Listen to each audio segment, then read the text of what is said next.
Thanks, Amy, for having me. The problem with this administration, of course, is you can't trust anything they say. Kash Patel put out multiple statements over the last 48 hours suggesting that somebody's been caught, somebody's in custody. They leaked to the Wall Street Journal that there was trans ideology on the weapon and then walked it back. We have an administration of gaslighters and serial liars. So unfortunately, in the old days, even if a president lied, you could try and take the bureaucracy or the law enforcement people, maybe sometimes that they were. Now you have to start from a position of pure skepticism. So I don't believe anything Trump says until I see more verification. I do hope they've caught the person. Not going to do it. Wouldn't be prudent at this juncture. From the moment Charlie Kirk was horrifically murdered on camera, a horrific act, inexcusable act on Wednesday in Utah. From the moment that happened, Republicans, conservatives, prominent figures in this country on the right went to work. Immediately, if not left, sooner. Even though the killer was not in custody. Apparently is now. Let's see, the alleged killer. No killer in custody, no motive. And yet, for the last 36, 48 hours, we've been told again and again that the left did this. The left killed Kirk. The left has blood on its hands. And I wrote that piece for China because I was deeply frustrated at what I was seeing. It's not just frustrating, it's dangerous, right? Your response to a political assassination, to political violence, cannot be to ratchet up. More political violence, more dehumanization and demonization. And the reality is, of course, as I say, we don't know the motive of the killer. Let's say the killer turns out to be someone on the left.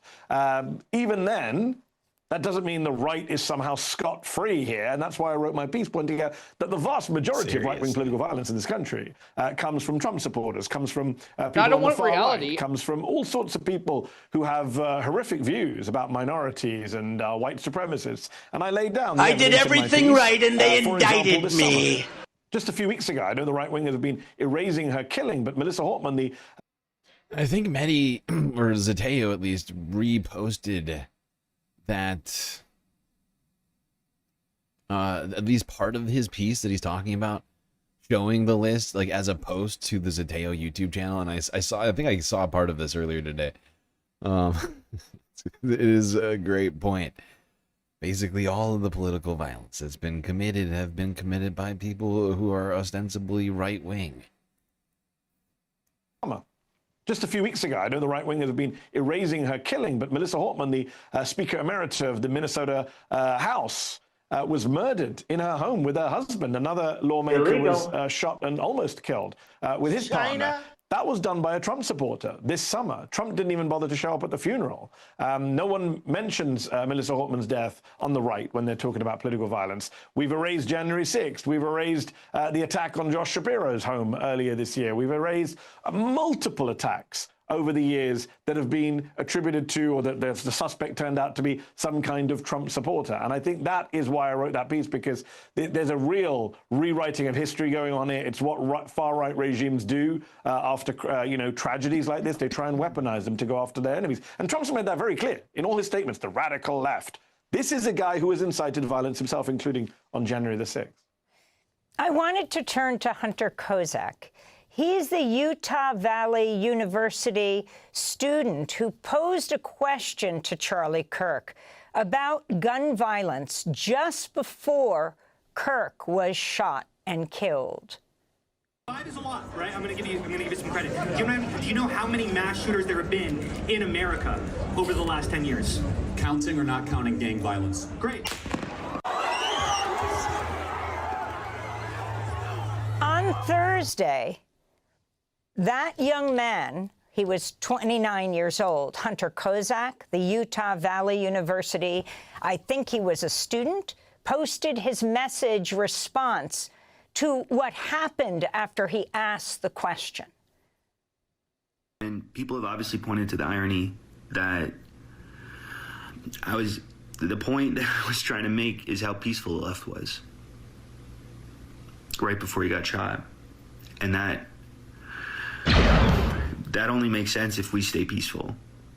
And as much as I disagree with Charlie Kirk, I'm on the record for how much I disagree with Charlie Kirk, but like, man, dude, he is still a human being.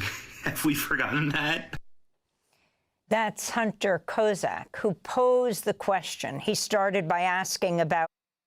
Well, he, and like the rest of the media and all Republicans who basically started this narrative, rushed to the conclusion that it was a leftist who or anybody seeming or even ostensibly left, killed Carter Charlie, which we will of course be getting to later and have been covering now for 2 days straight, and have more to discuss today than we did yesterday.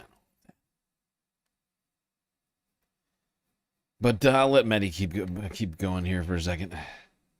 How many trans mass shooters Charlie Kirk thought they were, and then talked about that percentage as a number of mass shooters in this country. But as he says, was horrified, as here is Charlie Kirk answering a question about gun violence, then is shot dead.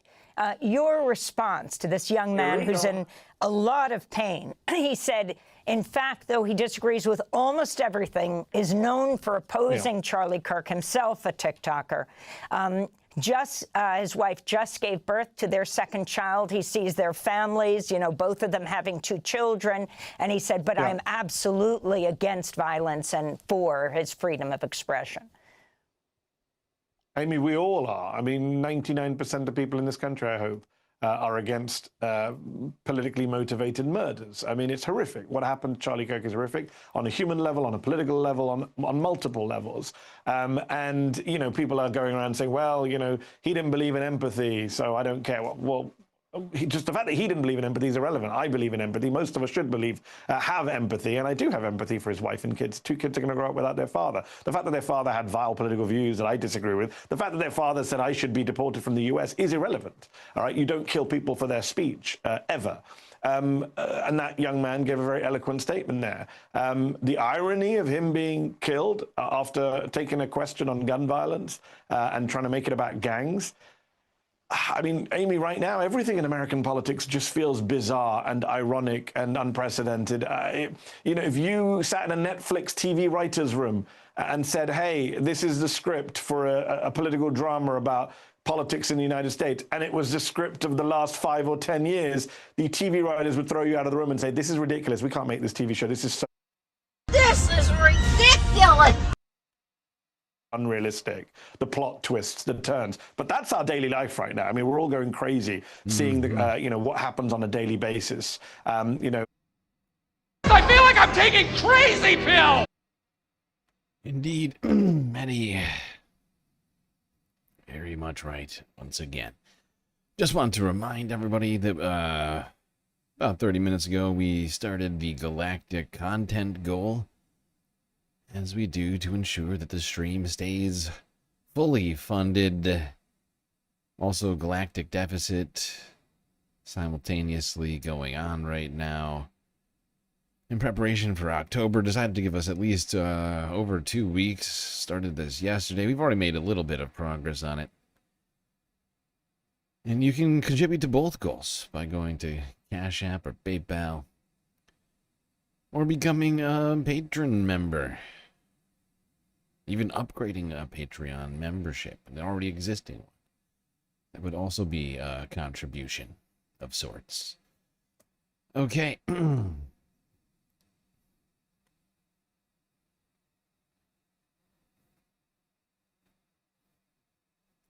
Actually, you know what? Now that I think back to it, I think that we should watch the rest of this Democracy Now! Piece.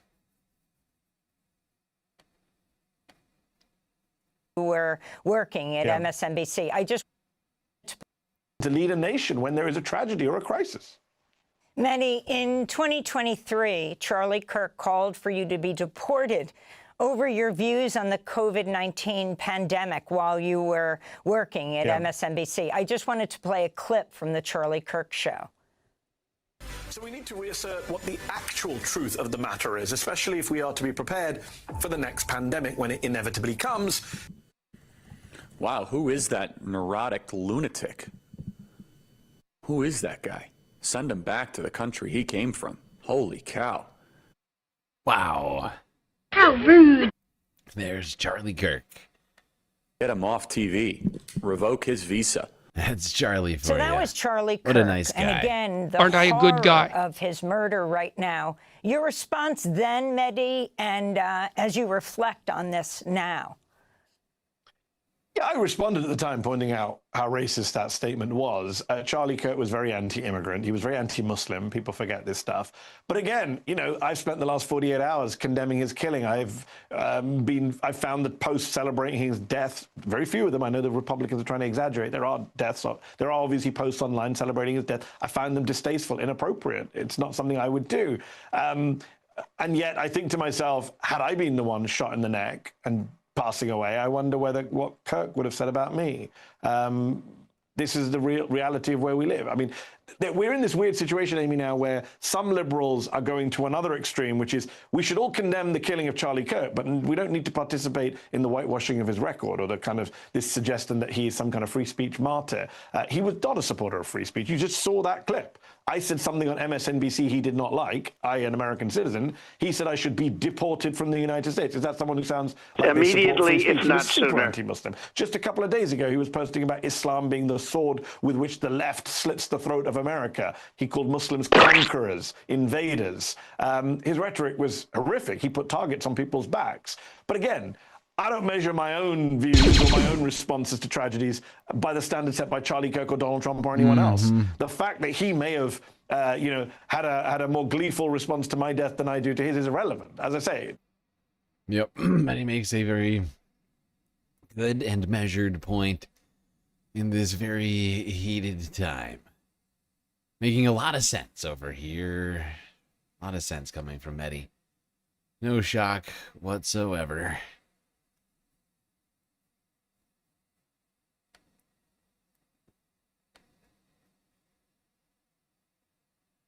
All right. Now, basically all of that we've talked about so far happened before the actual, the capture of Tyler Robinson, suspect in the murder of Charlie Kirk. Just do like 3 really quick clips to remind people of the moments after he was We now found. turn this morning to a big development in the assassination of conservative activist Charlie Kirk. Authorities say that the suspect has been arrested and is now in custody. Officials say he is 22-year-old Tyler Robinson from Utah. This is the first look at his mugshot this morning. During a press conference earlier, the FBI revealed Robinson's own father identified him from photos and called a youth pastor for help. We're told that the pastor then contacted the U.S. Marshal's office, who took the suspect into custody last night. On the evening of September 11th, a family member of Tyler Robinson reached out to a family friend who contacted the Washington County Sheriff's Office with information that Robinson had confessed to them or implied that he had committed the incident. In less than 36 hours, 33 to be precise, thanks to the full weight of the federal government and leading out with the partners here in the state of Utah and Governor Cox, the suspect was apprehended in a historic time period. Officials go on to say a family member told investigators that the suspect spoke negatively about Charlie Kirk before the shooting happened. Yeah, but the officials had some other very interesting things to say at this press conference. We'll start with Utah Governor Cox.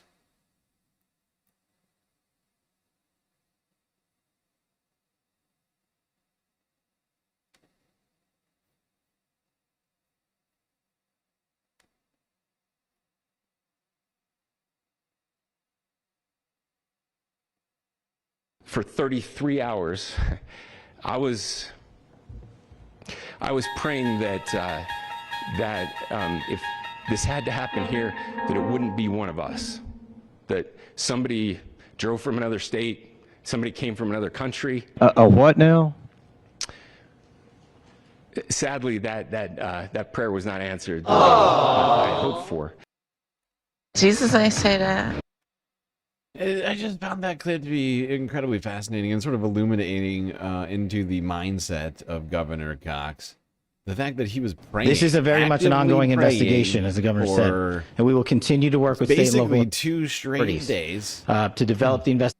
Please shut up, Cash. Thank you. That Governor Cox The mindset in what's going on in Governor Cox's mind is that for 2 straight days, that man was actively hoping that it was somebody that he could demonize from outside of his state, so he wouldn't have to take responsibility for what happened in his state. So he could blame leftists for leftist commies from New York City, or maybe it was China. Maybe China came and killed Charlie Kirk. China! Have to have my China. Like, that's basically what this guy's saying. I was really hoping I'd have some sort of political or racial sort of talking point that I could immediately go to rather than having to take responsibility for all of this. I don't want reality. Since it happened in my state and everything, and the guy who we've now apprehended is actually from my state too. Get rid of the Second Amendment. All right, here's Cash App Patel. Don't forget, you can contribute to the Galactic Deficit and the Galactic Content Goal simultaneously on Cash App. And is also the full first name of Director Patel. Cash App. Look it up. It's true. This is a very much an ongoing investigation, as the governor said, and we will continue to work with state and local authorities to develop the investigation, to provide them the evidence they need for their ongoing prosecutions, and we will be here to answer every call they absolutely have, as long as it takes, for as long as we need to find and apprehend whatever suspects were involved in this crime. Lastly, to my friend Charlie Kirk, rest now, brother. We have the watch, and I'll see you in Valhalla. Don't be creepy.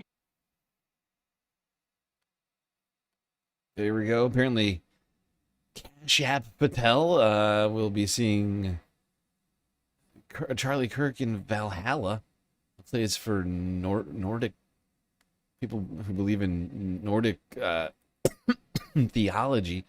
But of course, Valhalla is also a nod to right-wing extremist ideologies who sort of believe in it as like sort of like in a sort of quasi-jihadist sort of way. Where it's like, paradise, you'd sacrifice yourself in the battle of white supremacy and then are rewarded in Valhalla.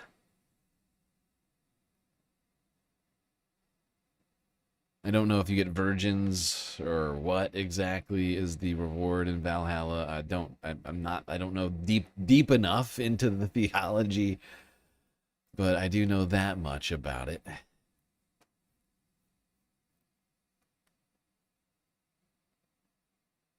All right. These are the first photos posted of Tyler Robinson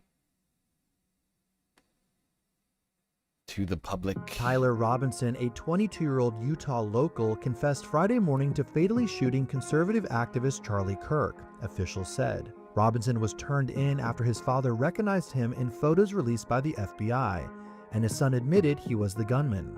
Robinson's father asked him to turn himself in, but his son replied that he would rather kill himself. The father then convinced his son to speak with their youth minister, who called the FBI, and agents later took Robinson into custody. Only about 2 months earlier in July, Robinson's father painted a much different picture of family life with his son on social media. That's an interesting where detail. He posted a video reel showing highlights. I think that's an interesting detail that shouldn't be overlooked. But like this kid, clearly respects his pastor or whoever this church official was that he met with. Enough to basically change his mind about turning himself in, right? And that his parents thought that that would be somehow meaningful if he met with his pastor, right? I think it paints more of this picture that we are starting to get of this Tyler Robinson kid. Their Mexico trip together, in which Tyler was pictured happily showing off a fish he caught. Another video going viral reveals another proud moment for Tyler, this time in a video posted by his mother, in which he announces he had received a college scholarship. Congratulations, you have been selected to receive the Resident Presidential Scholarship from Utah State University. The value of this scholarship is approximately $32,000. This scholarship is available for 4 years or 8 semesters. In a statement, Utah State University, which is a different school from where the shooting took place, confirmed the suspect had briefly attended the university for one semester in 2021. Other pictures of the suspected killer that have emerged also feel almost chillingly normal, sharing a meal with his dad, grinning while riding in what appears to be a small plane, and seemingly enjoying a happy family life. The only photos which really stand out include one in which he appears to be dressed for Halloween in a Trump costume, and a number of others that point to an interest in various types of weapons. But there's another photo that completely passed by these guys, but we will talk about in a little bit. But speaks to the sort of online spaces and perhaps online ideologies that Robinson has, I suppose. He's not dead. He's alive. He's just in police custody in jail somewhere. In Utah, I'm fairly certain.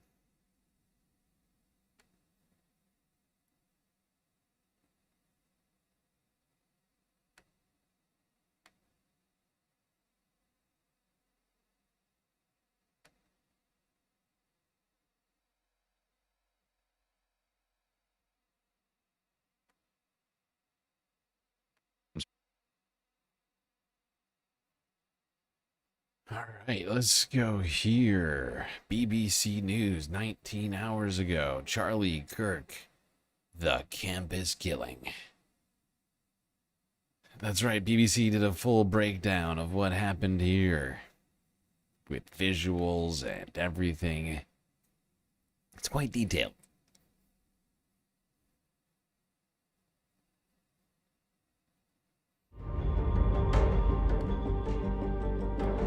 A young star of the American right and close friend of President Donald Trump. Charlie Kirk was shot dead during a campus debate. In America, over the last 10 years. Counting or not counting gang violence? All I hear is screaming, and I see people running, and all I'm saying is, please God, please God, please God, because I don't want to die. I don't want anybody else to die, and I think I just saw a guy die, you know?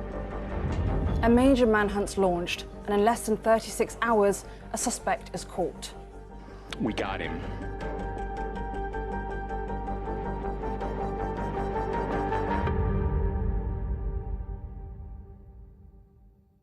Charlie Kirk was one of America's loudest political voices, with a huge following amongst young voters. Aged just 31, he was an ally of President Trump and an activist who mobilized those who agreed with him by debating in public with those who did not. In those debates and with a daily podcast, Charlie Kirk courted controversy on issues like gender and race. His death has shone a light on those issues and on others like free speech and gun control, and the partisan divide in America. We'll look back at the 36 hours since the shooting, the reaction to it, and the hunt for his killer. Let's start by going back to that college event on Wednesday. Charlie Kirk appeared at around 12:10 p.m. local time, throwing hats into the crowd at the Utah Valley University as part of his American comeback tour. The event began like any of...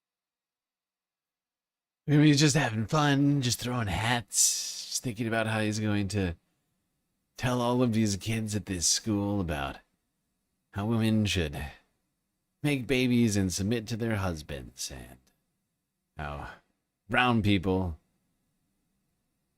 and immigrants specifically should definitely get out of the country, among other things. Other events. But shortly after he began engaging with students, he was asked this question about gun violence in the US. Do you know how many mass shooters there have been in America over the last 10 years? Counting or not counting gang violence? Great. He's hit by a single gunshot to the neck, and he collapses to his left. We've paused the video at this moment as it's too graphic to show. Panic quickly ensues, and the crowd immediately scatters. Charlie Kirk is bundled into a car and driven away. Investigators say the shooter arrived on campus at 11:52 a.m. This video was filmed before the shooting. We can see a figure on the rooftop, and this was video after Charlie Kirk was shot. You can see the person on top of the same building moving across the roof. Some of those who'd been in the crowd as the shot was fired spoke about what they had seen. The first student got up and they were talking about religion, Mormonism, and Christianity. And the second student to get up was talking about transgenderism and how gun violence has been very frequent with that community. And that is when it happened. I was watching from pretty close up. Hearing that woman say, and I heard a pop. That young woman talk about transgender people with using the word transgenderism. Ugh, it's just disgusting. It's such a frustrating thing, you know. I mean, it's like, it's not an ideology. Yeah, gross. Thomas Walker with the sweet super chat. I think it's a cover-up incident. Smoke and mirrors. Good review, Galactic. Thank you, Thomas. I'm doing my best, trying to cover this in as much detail as I can possibly stomach.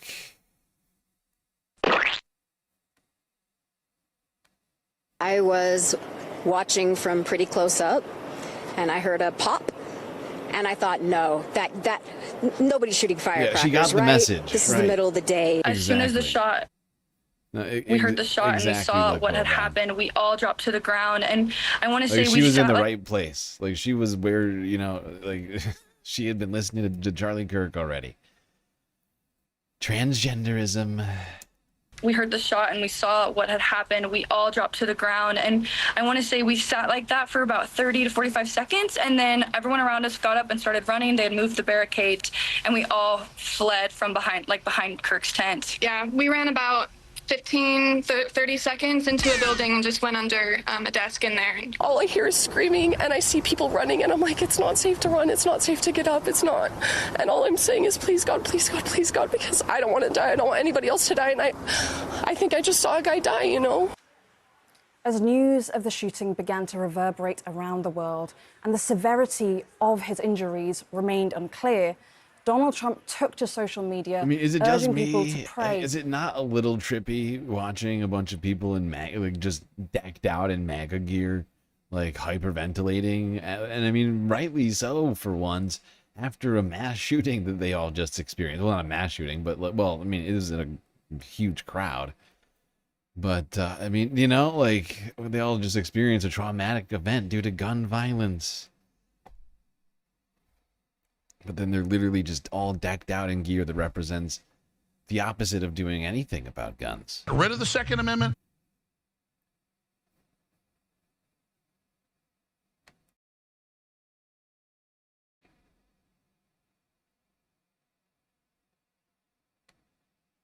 We must all pray for Charlie Kirk, who has been shot.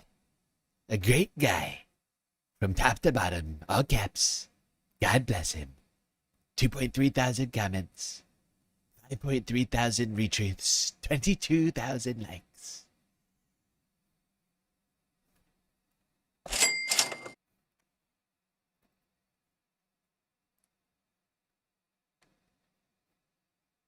Okay, actually, we'll stay on this. Calling him a great guy from top to bottom.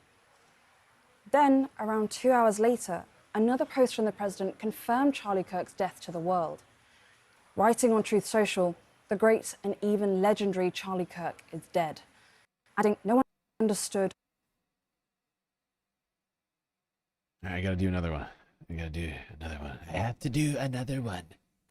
Look, listen. I mean, look, listen, all right? The great and even the capital G great and even capital L legendary Charlie Kirk is dead. No one understood or had the capital H heart of the capital Y youth in the United States of America better than Charlie. He was loved and admired by all caps all, especially me, and now he is no longer with us. Melania and my capital S sympathies go out to his beautiful wife Erica and family. Charlie, we love you. Ooh, a super chat.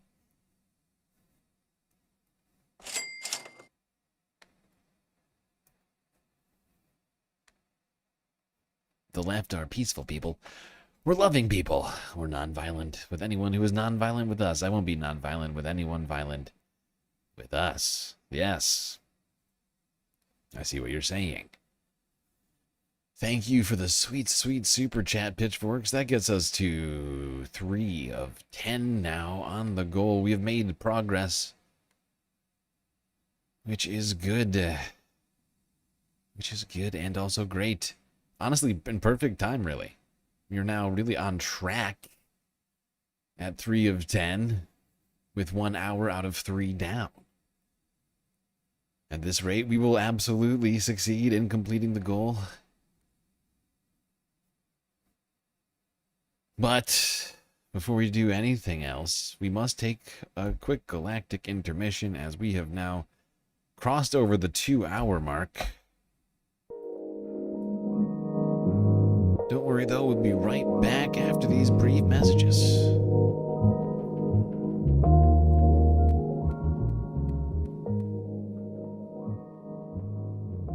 Alright, I hope everybody's been enjoying the show so far. If you haven't already, hit the like button and don't forget to subscribe.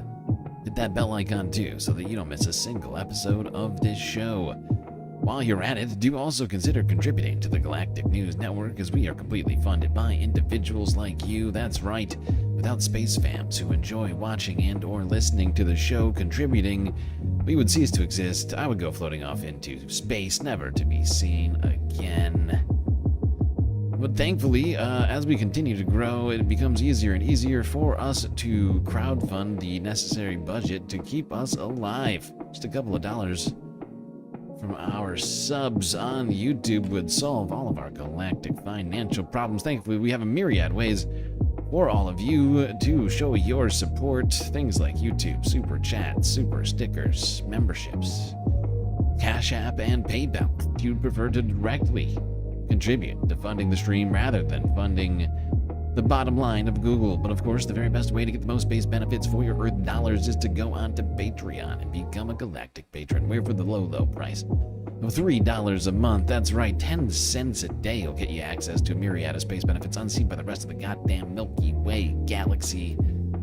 Things like an avatar on one of the break screens. Perhaps you would like to hang out here with me and the rest of the patrons at the pool, the bar, the lake, or the street. All options for our patrons. You just tell me what you want your avatar to be and I'll make it happen. But that's not all. Shoutouts at the end of every stream, secret Discord channel inside the Discord server, and much, much more. Anyway, chat, that's enough for me. Enjoy the break. Grab yourselves a drink and maybe a snack, and I will be right back.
All right, everybody.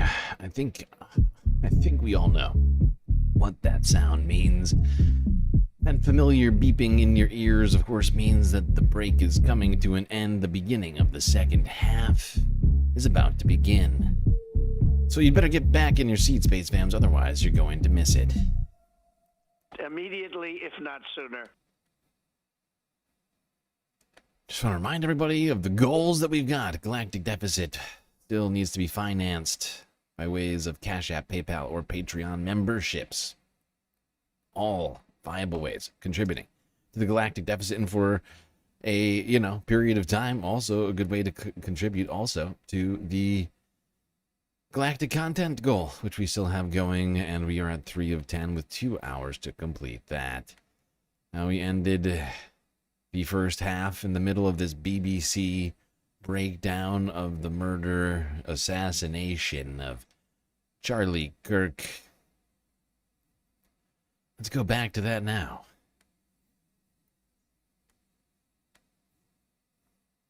At the heart of the youth in the US more than him. Our North America editor, Sarah Smith, has been taking a look at the reaction to his death. Charlie Kirk reached places and people other politicians simply could not, especially with younger voters. Frequently debating anyone who disagreed with him. Okay, so it's a fertilized embryo. Correct, which is not a baby. So at what point does it become a baby? When it is born. Oh. He built a huge, devoted, worldwide following. Are you trying to say that blacks thrive under subjugation? No, I'm not. I'm saying I'm asking you the question. The data shows they were actually better in the 1940s. It was bad, it was evil. But what happened? Something changed.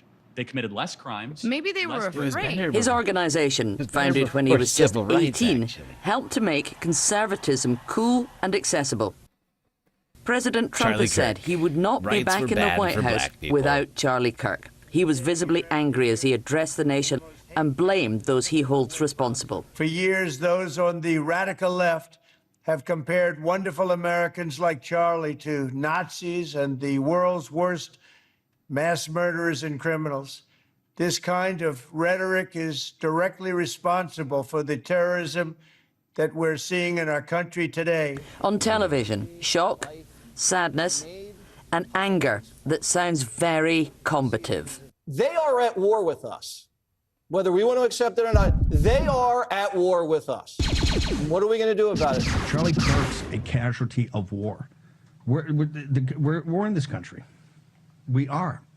Charlie Kirk was very big online, as was the reaction to his murder, including calls to punish left-wing activists. Right-wing journalist Matt Forney said, Charlie Kirk being assassinated is the American Reichstag fire. It's time for a complete crackdown on the left. Every Democratic politician must be arrested and the party banned. Like, this clip of Kirk... Just think about that. This man to be calling, I on the first night that this all happened, I said Donald Trump was probably going to attempt to use this as a Reichstag fire. But literally, what's the word? Invoking the Reichstag fire as something that needs to happen. That just makes you a Nazi. It's just you're being a Nazi saying that we need to do a Reichstag fire right now. It's insane. This is ridiculous. This is insane. Who is Matt Forney? Who is this troubling person? This is the very definition of totalitarianism.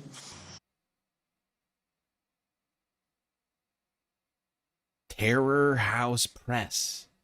Terror House. Terror House Press.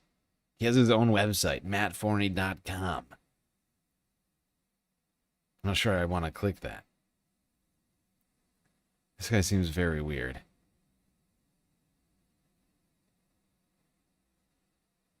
Every Democratic politician must be arrested and the party banned. This clip of Kirk defending gun rights has been used by left-wingers online to ridicule his murder. I think it's worth it. I think it's worth to have a cost of, unfortunately, some gun deaths every single year so that we can have the Second Amendment to protect our other God-given rights. That is a prudent deal. A prominent Democrat directly blamed politicians who'd voted against gun control. People can finger point all they want. Get rid of the Second Amendment. Look at the record. Look at the actions of what we are doing. I don't think a single person who has dedicated their entire career to preventing gun safety legislation from getting passed in this House has any right to blame anybody else but themselves for what is happening. The liberal-leaning TV network MSNBC has fired a political analyst who seemed to blame Kirk's killing on Kirk himself. He's been one of the most divisive, especially divisive younger figures in this, who is constantly sort of pushing this sort of hate speech or sort of aimed at certain groups. You can't stop with these sort of awful thoughts you have and then saying these awful words and not expect awful actions to take place. Weak. You should be allowed to say outrageous things. You should be allowed to say contrarian things. Kirk's organisation said he had received many threats against him, but believed in the power of good faith debate to bring people to mutual understanding, if not agreement. They say he's now become a martyr to free speech. Meanwhile, new details in the investigation. Yeah, and when they say that, it's the a FBI joke. said they'd recovered a high-powered action rifle. Well, I and mean, they the now people who are saying it is not a joke. They're not saying it as a joke, but it is in fact a fucking ridiculous joke. Claiming that he was a free speech warrior is ridiculous. He wanted to dismantle civil rights and like do everything possible to repress the other side of the argument, the arguments that he was constantly having with people, like about civil rights, like whether women deserve the right to vote, or whether, I don't know, having the right to vote was bad for black people and things like that.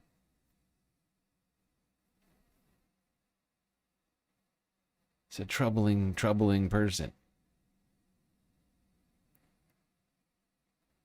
Hold on. I don't know if do we need the rest of this? Here, I'm gonna scoop ahead a little bit.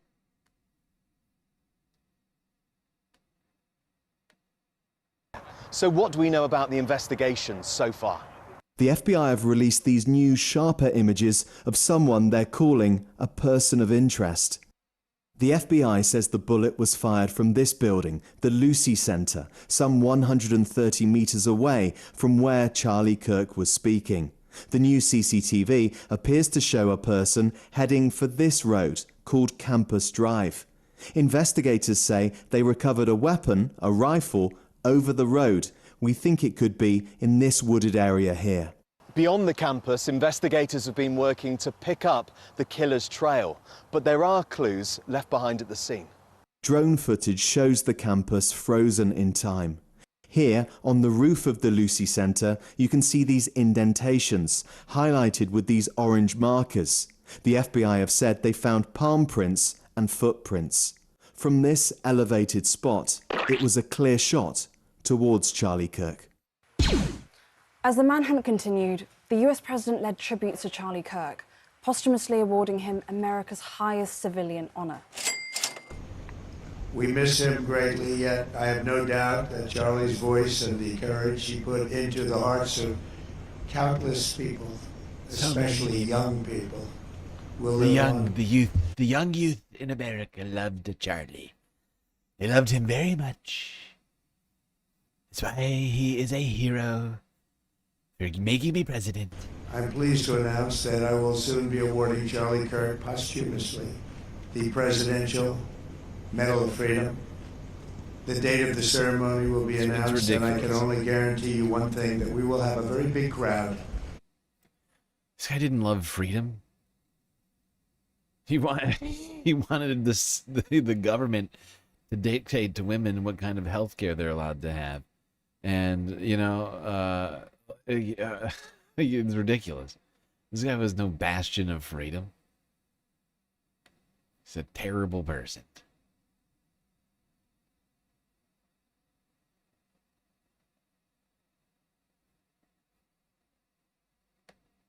All right, let's go through here. Now, I just want... We're about to switch...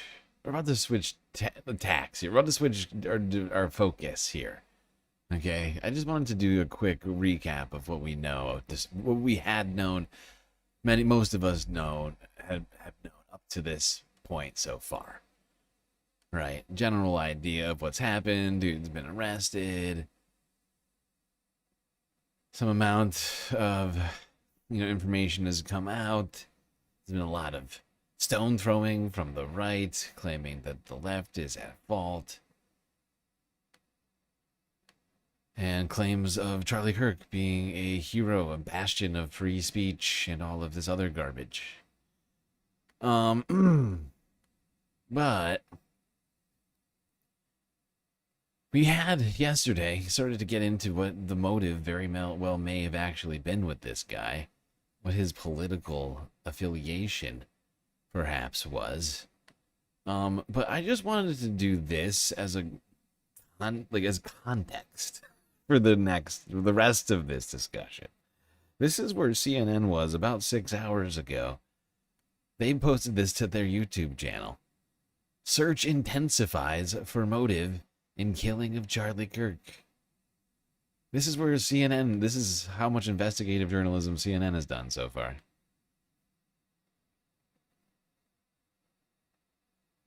As plans are now set for a memorial for conservative political activist Charlie Kirk. That memorial will be held next Sunday, September 21st at State Farm Stadium in Glendale, Arizona. Immediately, if not sooner. Over 63,000 people. This new information as investigators in Utah still trying to piece together exactly what led up to Kirk's shocking assassination. Officials say the suspect they have in custody is this man, 22-year-old Tyler Robinson. More details have surfaced about Robinson's background, but there are still some key questions about what drove him, a scholarship winner from a close-knit suburban family, to that rooftop where he allegedly fatally shot Kirk. CNN's Danny Freeman is joining us now from Utah. Danny, there are still a lot of people who have a lot of questions about how this happened, why this happened, what this man's motive might have been. What are you learning there on the ground in Utah? That's absolutely right, Jessica. Still so many outstanding questions about 22-year-old Tyler Robinson, the main suspect in this shooting case right here. He currently is in the Utah County Jail. That's about 250 miles northwest of where we are right now in St. George, Utah, where he lived, grew up, where his family lived. And as far as we understand, he's not speaking to authorities at this time. So we've seen investigators not gonna do it. Wouldn't be here on the prudent ground in at St. this George juncture. really combing over every piece of evidence they can to try and understand what might have driven this young man to, again, commit this shooting allegedly against Charlie Kirk earlier in the week. So let me tell you a little bit about what we do know at this point. Like you noted, Jessica, as far as we understand, he was living a fairly normal life here in St. George in southwest Utah. He was a good student. He was a part of a close-knit family. He got a merit scholarship specifically to Utah State University. He only ended up attending that university for about a semester. Then he ultimately left. He went on to a technical college. He was working to try and study to be an electrician. And he was very into video games, as we've learned from other people who have known him, who have spoken to CNN, but also pretty quiet as well, and not overtly political unless prompted. In fact, an electrician who actually worked with Robinson not too long ago said to CNN that he wasn't very talkative unless you talk to him first, and that comes with politics as well. Now, this all despite bullet markings that had memes inscripted on them, also some video game language as well. Investigators still searching for a pinpoint moment. You know what I'm not prepared to do this today, but what we need to do is, honestly, somebody needs to investigate, deep dive a bunch of Reddit threads and communities, things that this guy was probably into. Clear moment that they can look at to say this is maybe what drove him to, again, take that drive and go and take that shot at Charlie Kirk. I want you to take a listen, though, to what the governor of Utah told Anderson Cooper last night when asked about the question of how this possibly could have happened. There's so much we still don't know, but certainly there was a radicalization that happened in a fairly short amount of time. And again, that's not too. Sometimes when we talk about people getting radicalized, that's to blame others instead of the person. And I don't want to take away that agency. This person made a terrible decision and will pay the price for that. Now, one thing I'll just note, Jessica, Robinson was a registered voter, I should say is a registered voter, but he's unaffiliated with any party in the area that he is registered to vote down here in Southwest Utah. The other thing I'll note, Jessica, is the big date that we all now have circled on our calendars is this coming Tuesday. That's when formal charges will be filed, and that's when we're expecting. I have heard, even though apparently CNN hasn't heard or verified, and I don't know that it is for sure, but I have heard that he made one donation to Donald Trump. I think it was last year. See Robinson make his first court appearance, and then the following week, as you noted, that memorial that's going to be upcoming for Charlie Kirk in his home state of Arizona. Jessica. All right, Danny Freeman with the latest from Washington County, Utah. Thank you for that. Latest. Let's bring in retired FBI. He's giving us nothing. James Gagliano. James. That's the investigations from. This is the investigation from CNN.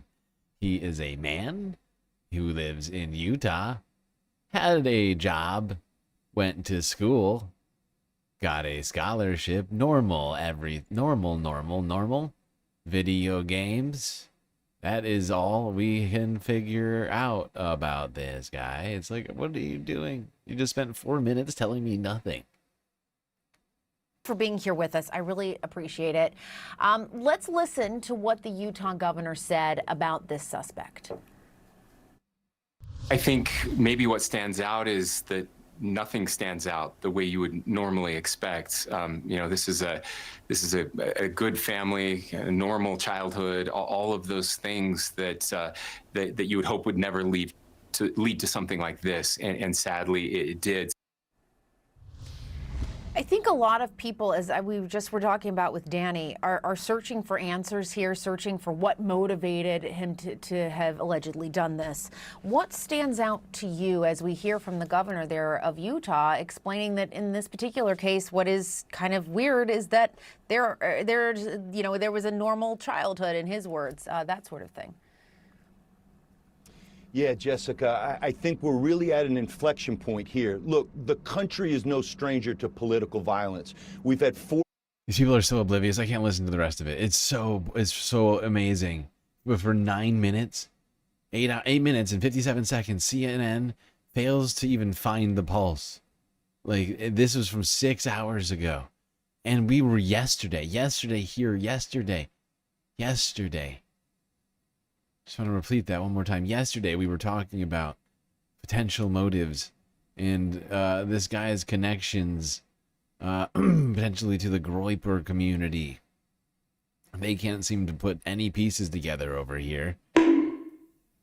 Probably because they don't live online.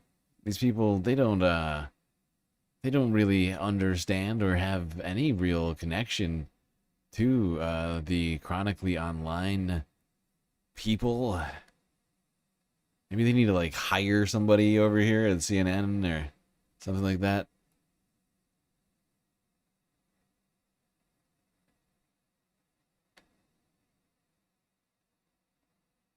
Bella Chow flips an 48 hours of non-stop blaming the liberals when there was zero suspect that had been arrested.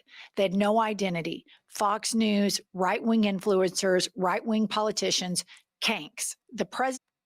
Yeah, and what's incredible about this is IHIP is big.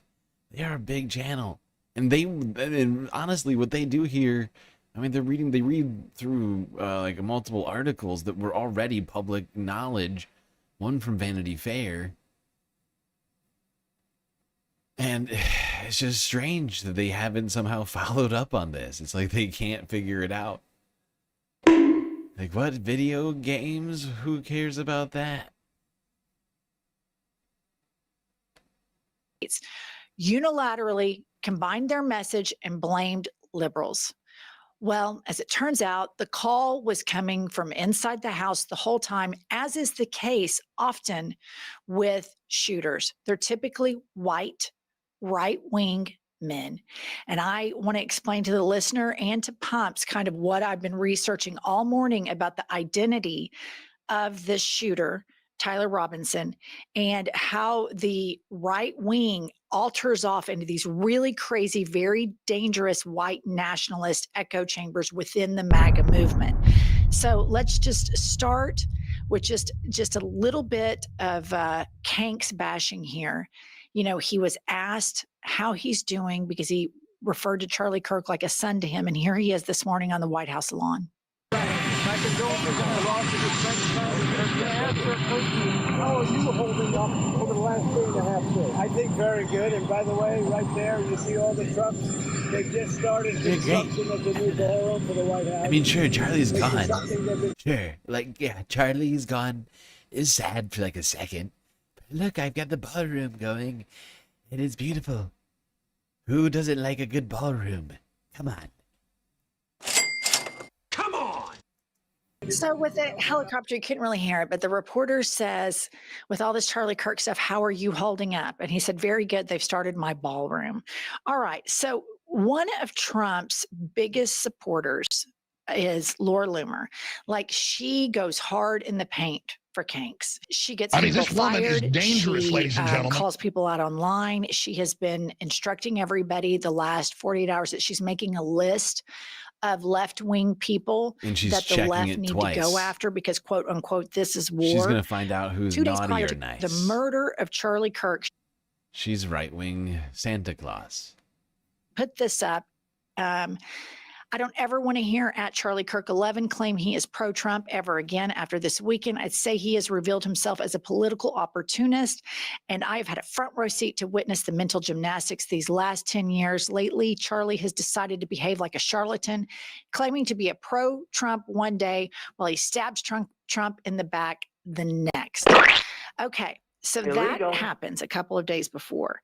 And then there's another far-right wing influencer named Nick Fuentes, and you've probably seen clips of his.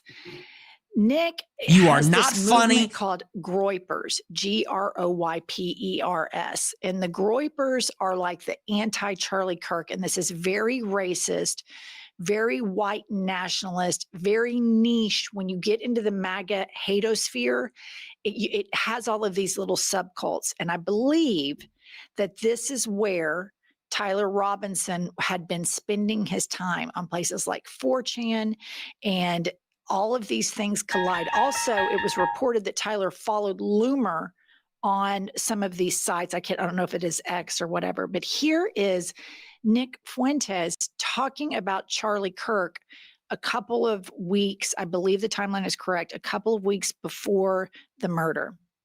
Kirk, he said when Israel started attacking Iran, he said, we need to stay out of it. Yeah. But then when we got involved, he said, well, we need to stay out of it offensively because we were shooting down Iran's missiles. And then Trump said, we may have to bomb their nukes. And Charlie Kirk said, well, Trump always said we were going to bomb their nukes. He said they can never get a bomb. So we're okay with that offensive action. Then Trump did it, and the next day said on True Social, regime change comes from the bottom up.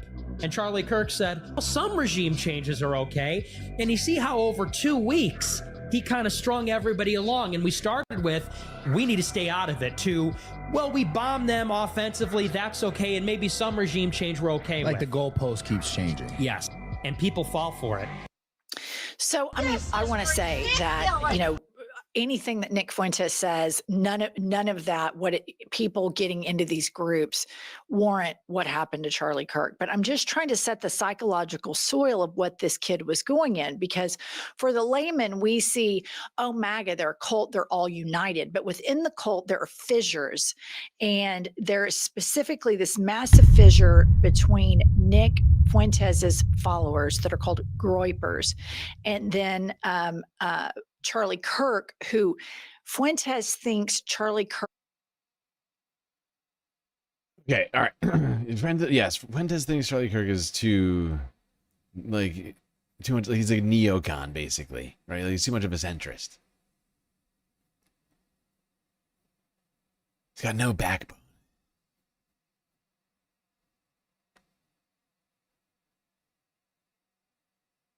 Stop letting them un-Nazify everything, basically. And that's most of his, it's many of his complaints, at least. All right, let's keep going through these videos. Shit is quite a rabbit hole to go down. All right, y'all, I got a whole bunch of breaking news here for you. To be honest, we're playing catch up because for the past, I don't even know how long it's been now, 2 or 3 days, we've been talking a lot about the shooting of Charlie Kirk. So there's a lot of stuff that I got to catch you up on. But first, let me give you the updates on the Charlie thing. So more and more information is coming in, and the more that comes in, the more clear it is. The shooter was right-wing. There's no ifs, ands, or buts about it. It's not really hard to figure out. It's not really up in the air. It's not really a matter of opinion anymore. The guy was right-wing. In fact, he was very, very right-wing. So if you want more information on this, go to the previous video that I just dropped where we go over a lot of the facts that had already come out about him. But bottom line is, he was either registered unaffiliated or registered Republican. I say we don't fully know because there's like a million Tyler Robinsons in this country. But there's some reporting he's unaffiliated. There's some reporting he's Republican. But now we're learning that some of the furthest right-wing people in the country are beginning to be afraid he's affiliated with them. So floating around Twitter right now, we have some 4chan messages. One person says, Groyper confirmed, Nick is so fucked it's unreal. Another person says, is he our guy? Response to that is, LMAO, I was so convinced, or people were so convinced it was some Latino trans person. They don't say trans person, they say the T slur. But nonetheless, the message is still clear what they're saying here. The other thing people are pointing to now is we know he came from this massive Trump family, this Republican family. In fact, the grandma came out and gave an interview, I believe, to the Daily Beast or somebody, and said, yeah, the whole family, we're all massively right-wing. Like, we're all Republican, we're all pro-Trump. He came from a family that was steeped in gun culture. I mean, there's 1,000 pictures of them with all sorts of guns. So he was raised in that environment. Yeah, the more and more that we learn about Tyler Robinson, the more clear the picture becomes. I mean, the last person that he spoke to was his pastor before turning himself in to the police. All of this is certainly painting a picture. Keep going through these. We're almost, some people may notice that we are going through a few that we already went through yesterday. I'm just trying to help us unpack all of this as best as possible. I think for a lot of us, this is sort of unfamiliar territory, perhaps. Perhaps not. I don't know. It could be wrong.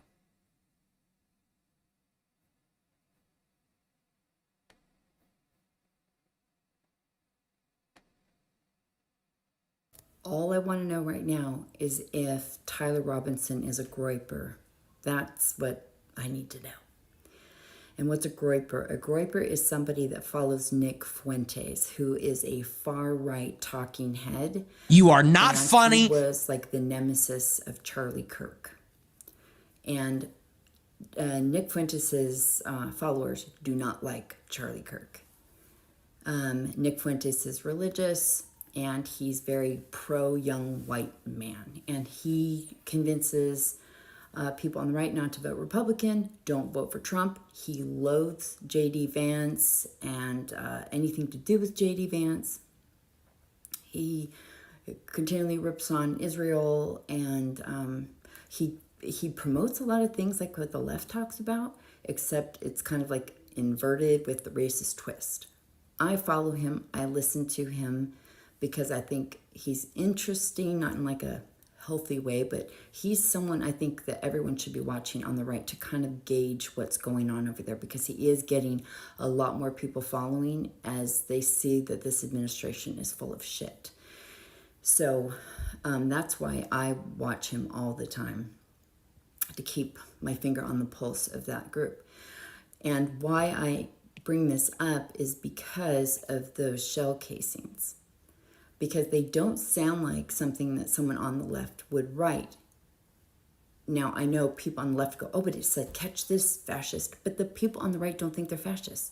And Nick Fuentes uses the term fascist all the time. He's like, fascist, like, because I grew up over there, right? And so I had no idea what a fascist was. I did not think her Nick Fuentes impression is actually pretty spot on. Like when she says fascist like that, I just close my eyes. I can imagine it's like, it sounds like Nick Fuentes. I did not think that I was a racist or anything of the kind. I had people of every color in my life. I protected them, peoples of all defended the them, but I voted as a Republican. And I thought that was best for everybody because that's what the cult makes you believe. Like, your brain shoots off into a million different compartments. And so you can have someone black in your life and still think you're doing something good, even if it's a bad action. Because it's like it doesn't all connect because you don't have your own identity. You have the identity of the cult leader. You're not allowed to have your own. Their will is first, and so information never fully connects until other things happen, which is happening on the right. Happened to a good friend of our family last night, called and said, that man's a liar. Hardcore MAGA. Okay, so, you know, and one of the casings says, then, like, if you're reading this, you're gay, LMAO, doesn't sound like someone that would loathe Charlie Kirk for what he's doing to people in his hateful rhetoric, right?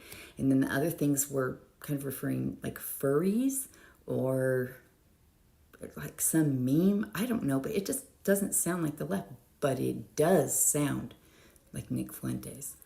So, you know, it's important because, you know, and I'm open to this kid being on the left. He could have been a black sheep, and this was just too much for him. But he was 22, and he was white, conservative family, dad a sheriff, grew up around guns. You know, a white young male growing up in a conservative home like that. They're very stressed. They're very scared in their own way about all of this. And apparently his parents said that he spent a lot of time on his computer. Terminally online kid. Let's keep going through these here. Keep talking about this situation. Sort of the rational national. Start getting into this meme culture a bit more in depth. I think it's worth it. I think it's worth to have a cost of, unfortunately, some gun deaths every single year so that we can have the Second Amendment to protect our other God-given rights. Rid of the Second Amendment? I don't think it's worth it. And I can't help but wonder if Kirk had survived the shooting, would he have changed his mind? Or would he continue to play the character that people that knew him personally claimed he was playing? So in this video, I'm going to go over, in my final video on this topic, because it's already taken up too many days, what happened here? What led to Charlie Kirk getting shot and dying? And it's really two important elements. One, guns and gun culture, and the other, online memes, leading to a, at this point, largely incoherent reasoning as to why the shooting took place. So I'm going to start with some of these images. Blake shared this. Tyler Robinson and his family don't look like trans liberals to me. Tyler's family is registered Republicans. His father is a minister and former law enforcement. They have family members in the military. Oh, and Tyler's parents introduced him to weapons at an early age. Now, worth noting, his father is the one that helped to turn him into authorities. So I want to be clear that this isn't on the family necessarily. This is about guns and gun culture. That this is normalized. Images like this, you know, kids looking at weapons, holding guns, having guns at early ages. This is not specific to this family. This is a lot of American families. And this, combined with the other element that we'll get to, led to a situation where a shooting happened that absolutely, under no circumstance, should have happened, and happened for what appears to be just a completely incoherent in terms of any kind of reasoning or ideology. So, the Daily Beast has a piece where they discuss an interview that his grandmother gave. Charlie Kirk's suspect's grandma says family is all MAGA. She spoke with the Daily Mail on Friday after news of Robinson's arrest broke. Quote, "My son, his dad, is a Republican for Trump," Debbie told the outlet. "Most of my family members are Republican. I don't know any single one who's a Democrat." Going on to say, "I'm just so confused," Debbie said of her grandson's arrest. "Tyler is the shyest person. He has never, ever spoke politics to me at all." This gets to why I don't, at this point, even necessarily think this was politically motivated, at least not completely. You know, there are some, let's be clear up front. this guy's not a leftist. I mean, that's very obvious. We're going to get to the memes and everything else out of this. That his family, the gun culture, clearly that isn't even in the question here. But I wouldn't even call him politically right-wing in the traditional sense. You could argue he's right-wing in the online meme world kind of sense. But it's such a bizarre situation because reading more and more about this just reminded me how old I am. I mean, one of the first times I really remembered or recognized how out of touch I now was. So I was getting older was when all the Pepe the Frog memes were popping up, and I was just like, what is this? what are people doing? What's this with this frog? And I just felt completely out of it. And it's only gotten more ridiculous since then. And that was the world that this individual lived in. So this was somebody who went to high school with him. This was shared by Shadow of Ezra on Twitter. He describes him as nothing more than a Reddit kid. I went to school with this Tyler Robinson kid. I'll show y'all. That's him right there. Tyler Robinson. I'm not trying to like clout chase, make this shit about me, but I'm not gonna say I knew this kid really well. I didn't know him very well at all, but I definitely saw him for like 3 straight years in high school. And the best way I could describe him is just like a Reddit kid. I don't know, I feel like if you were in high school around that same time, and even probably now, like 2018. This is what I'm saying. Somebody's got to find this kid's Reddit Reddit account. And then, like, you know those kinds of kids, but that's exactly what he was. All I'm gonna say is this is the kind of shit that happens when you spend way too much time online, and all of a sudden your beliefs are all the way this way or all the way this way, and you do some dramatic shit to please these people that are not your friends. This internet shit is seriously no joke. I think this really gets to the heart of that second element, how online Tyler Robinson was. For example, this Halloween costume. So Robert Evans writing, very little in his family socials other than that Tyler was very online and dressed up on Halloween specifically to emulate this meme, this Pepe the Frog meme. Don't come to me to explain this to you because I have no idea. This is all so I'm staying in the race. Okay, David Dole's over here. He's trying to stay in the race. But let's keep this moving. Go to the surfs. Maybe Lance knows a little bit more about crouching skinny Pepe. Slav Pepe, I think, perhaps, is one of the nicknames for that particular frog. On September 10th, 2025, far-right political commentator Charlie Kirk was shot and killed while doing a speaking event at a university in Utah. There was obviously a lot of speculation immediately as to who the shooter would be, considering that the victim in this case happened to be a far-right political commentator. Now, a lot of people didn't have a lot of hope that the killer would actually be caught, considering that the FBI is currently headed by a conspiracist podcaster named Kash Patel. Nonetheless, a photo that was released eventually led to the killer's father turning him in.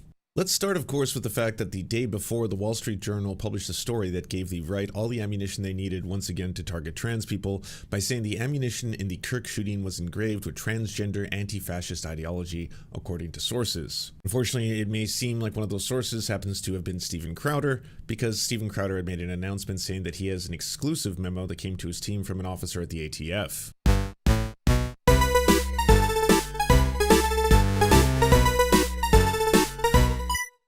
However, it wasn't long before the New York Times issued this, which happens to be very important. Senior law enforcement official with direct knowledge of the investigation cautioned that the report may not have been verified by the ATF analysis and did not match other summaries of the evidence, and might turn out to be misread or misinterpreted. Now keep that term misinterpreted in mind, because we're about to reveal what the bullets actually said. Investigators noted inscriptions that had been engraved on casings found with the rifle. Inscriptions on a fired casing read, "Notices bulges, capital OWO, what's this question mark?" Inscriptions on the 3 unfired casings read, hey fascist, ! Catch, !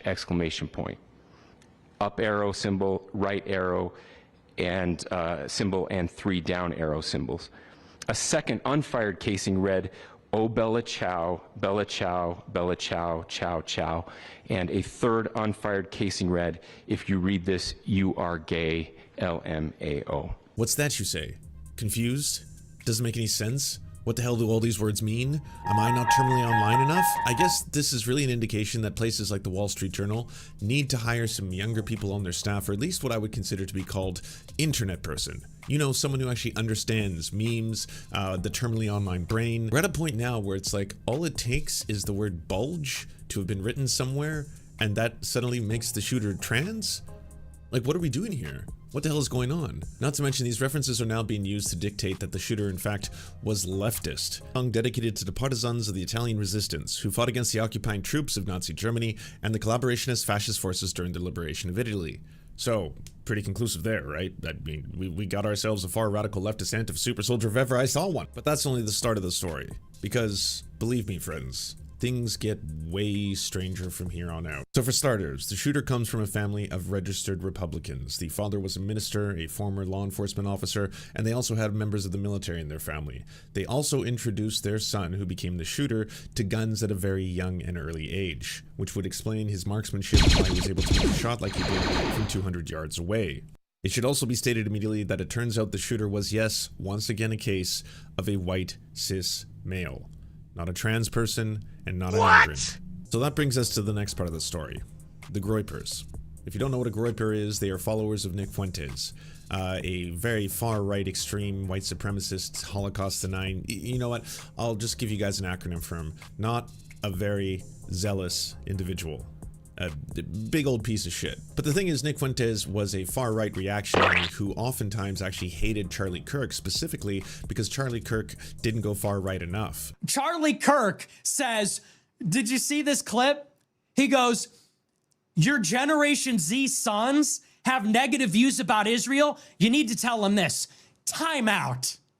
You need to tell them, time out. He said, if you feel like a loser, if you feel like your country's been destroyed, get a second job. Get a Hillsdale online course. Observe the Shabbos. He literally said this. I am hurtling towards you, full force, going nearly 90 miles per hour, weighing close to 1,500 pounds. I am hurtling towards you like a human missile. This is what the Groyper War is. In the fall of 2019, Charlie Kirk launched a college speaking tour with Turning Point USA titled Culture War, featuring himself and special guests such as Rand Paul, Donald Trump Jr., and Kimberly Guilfoyle. In retaliation for the firing of St. Clair and the Politicon incident, Fuentes began organizing a social media campaign asking his followers to go to Kirk's events and ask provocative and controversial leading questions about his stances on immigration, Thanks, Israel, Jeff, for the question. and LGBTQ+ rights to expose Kirk as a, quote, fake conservative. At a Culture War event hosted by Ohio State University on October 29th, 11 of the 14 questions were asked by Groypers. Their questions included, can you prove that our white European ideals will be maintained if the country is no longer made up of white European descendants? They asked Kirk's co-host, Rob Smith, a gay black Iraq War veteran, how does anal sex help us win the Culture War? We demand Fuentes' social media white campaign against Kirk nationalist became promises. known as the Groyper Wars. Kirk, Smith, you must promise to maintain including the Benny Johnson, white hegemony within the United States. Can you promise? Wow, what an incredible promise to ask for. Truly.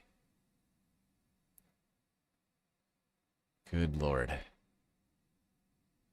You know, the more I learn about Nick Fuentes, the more disturbed I am by him as a human being. and calling the questioners white supremacists and anti-Semites, which is just wild. What is this, the woke right?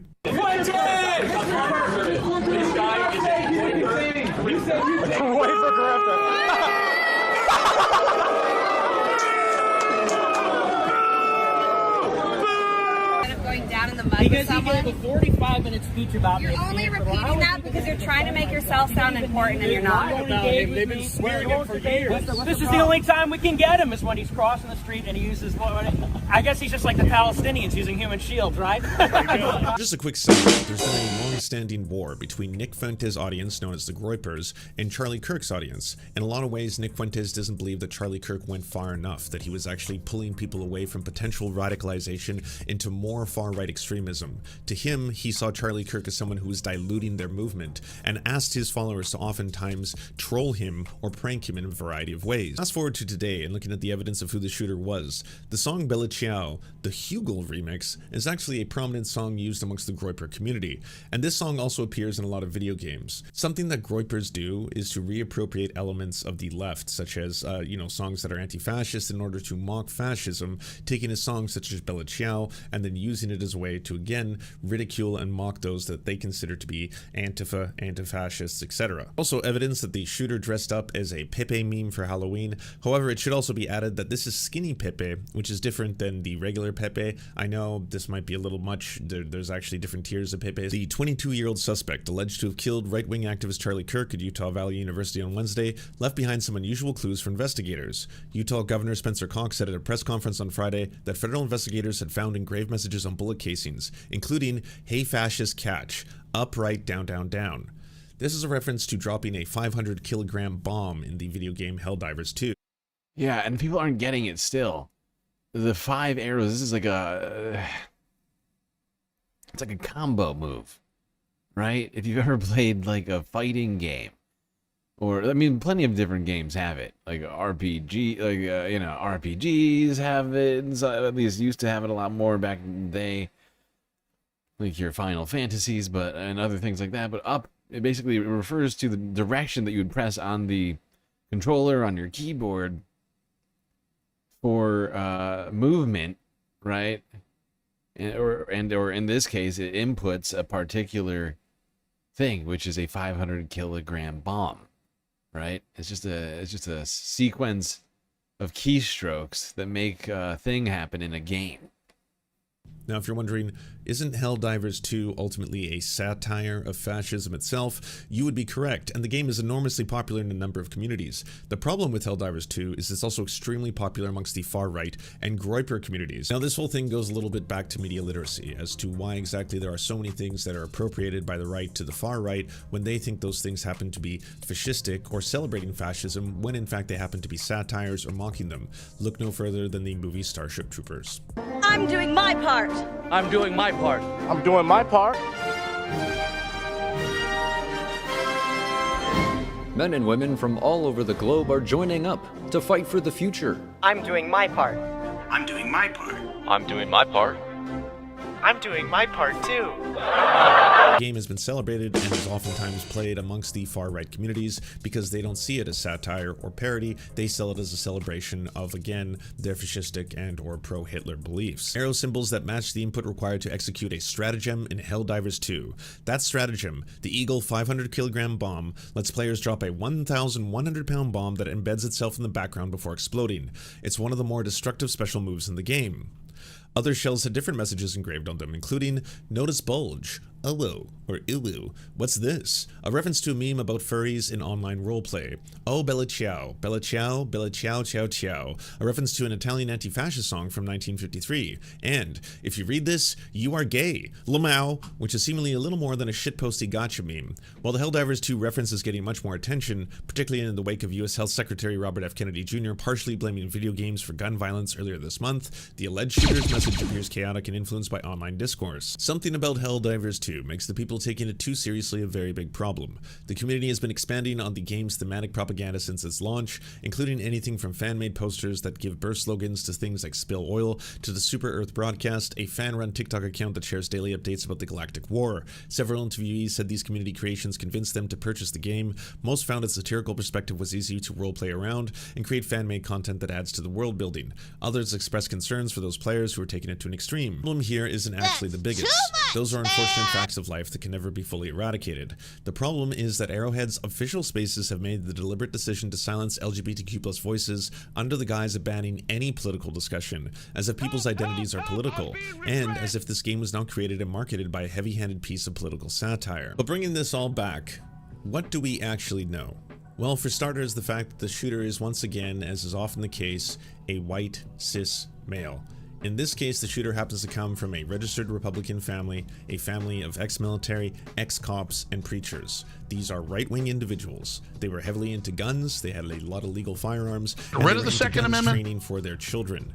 So beyond that, we don't actually know what the motivation is. In terms of conclusive evidence, everyone who has been speculating up until this point that this happens to be a left-wing extremist, or someone who is trans, or someone who is part of a vulnerable community who are already facing a lot of violence towards them, was simply doing that to incite more violence. This is something in which the right has been inciting violence non-stop, despite the fact that oftentimes, as is the case, the shooters turn out to be right-wing or Trump supporters. The man who targeted and killed Democrat state lawmaker Melissa Horton and her husband Mark in their home in Minnesota in June was a Trump supporter. The man who was charged with the attempted assassination of Pennsylvania's Democratic governor Josh Shapiro in April was a Trump supporter. The man convicted... This is actually what I was talking about. Sateo posted this also to their YouTube channel, I'm pretty sure. Maybe I saw it when I was watching the search video earlier. I don't know. I can't remember now. Hard to say. Alright, let's go here. Now, this next, I honestly... what do I say leading into this next video? So, I didn't quite have enough time to deep dive on this channel. But from what I can tell, it appears to be a right-wing, sort of MAGA adjacent, oh, not even MAGA adjacent, but it's just like just MAGA, sort of right-wing YouTube channel. It's called Index Red. I think some amount of this was made with AI, but I think the clips themselves of Nick Fuentes are in fact real.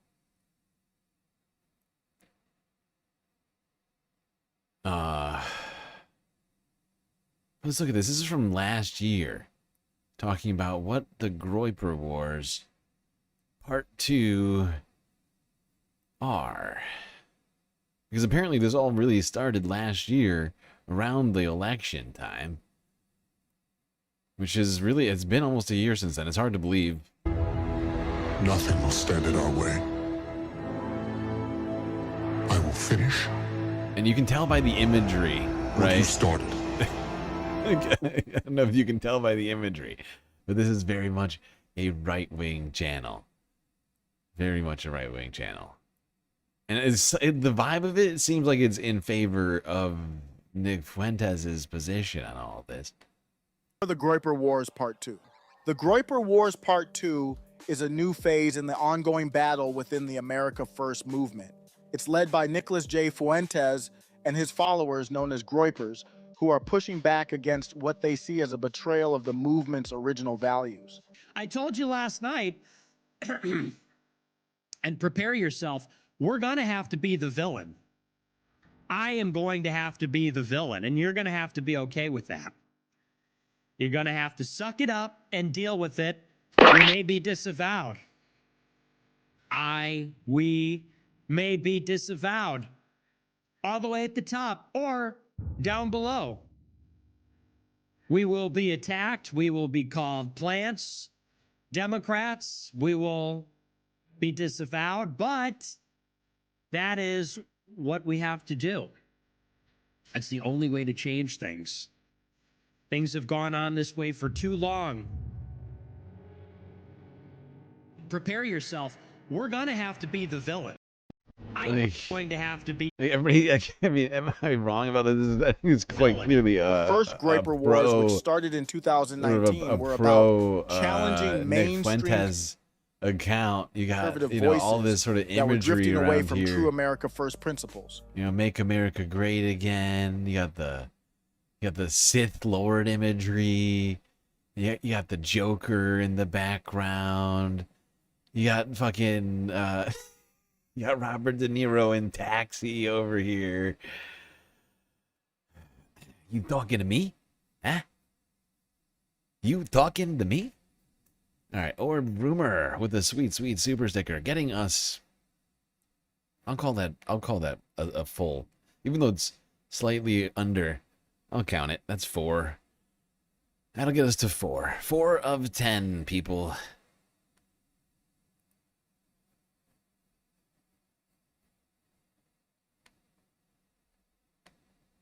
Now in the second wave, the focus is on holding the Trump campaign accountable and demanding a return to the energy and vision that propelled him to victory in 2016. Medlerization is commencing. I am declaring a new Groyper war. Rumors in the shadows, plotting like a 16. They get the fire, the drive, the fight unseen. Groyper wars brewing, the front lines keen. They've even got their own music.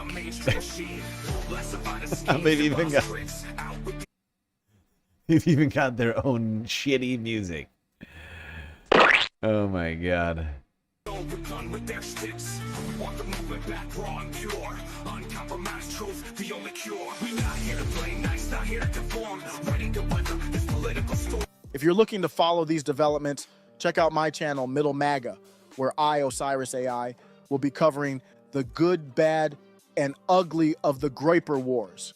In 2019, Nick Fuentes and the Groypers called out the conservative voices that were drifting from America First principles. They didn't hold back, going after people like Charlie Kirk for not sticking to the core values. The Groypers wanted to keep the movement pure, not watered down by establishment influences. Fuentes and America First embraced labels like white Christian fascists and authoritarians. Personally, I love the term Christian futurists. It sounds scary to the politically ignorant, but think about it. Okay, I can't watch any more of this. Nicholas J. Fuentes. I can't watch any more of this shit right here. Oh my god.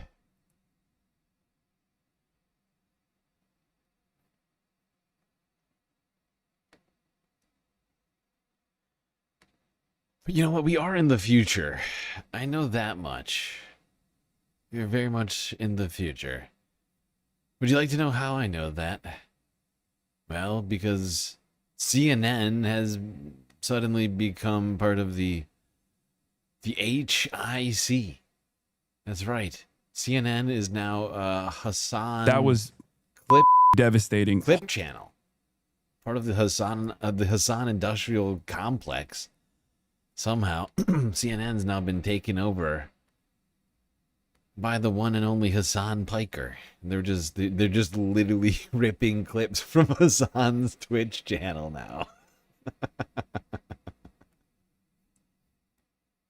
I'm not kidding. This is a CNN short. They posted this earlier today. This is real life. That was devastating. Holy America is so absolutely This is insane. I never thought I would see something like this. Was it a handgun? But I guess if there's one country where something like this could happen, it's this one. Hassan Piker is a 34-year-old progressive influencer and political commentator. He has millions of followers on YouTube and Twitch, where he's known as Hassan Abi. Piker reacted to the shooting on Wednesday. Over the last 10 years. Counting or not counting gang violence? Where you can oh, he's dead. Oh my God, he's definitely dead. Oh my God, I can't believe I just saw that. Oh my God. Like Kirk, Piker appeals to a generation of young men, often referenced as the manosphere, but he's on the opposite end of the political spectrum. This is a person who does what I do, but on the opposing side, I have a lot of opinions and a lot of feelings right now. One is that this is a person that I have known and have been that I've debated in public settings since 2016. He was set to debate Charlie Kirk at Dartmouth College on September 25th. It is the most horrifying thing I've ever seen. Maybe made more horrifying by the fact that I know him personally. I've known him for years and was supposed to debate him. I don't know, and like what he does for a living. I mean, look, I have a policy of not living in fear. And, you know, but we'll see. I might have to reconfigure certain things. Piker urged his followers to stop making jokes about the shooting and expressed deep concerns. So there you have it. CNN, officially part of the Hassan industrial complex. Let's just go straight to the man, Hassan Piker, who did an interview with Mother Jones yesterday on the state of political rhetoric in the wake of the death of Charlie Kirk. Wearing the same outfit. It's very clear that they're using this as a Reichstag fire moment, very clearly using this as an opportunity to further persecute and prosecute political dissidents.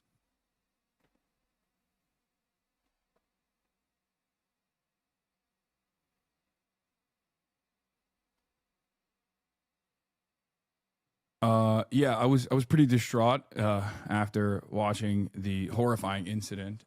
It's obviously a little different when you watch someone that you've known for many years, someone that you have been ideologically opposed to, but like sat across from on multiple occasions, and someone who we were supposed to debate 2 weeks from now. When you see someone like that get shot, it's like it's very different. I don't think human beings are supposed to see that. It's definitely horrifying. So I don't even know what his family feels like. I don't even want to think about that. But it was a traumatic incident that I think, unfortunately, is all too common in this country, because that experience for me is new, but it's not new for many Americans who have experienced that when they are the unfortunate victims of sending their children to school where a school shooting takes place, right? And Charlie Kirk's assassination also happened at a school, and it happened to be the 46th school shooting of the year so far, and the 47th took place in Colorado only an hour after, where two people were shot and two kids were shot and critically injured. So like I said, it's not something that people are supposed to experience. Fortunately, that experience is all too common in a country like ours. My worldview is empathy first politics, and I think you can tell that Hassan has been hit kind of hard by this situation. You know, I think it hits him deep here somehow. I think knowing that, you know, in a couple of weeks he was supposed to be on a stage with Charlie Kirk. And we still don't technically have a full motive from this guy. Just a semblance of sort of roughshod ideology of sorts, you can call it that. I think Hassan is, I think he's going through some shit right now. Could be wrong. Charlie Kirk said it best when he said that empathy is a made-up concept that he thinks is problematic. He thinks it's just a made-up concept that people have designed to advance like a leftist agenda, something along those lines. So I think I also think it's dichotomy possible, perfectly demonstrates the way. And if we so, view the world. I mean, totally fair play. Totally fair play. But I think it's possible that in this moment, Hassan is trying to like take on a somber tone right now. That he's concerned that his audience is perhaps making light of this too much, and that perhaps he himself could be blamed for this because he's gone after Charlie Kirk. I mean, he's debated Charlie Kirk for years and done video after video criticizing Charlie, calling Charlie a Nazi and a fascist and all sorts of other things. So I don't know. I don't know. There could be multiple things going on here. dichotomy perfectly demonstrates the way we view the world. I mean, they've already started doing that. I think Donald Trump, his first statement immediately after. Right? Like, people get what I'm saying, because, like, Donald Trump immediately came out and was like, we're going to come after every single person who called Charlie Kirk a fascist, because you're the reason why he's dead. And it's possible Hassan's trying to tone it down. Charlie Kirk's untimely demise. Not that I think that he needs to, honestly. But I get it.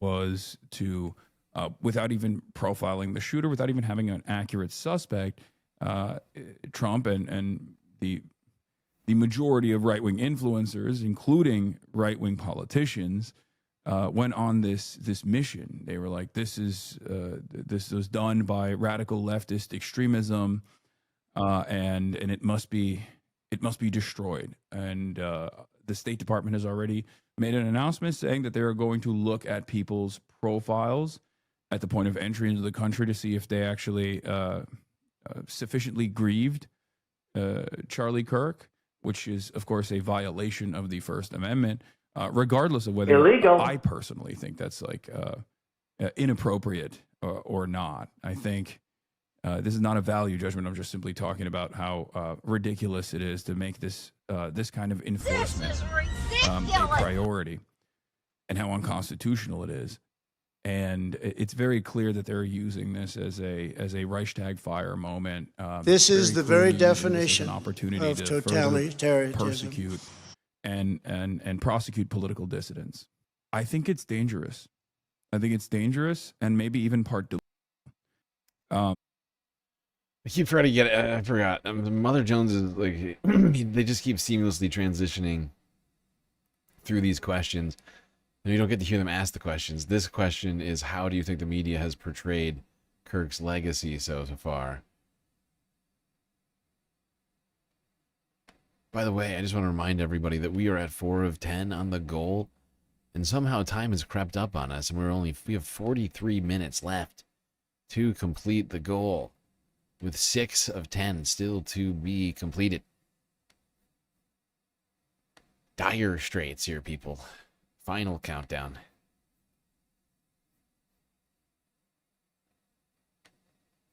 I always say that right-wing politics, conservatism, more often than not, revolves around hallucinating an alternative reality just to get mad at said reality, and then endlessly getting mad at that reality. It's always born out of I don't want reality. Hysteria, right? And I think it's also delusional to look at that, to look at growing anger and resentment in this country, and just simply say, well, some of the more extremist figureheads, especially if they have mass appeal, are simply young activists that wanted to have discourse, that wanted to have spirited debate.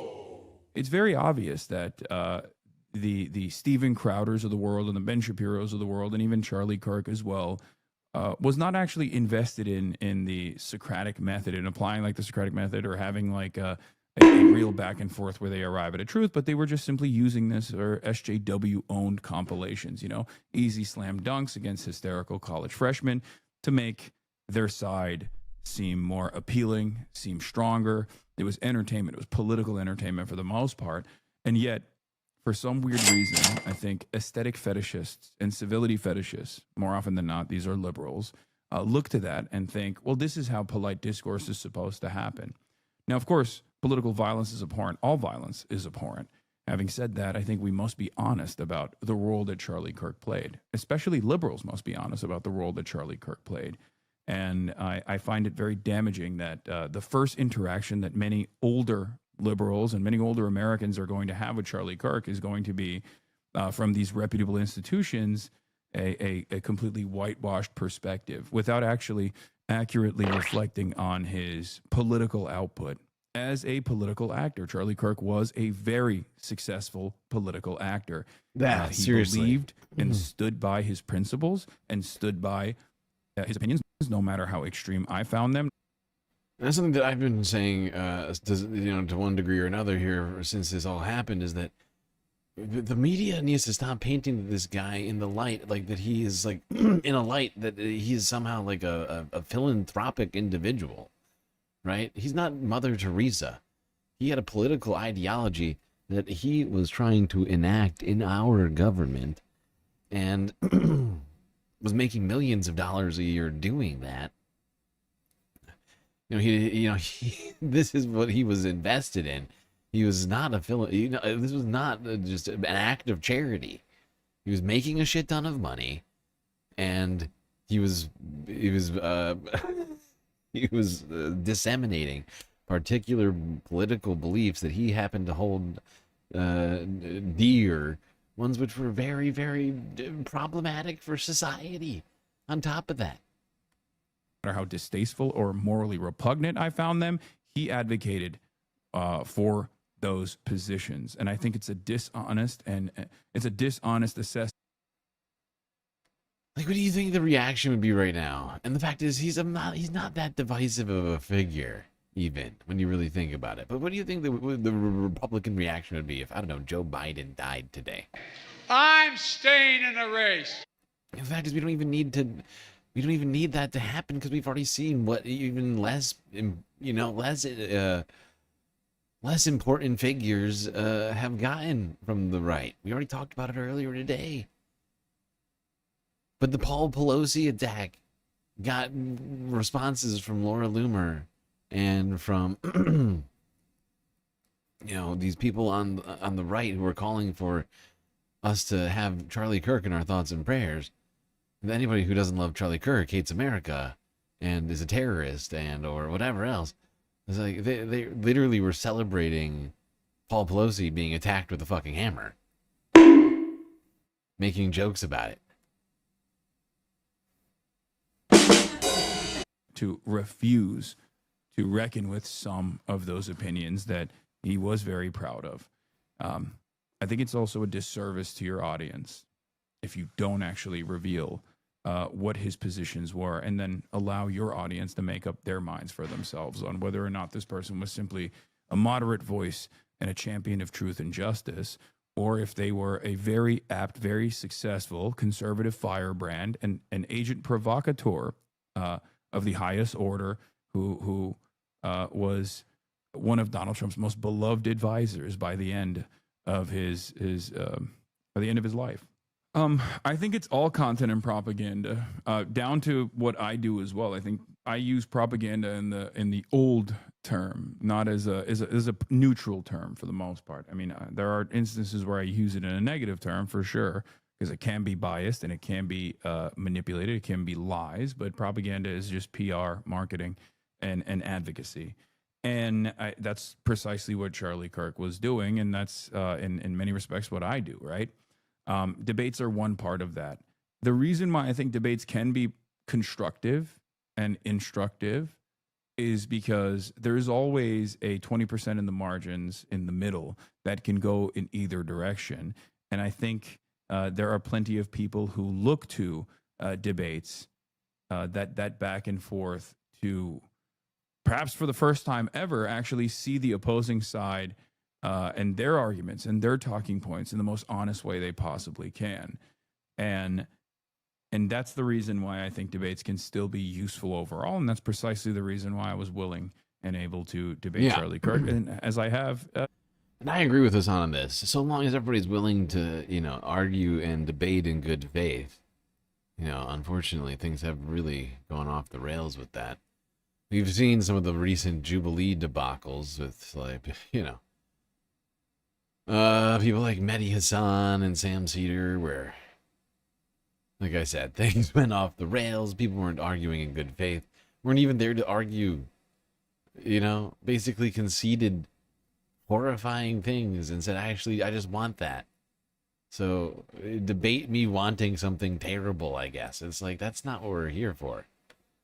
Many other high-profile political figures on the opposite side of the aisle, all the way from Larry Elder and Ann Coulter down to Charlie Kirk as well. So I'm not saying it's unproductive completely, but I think It's the way that it is designed, the way that the format is designed, the way that people talk about it. I think in neutral terms is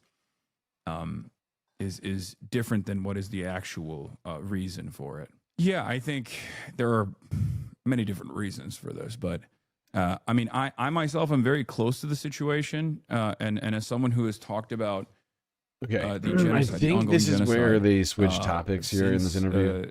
So I'm just gonna move on from this one. Let's go here.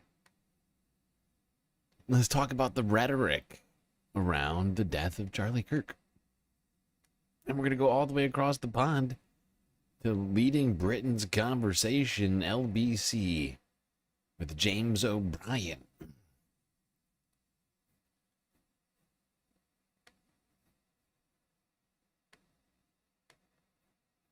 We return to that hideous killing in America. Two things that we picked up on yesterday. I think one of these problems was solved. I began yesterday's program not really having a very clear idea of who Charlie Kirk was, or indeed what he stood for. And I ended it with a much clearer idea, which it is not quite as straightforward a process as you might think. I got a few messages yesterday complaining that we were playing out clips of what the chap actually said, the self-styled free speech champion.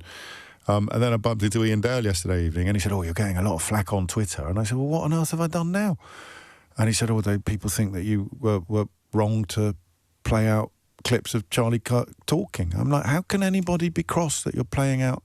I mean, what would he want in the aftermath of his appalling murder? Would he want his positions, his arguments, his messages to be more widely disseminated than ever before? Or would he want people to essentially censor him posthumously? How can it possibly be? I don't know. I gave up trying to work out what passes for the logic in the minds of these kind of people a long time ago. It's not true, is it? I'll never... It's a great fucking point. Yeah, how dare you replay clips of a man who's just passed away, whose entire life and career was dedicated to getting those messages out to the world, who we are currently celebrating for his championing of free speech. How dare you? How dare you? You should censor yourself. You should engage in self-censoring and do not repeat the things that Charlie Kirk said in his life. How dare you? Up trying to work it out, but I gave up much hope that I would ever succeed. And the other bit that was missing from the analysis, from the entire story, was the definition of who they were. So Donald Trump... You haven't seen... DJ hasn't seen... You haven't seen Hassan stream in a few days? Yeah, I was actually looking for Hassan clips, because I assumed that he would be breaking a lot of this stuff down. He's the perfect guy to go to for internet meme culture, video game references, and things of that nature, and yet it's fucking crickets over there right now. Seems to be, I don't know, laying low, deciding where to go in this moment with everything. I don't know, hopefully he's okay. Maybe he's like, yeah, maybe he's, I mean, I know he doesn't like Charlie Kirk, but maybe he's in some sort of moment of shock, right? Like maybe like going through some sort of form of PTSD, because he did just witness somebody live on stream that he knew in real life die. Just watched them die. He watched the life be snuffed out of them in front of his eyes. I mean, watching a snuff film to begin with would be hard enough. You watch one of somebody that you know personally, that's probably gonna be tough. Moved immediately, as Donald Trump will always do, to turn this tragedy into whatever would be most to the benefit of Donald Trump. And so he elected to list attacks upon Republican politicians, refer to attacks upon Republican politicians, and completely ignore attacks upon Democrat politicians, many of which have been undertaken by people who were proven to be Donald Trump supporters or Donald Trump admirers, and talked about radical left rhetoric. I heard a lot of talk, I've seen a lot of talk about they. I'll play you a clip in a moment of a Fox News commentator saying they're at war with us. And I genuinely don't know who they are. And obviously there's a frisson of concern, not necessarily fear, that it just means anybody who keeps telling the truth about these people and this movement. Anybody who, for example, considers it absolutely unconscionable I don't want reality. that you could pardon insurrectionists who attack the Capitol and left and left the police officers traumatized, terrified, and even dead. You know, I mean, is that what he means? What is the radical left rhetoric? So there were two things missing from our conversation yesterday. And I answered one of those questions. That is, James is across the pond. He doesn't know what Charlie Kirk's rhetoric was around January 6th, but he was 100% supportive of the January 6th, of the Stop the Steal movement. So supportive that his 501c3 organization, Turning Points USA, loaded buses filled with people and sent them to the Capitol. So that's how much Charlie hated, violence. Sasha G with a sweet, sweet super sticker. Maracas, that lemon is shaking it over there. Beautiful. Much appreciated. That gets us a 6 of 10. Much, much closer now. 28 minutes and 50 seconds left to complete the goal. 6 of 10 done. 4 needed. Which means we need a little more than... We need like 1 1/3 super chats every 10 minutes. Otherwise, soon we may be in serious trouble. Not getting all of the Saturn Day content that we so deserve. Know what he stood for. I don't remove, and I appreciate some people have been less empathetic than me, if you like. But I don't resile a single scintilla of sympathy and horror at what happened to the guy. I used the word courageous yesterday to describe my reaction to the discovery that he always debated people.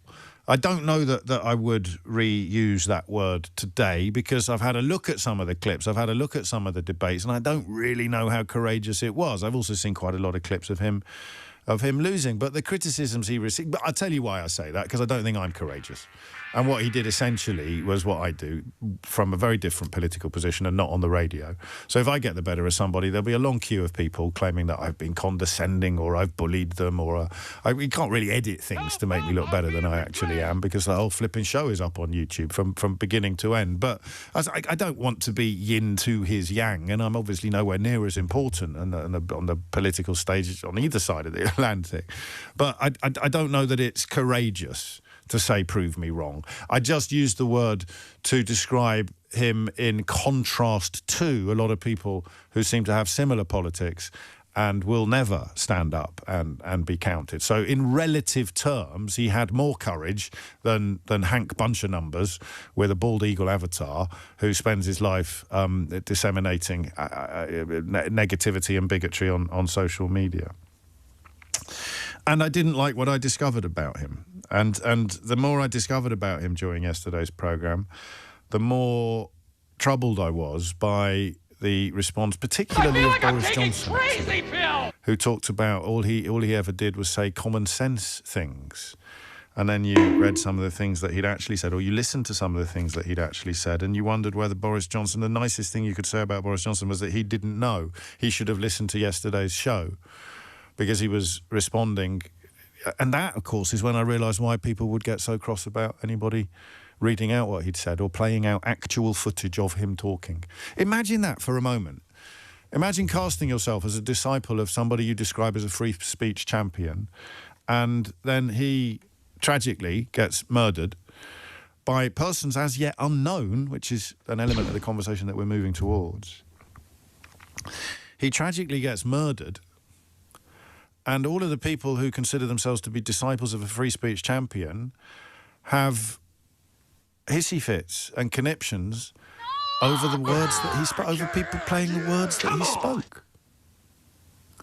I'm not often completely baffled by bigotry, but I've got to tell you, that one's got me right in the confused zone of my brain. So you don't want me to find out what he stood for, even as I condemn his murder.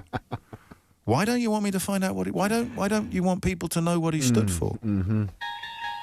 Surely that's a grave disservice to his memory. You think he'd be ashamed of the things that he was recorded saying? You think he'd be ashamed of the positions he adopted? You think he'd be ashamed of the arguments that he made? Or are you ashamed? You should be ashamed of yourself for having that thought. And therefore you don't want anybody holding up the mirror. As usual. I generally, when I'm completely baffled by people, I realise it is what they see in the mirror that's being held up that they're repelled by, rather than the person actually holding up the mirror. That just becomes a wonderful exercise in...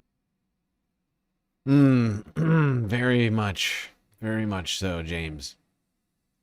I do appreciate the way that James is putting it here. You know, why is it people do not want to hear the words of the man who they are holding up as a free speech champion, as a free speech warriors? Why do you think that Charlie would be ashamed of the things that he said in life? He certainly wasn't ashamed when he was alive, when he was saying those things. Why is it so much? I mean, if David Duke died today, you know, would it be problematic for us to talk about the legacy of the Ku Klux Klan? The Ku Klux Klan. Is that would that be so wrong of us to do? Yeah, or you know, or any other political figure, for us to discuss their legacy, you know, while everybody's glazing him constantly, to have a moment of context given in the media doesn't seem like such a tragedy to me. Perhaps, in fact, necessary context. Projection. So I'm categorically not praising the man, but I am discovering with every passing hour the reality of his opinions. And that then takes us to the reaction. And I've seen actually one right-winger. I'm not familiar with him. I'm not that plugged into American politics. And I don't know whether he's ignorant of history or whether he's absolutely stupid, but I've seen one right-wing commentator this morning suggesting that this is like the Reichstag fire in Nazi Germany. The Reichstag fire, if you don't know, involved the German parliament building being set on fire by one individual who was a Dutch communist. And Hitler used it to claim that this was all part of a massive conspiracy by all the communists, because 1930s Germany could have gone either way. It could have gone far left or far right. And Hitler knew that. The biggest threat to him politically was probably from communists. And he therefore lied about it being a massive conspiracy of people, and that they had to round up all the communists. And once they started rounding up the communists and closing down democracy and co-opting the judiciary, you know what happened next. So I was a little surprised to see that point being made by somebody who would very much style themselves as on the same side of politics as Donald Trump or indeed Charlie Kirk. I didn't know Charlie Kirk was one of the people that lied about the 2020 election. So, again, you know, I don't know what his position was on the insurrectionists, but pardoning people who've tried to overthrow democracy by using political violence is surely, under any analysis whatsoever... Yeah, and Charlie Kirk, actually, if I recall correctly, earlier this year celebrated when Donald Trump pardoned the Jan 6ers, partially because he was responsible for some of those people being there as the man in charge of the organization who loaded buses full of people and sent them to the Capitol. Ah, my oh my. What a strange time we're living in right now, people. More of a catalyst for political violence than calling people names. And then I've also found myself in the last 24 hours reading people who used to claim that calling people names is just hurty words. Even Farage is in the Daily Mail today complaining about people being called names. And yet these are the guys who 10 minutes ago were telling us that our free speech was under that. I mean, I'm just really confused. I'm being repressed! until you start wondering whether it is, as always, all about the race. As is often the way, the transgender people being used as camouflage in the first instance to go all in on the racism. Allowing public discourse to be vile again in the context of transgender people, you're never going to get that genie back in the bottle, and all of the people whose bigotries extend far beyond one issue have been filling their boots ever since. I want you to listen to something. First of all, I want you to listen to this. This is a political commentator from the Republican Party. I think he used to work for George Bush. He definitely worked for one of the George Bushes. There's an old saying in Tennessee. This guy got sacked. He's been one of the most divisive, especially divisive younger figures in this, who is constantly sort of pushing this sort of hate speech or sort of aimed at certain groups. And I always go back to hateful thoughts lead to hateful words, which then lead to hateful actions. That is a guy called Matthew Dowd speaking on MSNBC. He got fired for those words shortly afterwards. This is a guy called Jesse Waters speaking on Fox News in more or less the same window of time, and both in response to this horrible murder. Trump gets hit in the ear. Charlie gets shot dead. They came after Kavanaugh with a rifle to his neighborhood. They went after Musk's cars. They just shot 2 Jews outside the embassy. Think about it. Scalise got shot, barely survived. It's happening. We got trans shooters. We got riots in LA. Jesus Christ. They are at war with us. Whether we want to accept it or not, they are at war with us. And what are we going to do about it? How much political violence are we going to tolerate? And that's the question we're just going to have to ask ourselves. Now, Charlie would want us to put as much pressure on these people as possible. Dana nailed it. This is unacceptable and has to stop. And it has to stop now. And everybody's accountable. Jesse Waters. Charlie wouldn't want us to turn down the heat. He'd want to turn the temperature dial to broil. He looks good and he looks hard. Of course, Jesse. That's hot. Of course he would.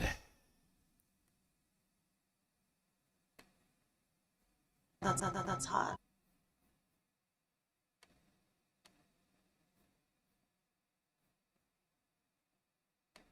We're watching what they're saying on television, and who's saying what? The politicians, and the media, and all of these rats out there. This can never happen again. It ends now. Greg's right again. This is a turning point, and we know which direction we're going. He's still got a job. And, you know, Yes, I share his condemnation of political violence, but who are they? Who is this homogenous group of people that are all responsible for the actions of those individuals? We all know who I mean, he did actually go further. We're angry, and we're resolute, and we're going to avenge Charlie's death in the way Charlie would want it to be avenged. Jesus Christ. Are you talking about avenging now? People are disturbed. And how can you be opposed to political violence but supportive of a man who pardoned the January the 6th insurrectionists? This is ridiculous. You remember that footage? You saw it. You watched it. Donald Trump lost an election and his supporters attacked the Capitol and attacked the public servants working there and bayed for the blood of the actual vice president. I still don't know enough about Charlie Kirk to know how he would feel about the coverage of his murder. But, I mean, I'm certain that he wouldn't want people to be complaining about hearing his words. Yeah, can we please honor the memory of Charlie Kirk and listen to his incredibly racist, xenophobic, and just generally hateful words? What is your problem? Do you have a problem with racism and xenophobia and hate? You don't think we should go back to the 1800s before, you know, the Voting Rights, Civil Rights Act and things of that nature passed? Back when women were still the property of their husbands and things like, oh my gosh, you are dishonoring the legacy of Charlie. It's terrible. Awful, awful, awful. Weak, weak, weak. You should be ashamed of yourself. You should be ashamed of yourself for having that thought.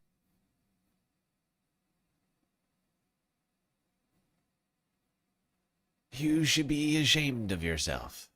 Now, Mehdi Hassan has had a lot to say about this. Went on to speak with BBC. This was posted to BBC Newsnight yesterday. What happened to Charlie Kirk was horrific. Charlie Kirk hated me. Charlie Kirk said I should be deported from the Although US. this is technically... but obviously what happened to him was horrific. And just to be clear, this was actually posted... A speech, but for the Republic... Mehdi, shush. This is actually posted on the 11th, it looks like. So, let's see. Thursday? This is Thursday on BBC Newsnight. To cynically weaponize this, it's kind of disgusting. This country really needs to take a long, hard look at the level of gun violence and political violence. And it is very, very scary time at a time when people are ratcheting up and up and up. I'm joined from Washington, D.C. by Mehdi Hassan, Editor-in-Chief and CEO of Zeteo. Mehdi, welcome to Newsnight.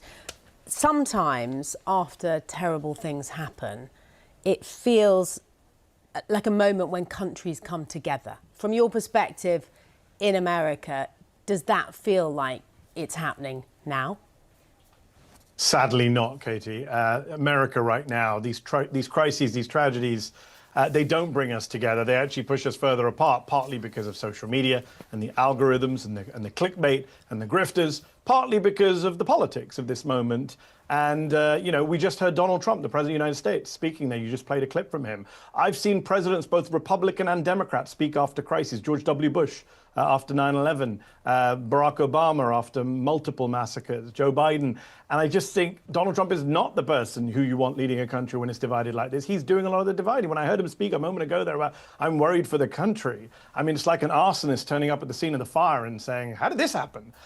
He has poured a lot of the fuel on the fire when it comes to incitement. And that is the problem right now. And why do you think it is? If you're using those terms, it sounds...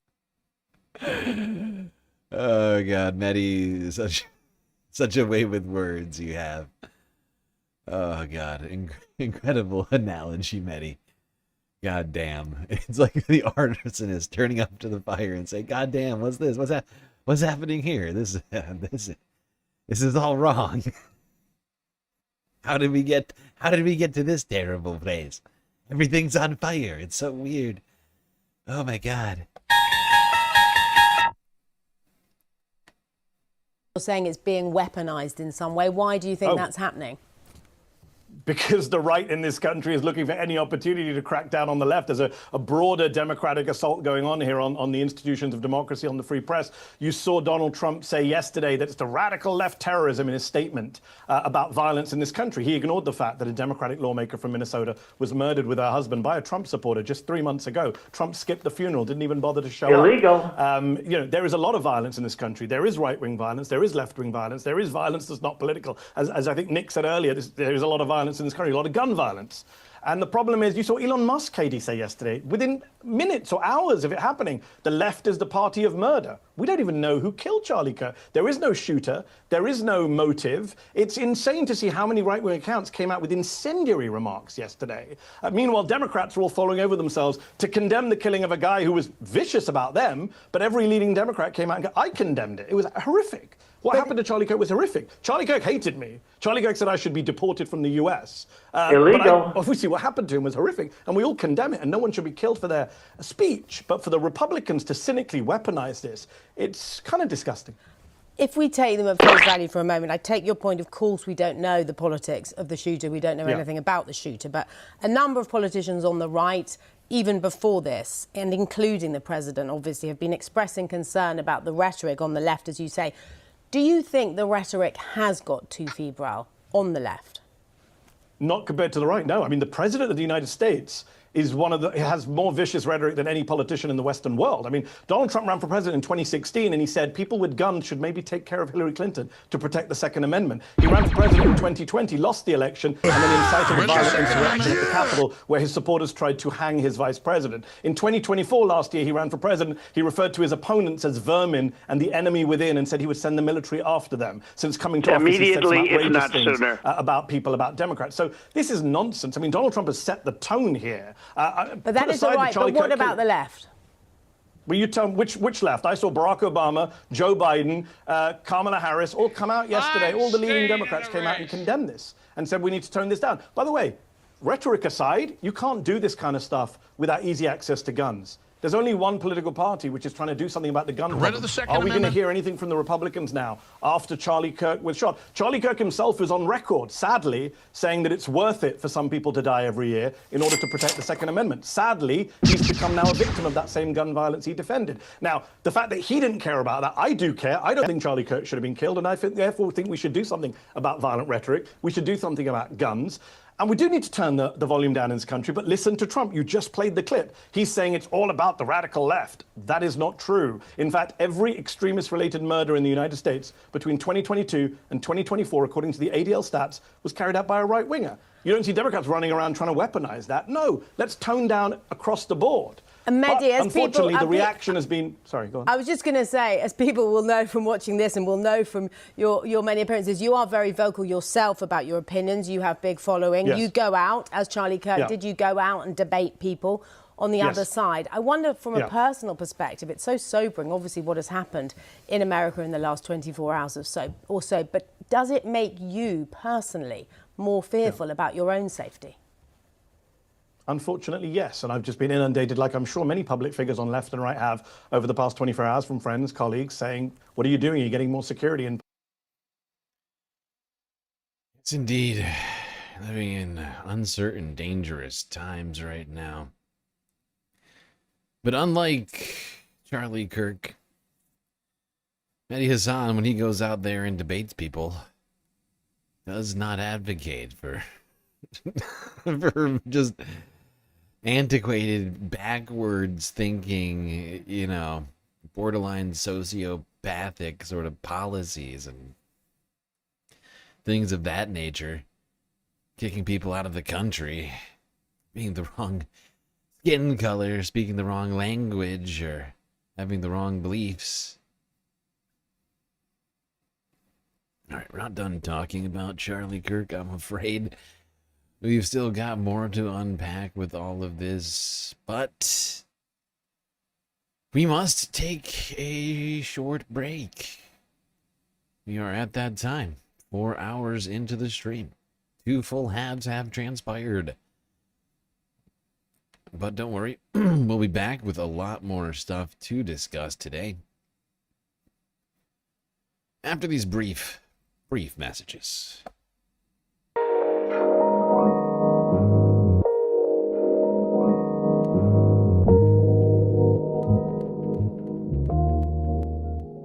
Okay, I hope everybody's been enjoying the show so far. If you haven't already, hit the like button and don't forget to subscribe. Hit that bell icon too so that you get the latest notifications from GNN, ensuring that you don't ever miss a single show. And while you're at it, clicking away at things with your fingers and thumbs, do also consider contributing to the Galactic News Network, as we are completely funded by you, and we are in the final countdown on the content goal to ensure that we get all of the sweet, sweet space content. We still need 4 more super chats, super stickers, or some combination of those, memberships, donations on Cash App or PayPal, or new Patreon memberships started. Otherwise, the rest of this stream is under threat and could end suddenly. Anyway, chat, enjoy the break. Grab yourselves a drink, maybe a snack.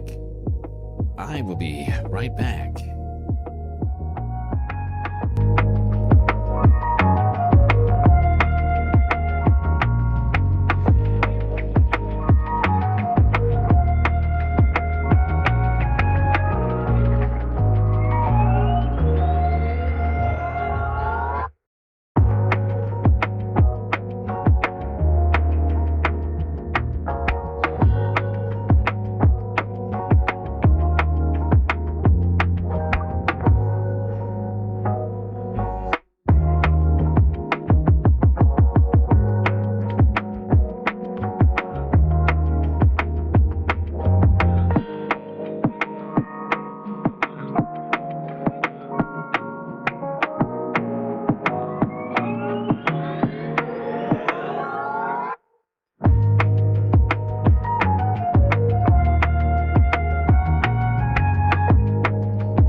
All right, everybody. I think you know what that sound means. It means that the break is in fact over. That's right, break number 2 done. Half number 3 about to begin. However, we have a bit of a problem, which I feel it necessary to alert you to. Probably an important thing to know. As with half 3 impending, we have another problem. The galactic goal just ended. A full 4 hours has transpired, and we have not completed it. We only got 6 of 10 of the needed super chats and or super stickers or other forms of donations to keep this goddamn stream alive. But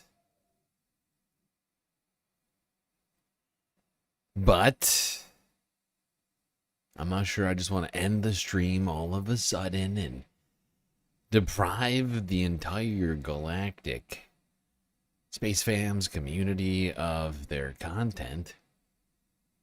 So I think we'll do a we'll do a lightning round. Lightning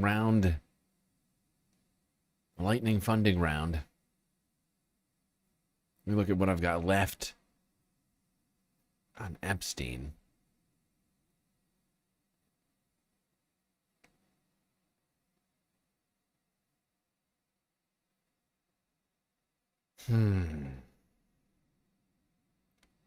Okay, I'll give you another hour. Aren't I a good guy?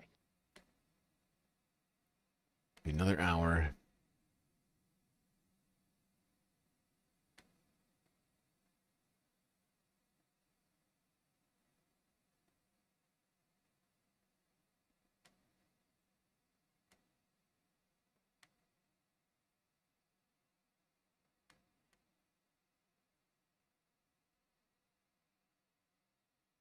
If YouTube will let me start another goal, god damn it.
Okay. Well, there we go. New goal has been started in the chat. 5, but really it's only 4. Needed super chats to keep the stream alive. Remember, it's 4, not 5. And we could keep the stream alive. Just 4 of 5. Okay.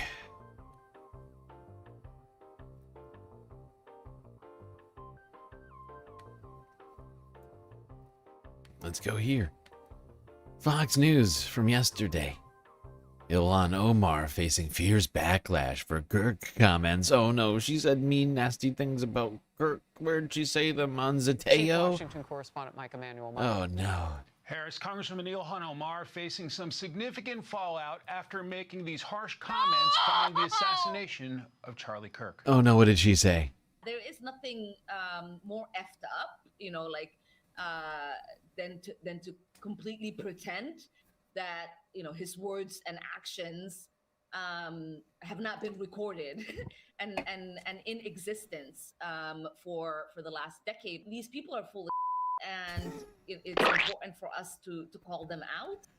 Tennessee Republicans. How said that dare once a she? black Oh, woman she's offends done. reacting- She's made the cardinal sin. We just talked about this, reminding us of the words of Charlie Kirk, reminding us that they exist. A man, a free speech warrior. How dare you remind us of the things that the free speech warrior Charlie Kirk ever said during his life? It's incredibly rude, Ilhan. How dare you? How dare you bring up what brave free speech hero Charlie Kirk said during his life? That is illegal. Illegal. How rude. Incredibly rude. Fox News is furious.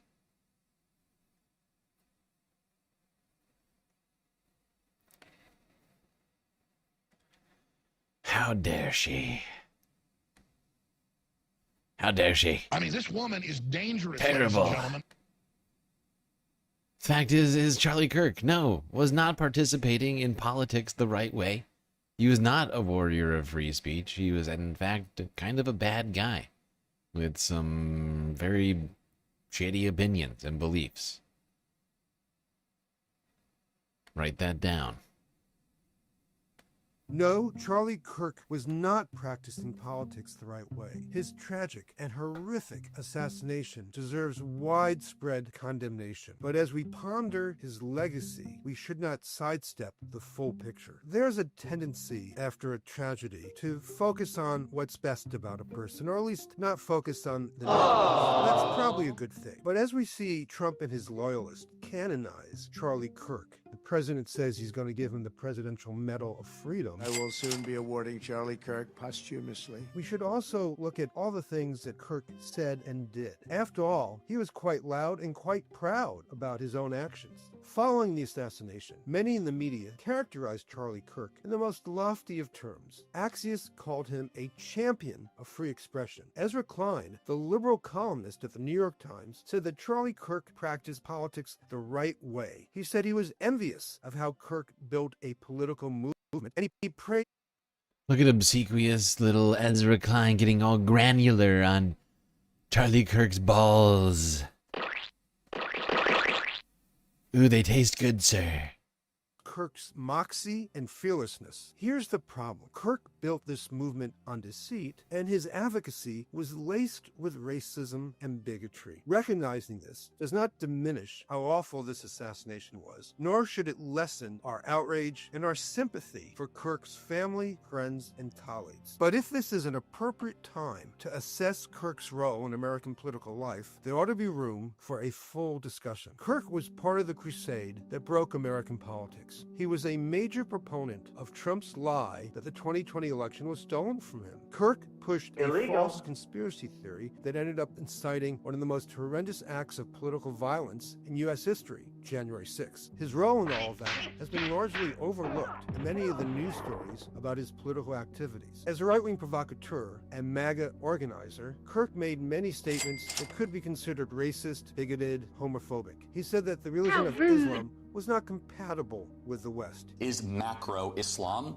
compatible with Western values? Of course it's not. He hosted white No, of course not. on his That makes podcast. sense. He said that America must preserve its white demographics. He even once said that if he got on a plane and saw a black pilot, If I see a black pilot, I'm going to be like, boy, I hope he's qualified. he would worry, fearing that person had been given the job only because of DEI or affirmative action. Now, Charlie Kirk did love debate, and that's admirable. He would go to college campuses and face off with students and take them all on. But that's not the whole story. We really do have to look at what he said, and he often encouraged harsh and divisive rhetoric. He was not at all shy about the positions he held and the controversies he generated. So as he is being canonized by Trump and the right, these are matters we should be free to discuss, which means there's no reason to back away from evaluating all these statements and actions while we ponder his legacy. And the lies he advanced did fuel political violence and an assault on our national foundation. That is not practicing politics the right way. His assassination is horrible and frightening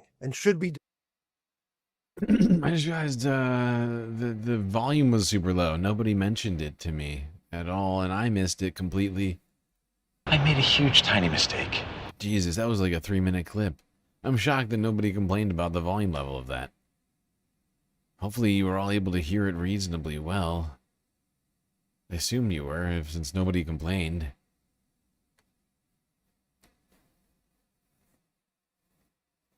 What did Ilhan Omar say? Oh, Jesus Christ. Oh, she said something very rude. She said that we cannot forget what Charlie said during his life and that it's all recorded. You know, all these things, like where he told that 14-year-old girl, you know, to use her uterus and make some babies rather than using her brain to go get a job, you know, make a career, something for herself in journalism, or well, any of these other horrifying things that he said over the past. He's just not a, you know, like that's the thing. That's a terrible thing that Ilhan Omar said. She didn't go into details like I just did. She just literally said, we cannot forget that everything Charlie Kirk ever said, it was recorded. And it's true. It is. It's all there. And yet we're getting yelled at for rewatching some of the choicest Charlie Kirk clips. Let's go here to Taylor Lorenz.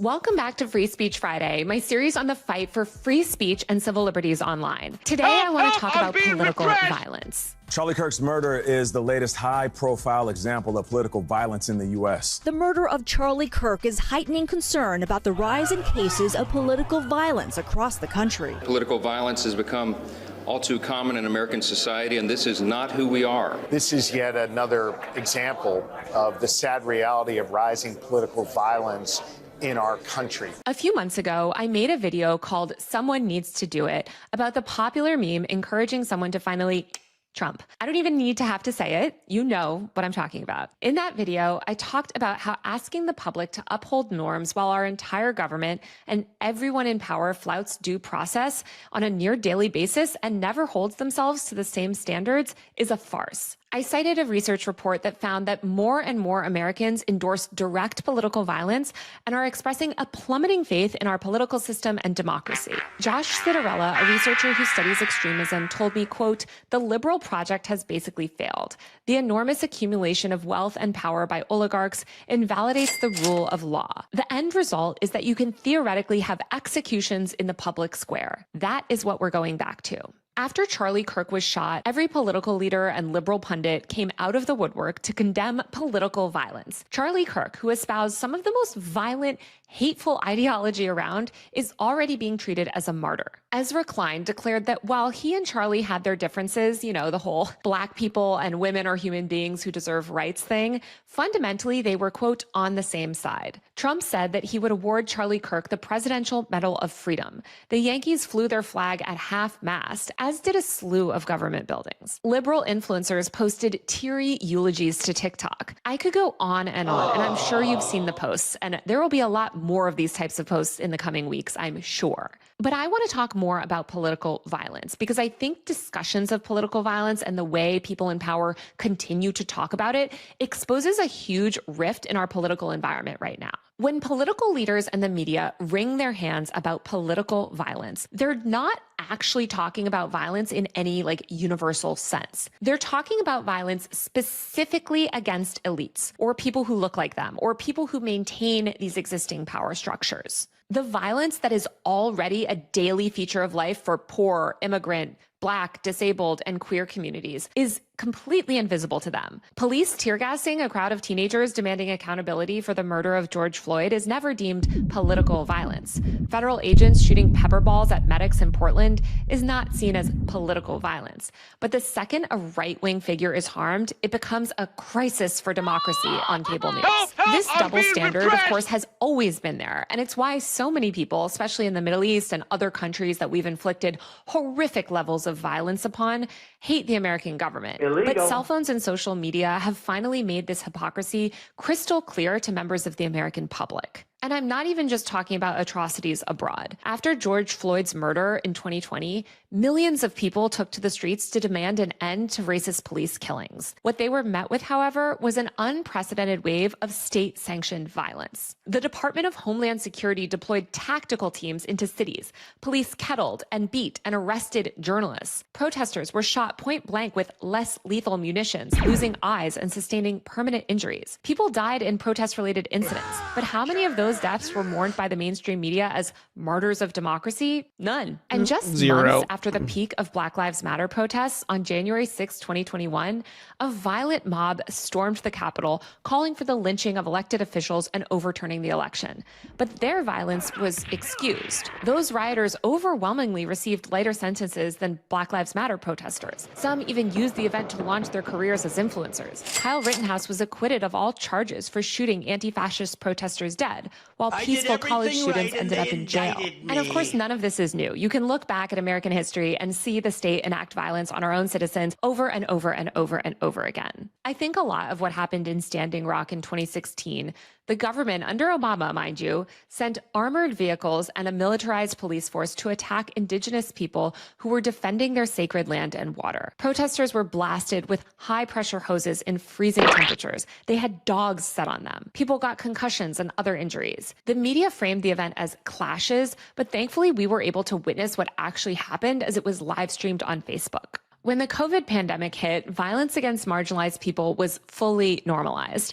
Immigrants, people of color, and the poor were and are currently being sent into deadly workplaces with no airborne disease protections. Prisoners are being left to die of COVID-19 in overcrowded facilities with, again, zero airborne disease mitigations, even today. Joe Biden successfully convinced liberals and even leftists to completely devalue the lives of people around them to the point that, again, even leftists today believe that it's morally neutral to infect and kill or permanently maim those around you by infecting them with airborne disease because you don't want to wear a mask. Killing and disabling millions of Americans by encouraging the spread of an airborne vascular disease is also violence. In Atlanta in 2023, when activists protesting Cop City were stalked, arrested, and even killed, these pundits mourning political violence were nowhere to be seen. Manuel Tehran was shot and killed, and the state labeled them a domestic terrorist for peacefully resisting a police project. According to Mapping Police Violence,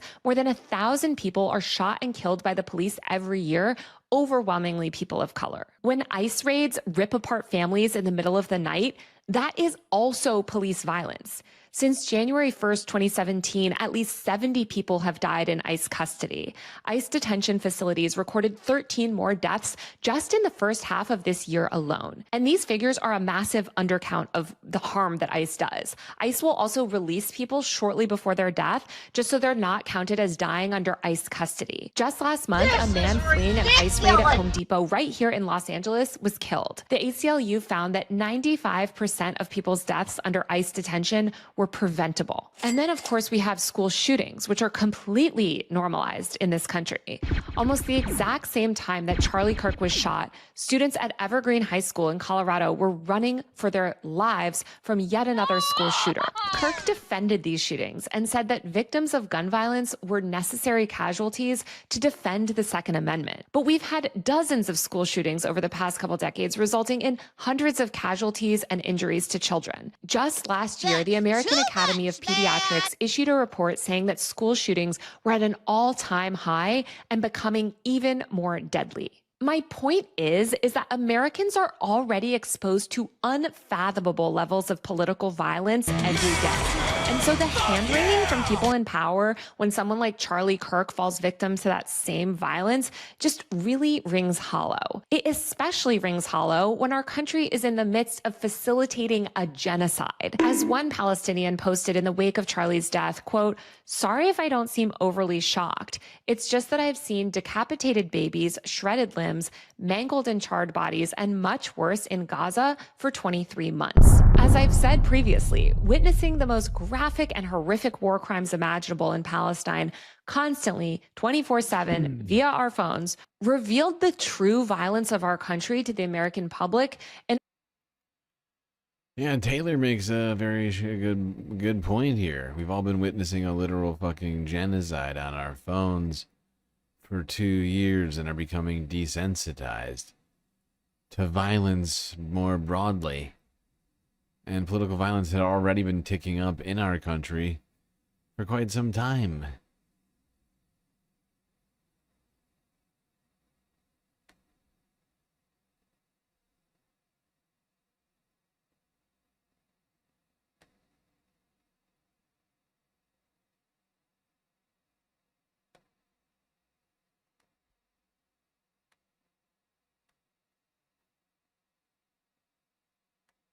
Have to fight for a free and open internet. That when pundits and politicians and people in power claim to oppose political violence, what they actually mean is that they simply oppose violence that threatens them and their power. The daily political violence that millions of Americans have to endure through incarceration, our for-profit insurance system, neglect, deportation, police brutality, and on and on and on, doesn't count. Our lives don't count. Every hand-wringing op-ed about civility and democracy is just running cover for a relentlessly violent system. You can really see exactly how insulated people in power and the elite media are from this daily violence in moments like this. For example, shortly after Kirk's shooting, CNN pundit Abby Phillips tweeted, quote, "The degree to which the algorithm on this platform is pushing video of the shooting is incredibly disturbing. There has to be some human that can turn the dial down in a situation like this." I thought this post was so revealing because I think so many people, myself included, looked at her like, where have you been? You think this video of Charlie Kirk getting shot is gruesome? Have you not been witnessing the same live stream genocide across every single social media app that we have for the past 2 years? But the truth is that they haven't. People in power remain comfortable in their elite bubbles, completely shielded from the material harm of the violent policies that they support. And I think this is why so many people feel schadenfreude about Charlie Kirk's death. He dedicated his life to upholding violent systems and advocated for incredibly violent policies that have resulted in people's deaths. And Kirk led a legion of millions of supporters who still support this violence. Yep. Him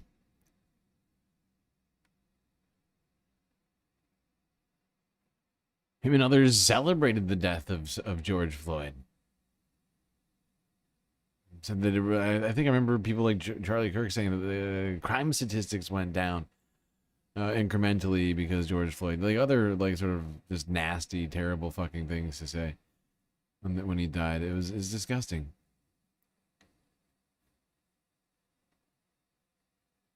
Truly disgusting stuff.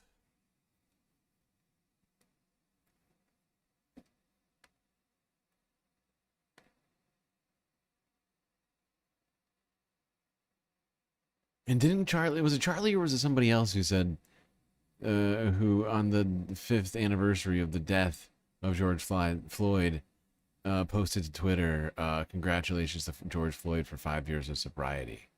Like, it was like nasty, disgusting comments with no respect for life coming from people like that.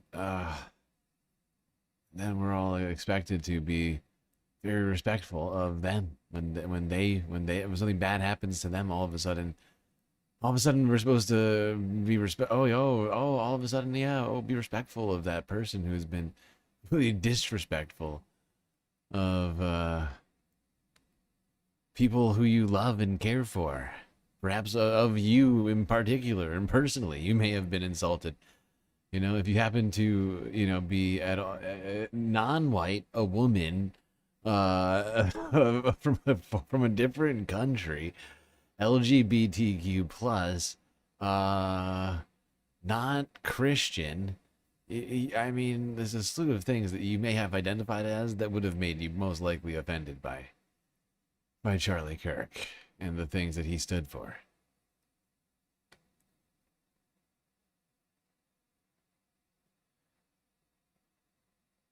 But Donald Trump and others continue to believe it is the left that is responsible for this. The shooting of 31-year-old Charlie Kirk and the young age of his suspected shooter have put political divisions among America's youth firmly in the spotlight. For Conservatives, Kirk has become a symbol of free speech under attack. It is very concerning that some people are believing that people with different ideas or different values should be silenced. But many on the left say the focus should be on the dangers of escalating rhetoric. A recent YouGov poll found that more than half of Americans thought the country was much more politically divided than it was 5 years ago. That divide is reflected online too, and can be exacerbated by the way young Americans get their news. A 2020 story, and the fact is, I went through a bunch of stories earlier, like all these stories in the wake of this killing, coming out of mainstream news, whether it's France 24, CNN, or MSNBC, or any of these other. They all seem to be talking about the same thing: the divide, the political divide that caused all this. And nobody seems to be talking about the political divide inside the Republican Party. They just seem sort of be this sort of like amorphous, undefined political divide that they just keep talking about, which basically leads one to assume, if you're not in the know, that it's between the left and the right. And that's basically how all of this is still being framed, while there's definitely evidence that this guy was not on the left, and this was a different fight than the normal political divide that people are talking about. And it's kind of frustrating to me earlier. Like, I started this discussion and sort of am ending this discussion with this almost. I mean, it's not actually, this is not quite the last one, but almost the last one. I don't know. I just think they all seem to have missed the boat on this. It's very strange. Including the president, of course, Donald Trump, continuing to claim that study from the Pew people on the left-wing radicals are the problem that led to the death of Charlie Kirk.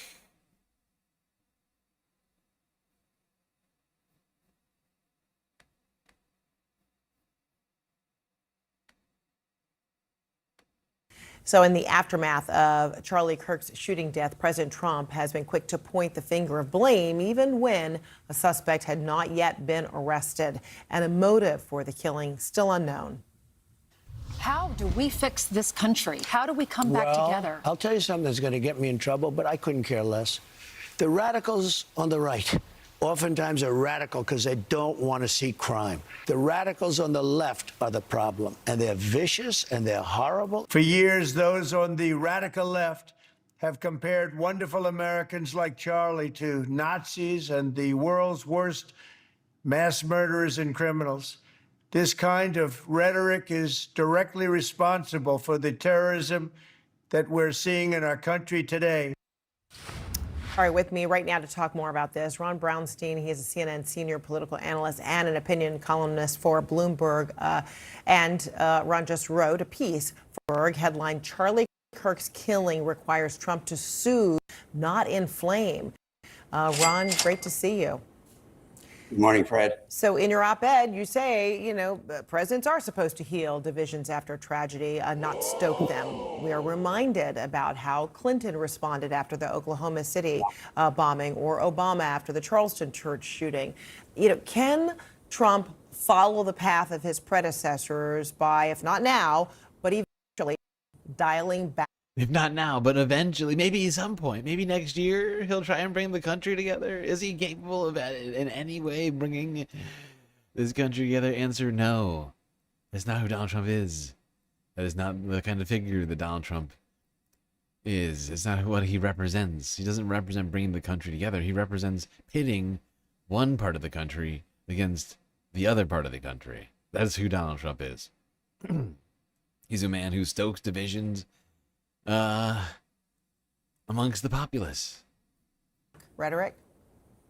No, I think it's highly unlikely. I mean, it's hard to overstate how profound. Not going to do it. Wouldn't be prudent President at Trump this is not only juncture. departing from, but essentially inverting the first instinct of other presidents at a moment of national tragedy, which this is. I mean, this is a tragedy. What happened was terrible. But those are the moments when presidents historically have tried hardest to speak to and for the entire country. I mean, you mentioned Clinton after Oklahoma City, George W. Bush going to the Islamic Center a few days after. There's an old saying in Tennessee, I know. All Americans, or Obama singing Amazing Grace after the horrible Mother Emanuel shooting.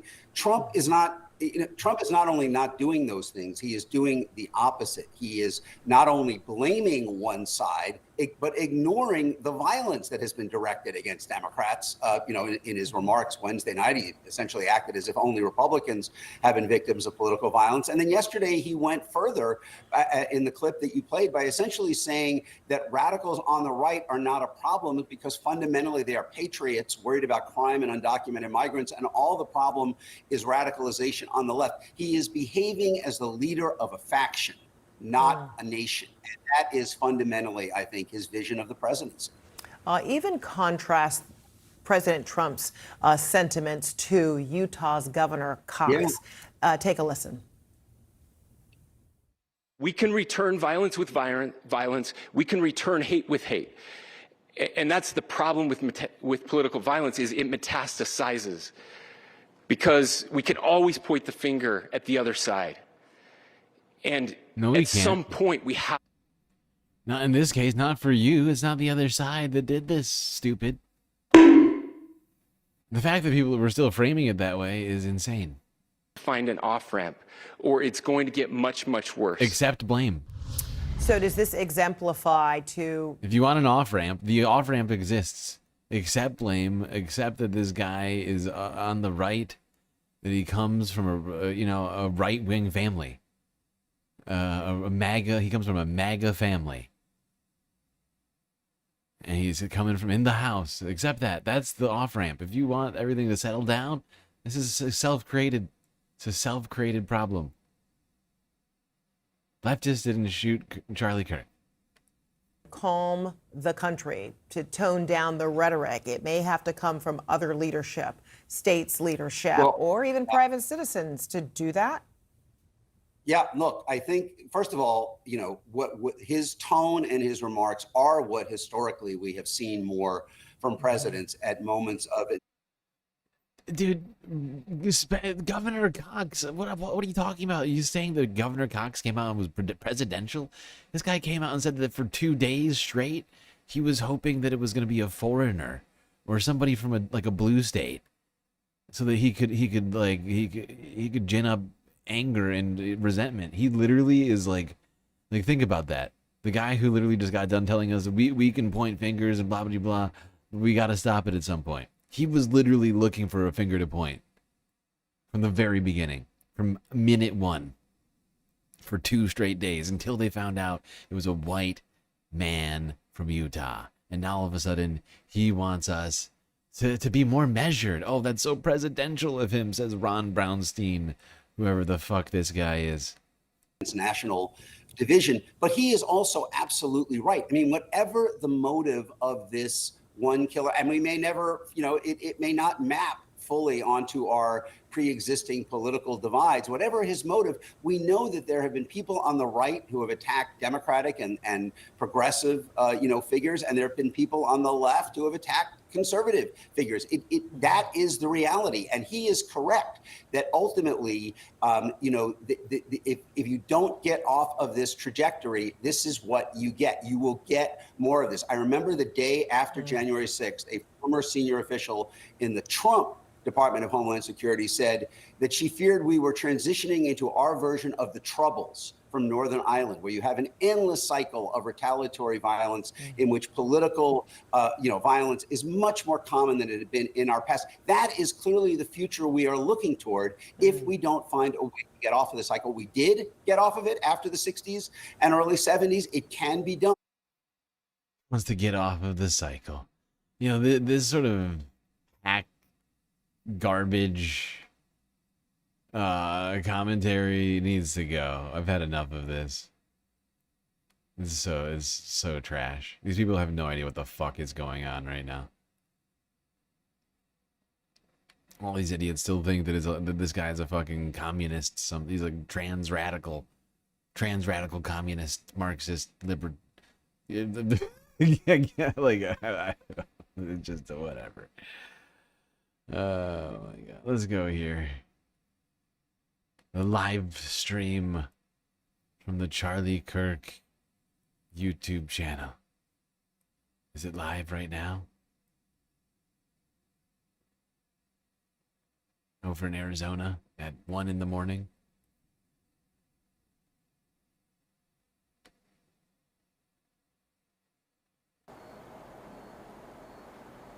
It's a vigil. Look at it. All these people out here lighting a candle for racism, xenophobia, misogyny.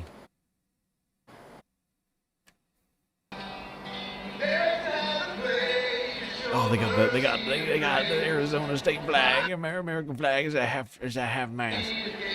Is that half mast? Gotta be respectful. Gotta be respectful of Mr. Kirk.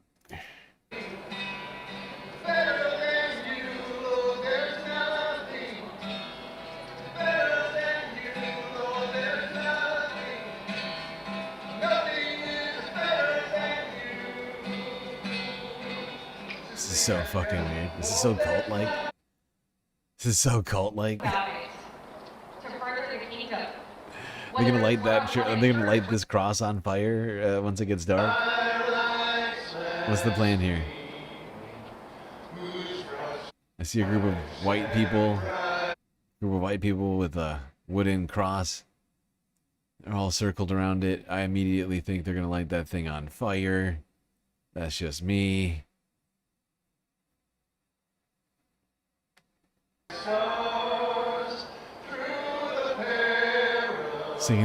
Randomly singing the Star Spangled Banner.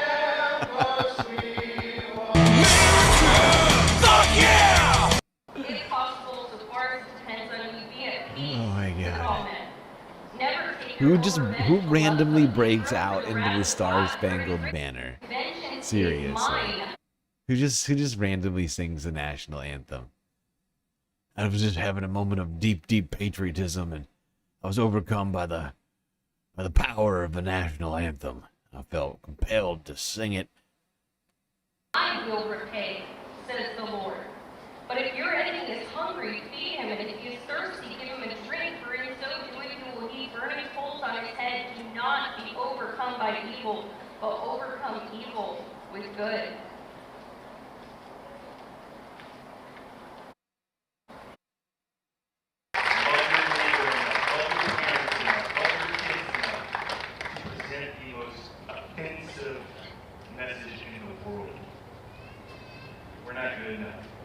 Only God is. You are a sinner. Be free from sin in the perfect holy of Jesus. It's a sermon. They're just saying, if you are a sinner, be free from sin. You sinners, you stop sinning. Come on. Come on! Come on. Why are you still sinning over there? You stop that. Not just for you. This is wild. They're just standing here for hours. For fucking hours, dude. 7 hours. This is a 7-hour live stream.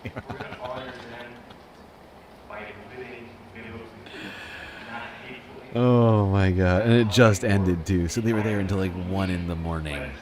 Arizona time. 1:30 maybe. Just being loud as shit. Thankfully, I mean, actually, this looks like this might be a partially residential neighborhood. Can't quite tell. This looks like a house to me, but I don't know. Arizona architecture is weird. It's like on a fucking loudspeaker. Jesus, Jesus, Jesus, Jesus. If you love Charlie, you love Jesus, and Jesus loves you, loving Charlie. Charlie loves Jesus, Jesus loves Charlie, Charlie and Jesus love you, and you love Jesus and Charlie. And Charlie is now with Jesus forevermore, with the man who you have a serious crush on.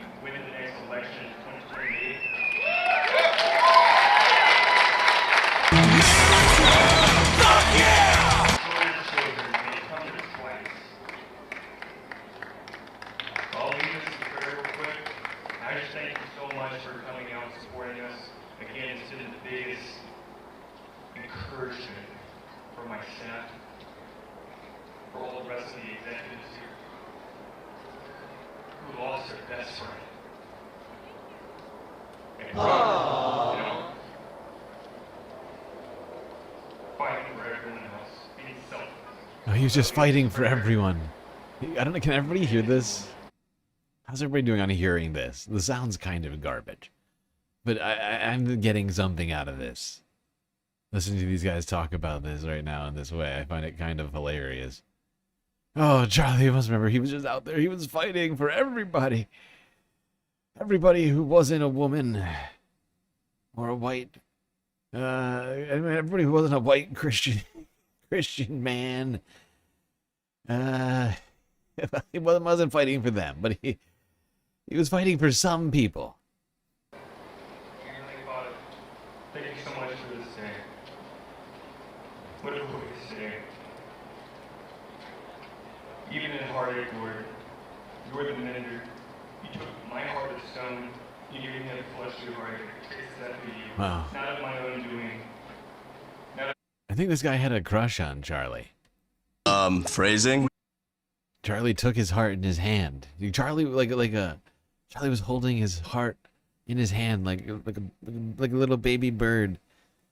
Oh, so cute. Aww. God damn it. What have I just done? Don't do that. Go back.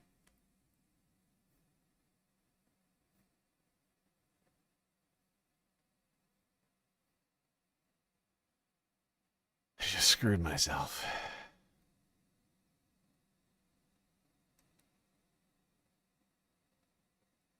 I still can't believe it's still live. Like, actually, I take it back. They haven't left yet. It's 1:30 in the morning. They're still out here. Look at them. For a second, I forgot. For a second, I forgot. I was like, oh, they've got to have left now. They're not. They're not gone. They're still here. They got candles. They got flags.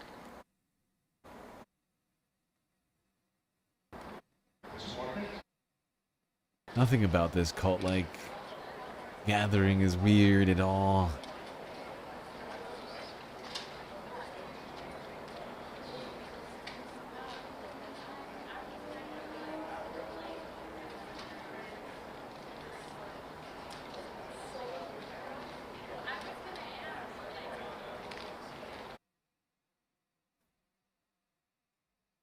Have I seen the AI of him running off to the pearly gates?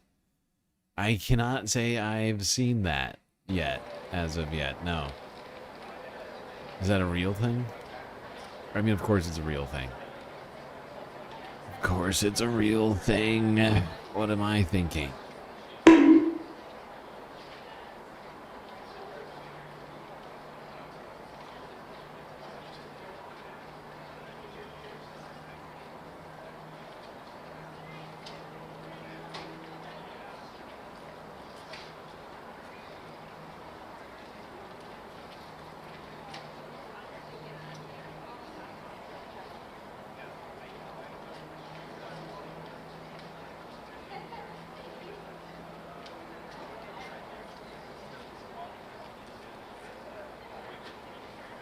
Charlie Kirk in heaven with Jesus.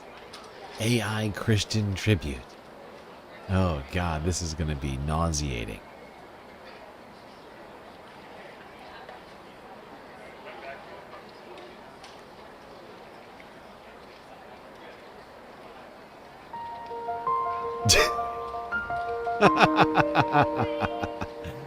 One of the main problems I already see with this AI tribute is that his head looks far too normal and not egg-shaped.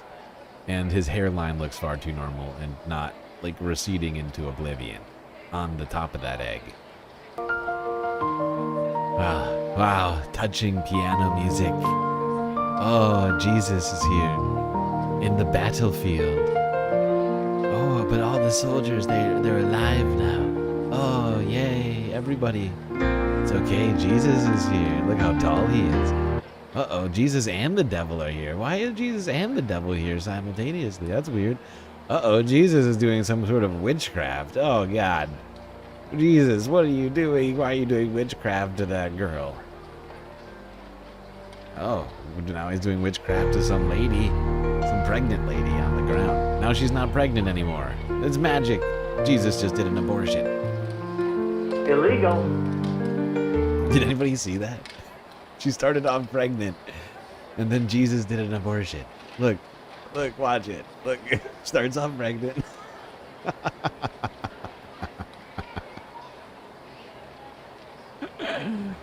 Oh my God. Look, still pregnant, and screw it. Not pregnant anymore. Let's make out with Jesus. Look, Jesus is standing in, just like literally standing in the middle of the ocean. This kid's like on a boat. Like, either this is on the shore and this kid is a fucking idiot, or something very weird's happening. Oh, it is on the shore. This kid's a fucking idiot. You stupid child. You didn't need Jesus.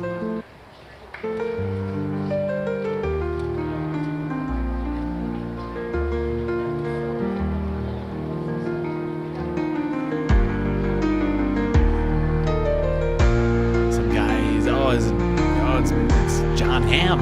John Hamm. Why are you so sad, man? Oh my God. Oh, how'd you do that, John? How'd you drop the glass so perfectly? Am I wrong? Does that not look exactly like John Hamm? Like a sad, drunk, homeless John Hamm?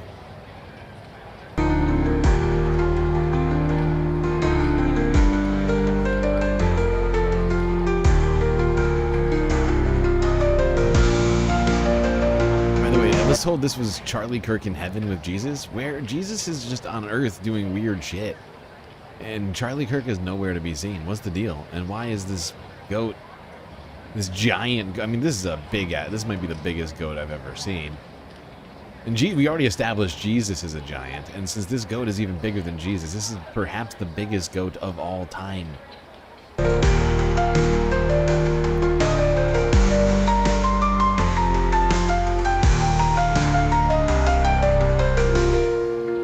It's fine. She's fine. It's fine. Look, she's fine. She's just sleeping. Oh, yeah. Why'd you fool me like that, you stupid daughter, you? What's wrong with this giant baby? This baby is humongous.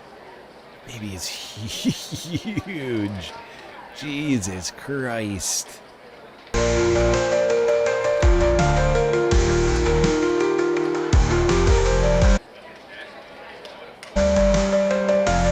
Wait, if Jesus grows wings on the cross and flies away and doesn't sacrifice himself for our sins, then does that mean we all go to hell?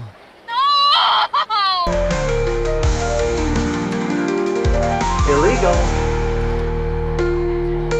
Jesus is just giving people birthday cakes. What the fuck is this AI garbage? What is this slop?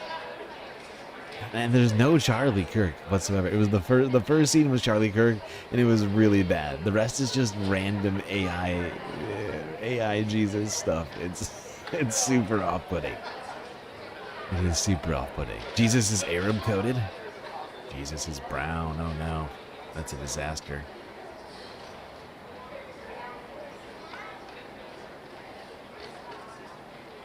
Oh wait, there's another one. Maybe this is the one people are talking about. Charlie Kirk went to heaven.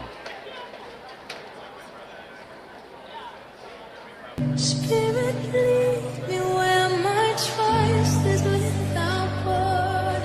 Let me walk upon the world. Jesus Christ. Jesus is fucking where my trust is without word. Let me walk upon the world. Terrible. Jesus is Palestinian. It's true. Jesus is Palestinian.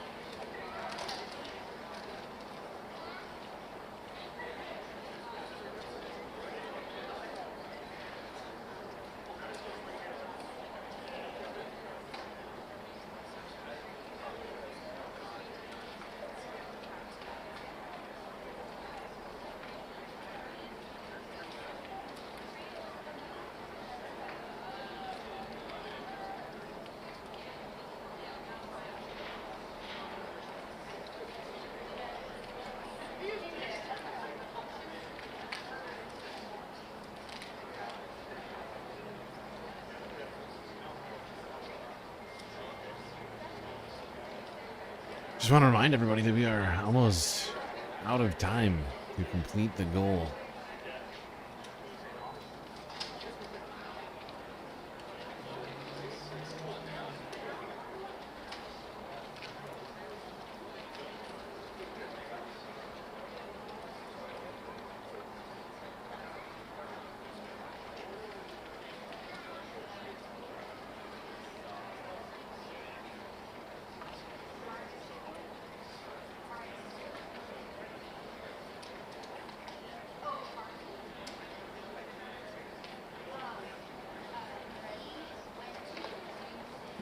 Still have a few waters left if you guys want.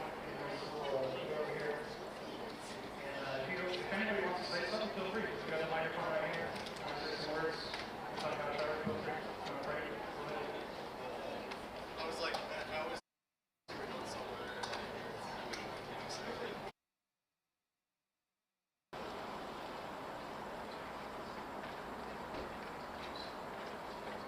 My brother Donald should be coming up here soon too.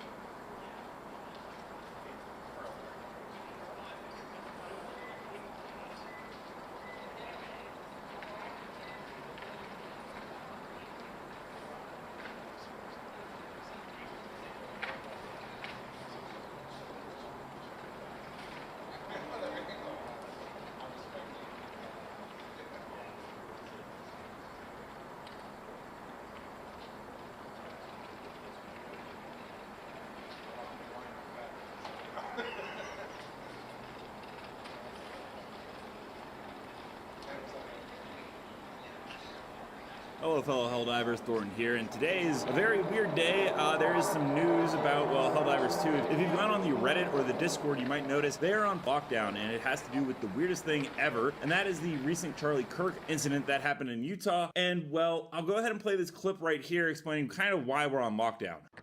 Inscriptions on the 3 unfired casings read, "Hey fascist!" ! Catch! ! Up arrow symbol, right arrow, and symbol, and 3 down arrow symbols. A second unfired casing read, "Oh Bella Chow, Bella Chow, Bella Chow, Chow Chow," and a third unfired casing read, "If you read this, you are gay, LMAO." Now, the reason this is relevant is that up arrow, right arrow, 3 down arrows, that is the 500 kg, which is a stratagem you call in Helldivers 2, and that is why the Discord and the Reddit are on complete lockdown. No idea when they're going to be lifted. Obviously, they don't want it to get political on those platforms. I've never had to cover a story where there was a, assassination attempt that was tied in with a video game. It's absolutely, utterly bizarre, but I thought I'd go ahead and pass along this message for those of you wondering why you're not able to act. There you go, an update directly from a Helldivers 2 player about the shutting down of the Helldivers Reddit. Apparently they are afraid people sifting through their Reddit, potentially finding links to a shooter, and just shut it down. I guess that's one way to do it. All right, let's do one more video here.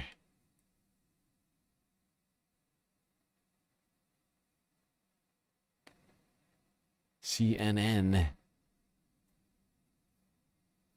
From yesterday.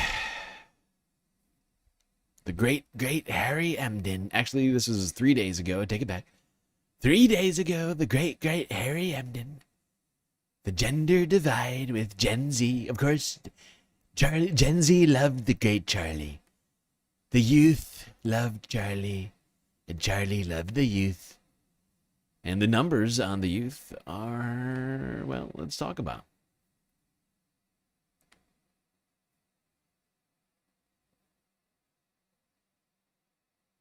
If you are between 18 and 29 years old, you are a member of what is known as Gen Z, and you are no doubt all watching this program on your giant big screen linear television, maybe even with rabbit ears. But be that as it may, we've got new data that shows just how different Gen Z is, this voting bloc is, from everyone else and also internally. CNN chief data analyst Harry Enton is here. So let's talk about the kids, Harry. Yeah, let's talk about the kids. You know, oftentimes we talk about a gender divide in our politics, but the gender divide with Gen Z is wider than the Grand Canyon. My goodness gracious, what are we talking about here? Well, let's just first talk about party ID margin. Look, there's a gender divide no matter where you look, but among Generation Z, it's significantly wider. Look at this. Among female Gen Z, look, Democrats plus 19 points. But look at Republicans among men. They have an 18-point advantage. That is a, get this, 30.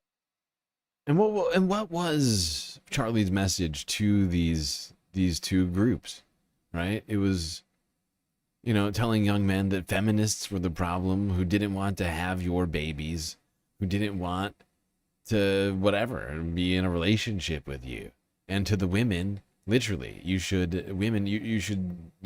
submit yourselves to your husbands, read the Bible, and take your shoes off, get your ass in the kitchen, start making meatloaf for your goddamn husband.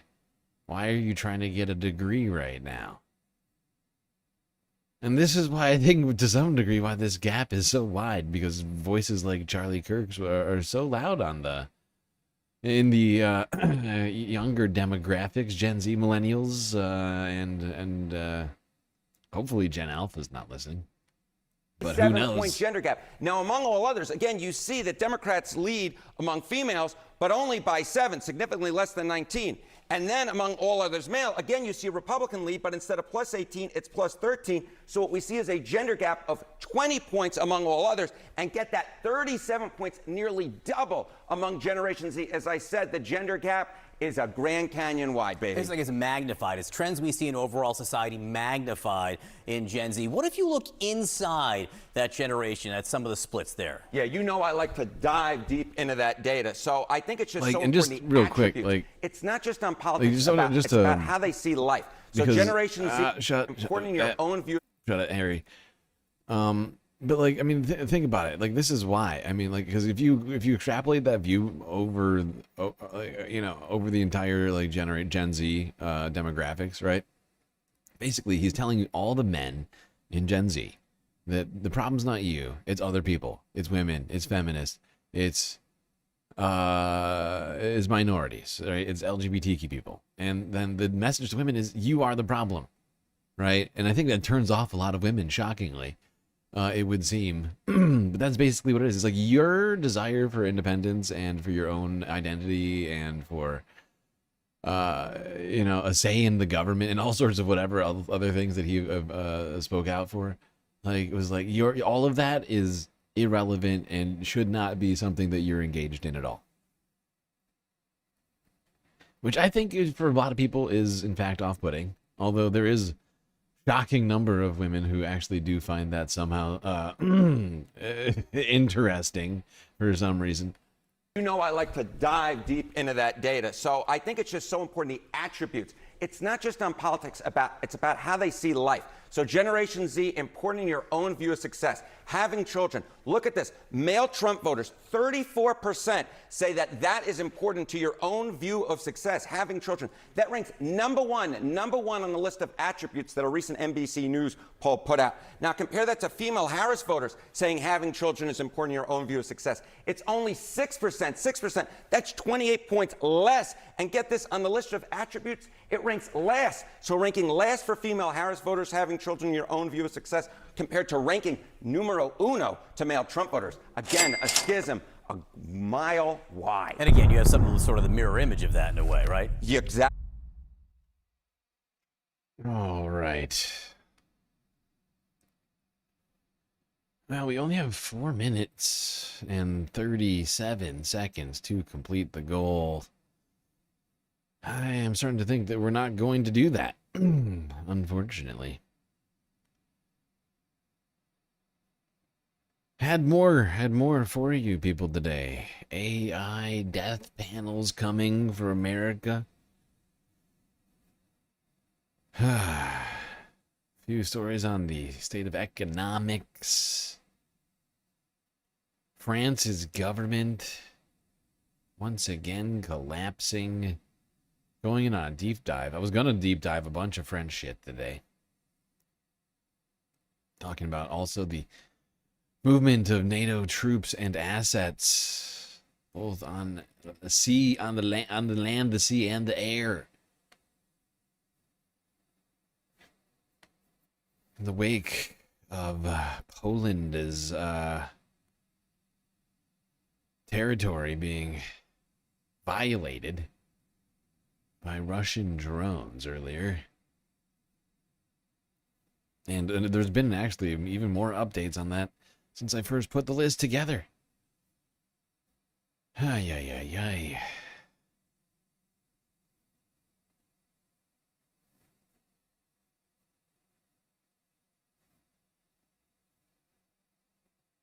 It's very sad.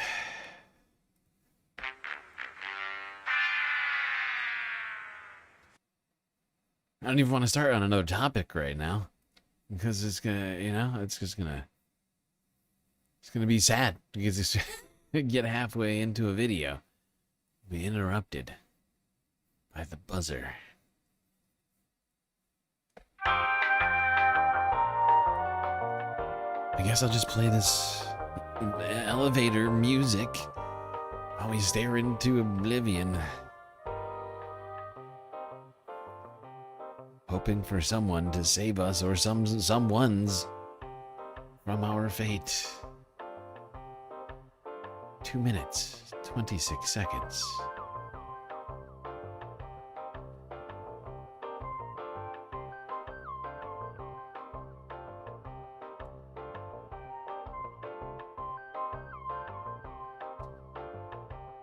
That's fine. I am kind of hungry.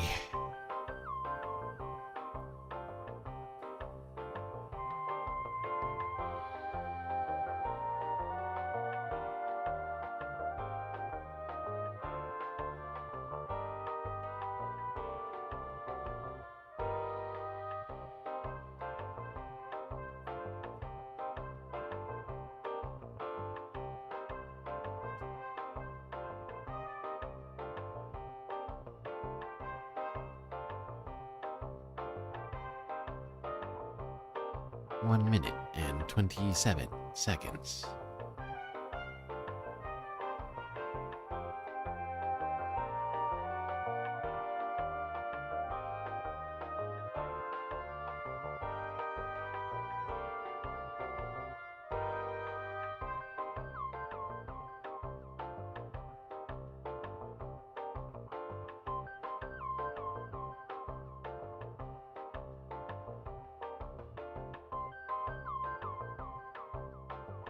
$55 seconds.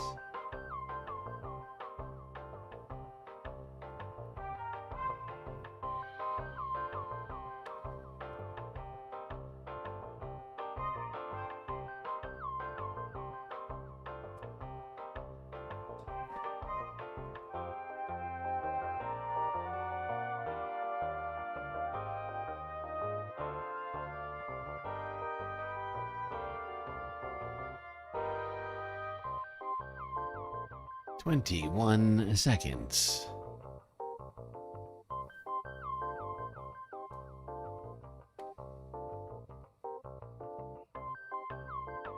Ten, 9, 8, 7, 6, 5, 4, 3, 2, 1, 0.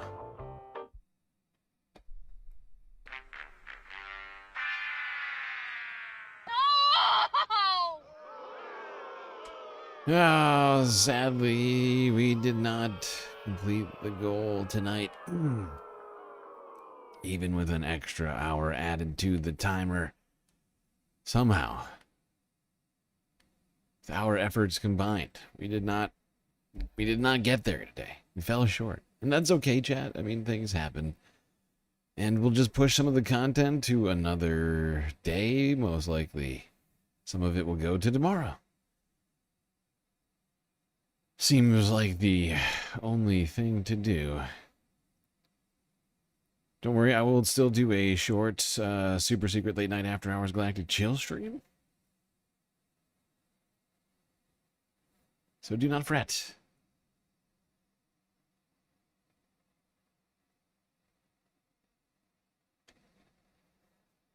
Oh my God.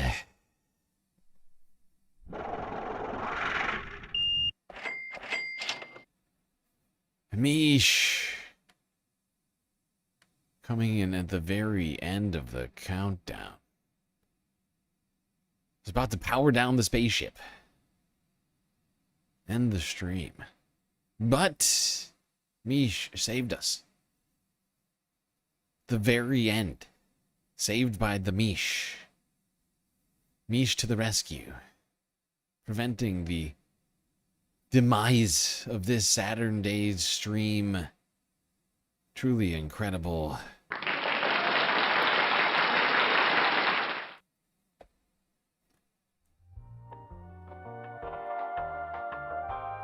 Oh my God. I thought that we were done for sure. I thought that it was all over. Thought it was coming to an end. I was gonna have to alter my morning. I was going to have to end the stream. In a very sad, terrible end to the night. But now we've been saved. Now we've been saved by Mish.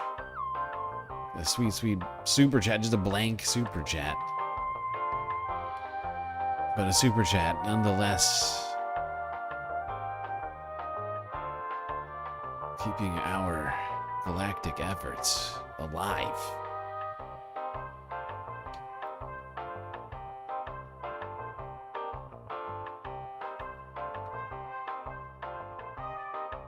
With the things I see people typing in chat right now, I get the sense some people are behind the stream by some amount of time. Maybe a minute. Minute or so. Could be.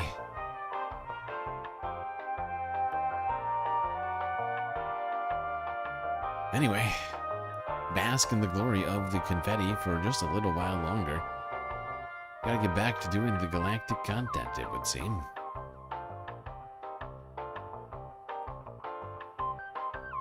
Although, you know, I'll give you 2 more minutes, not 2 minutes, but like 2 seconds. I'll be right back.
Okay, I am back. We have completed the goal.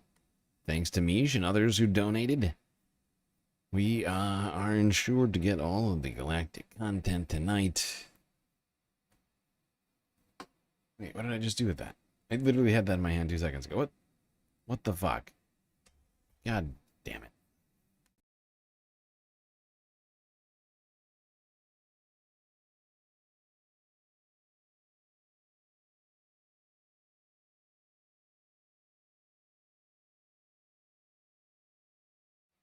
Okay. Now I'm actually... Now I'm actually officially back. Okay. You didn't type a message because you had to race to get the super chat in. Okay. I get that. I understand that. There's a sense of urgency that I can appreciate.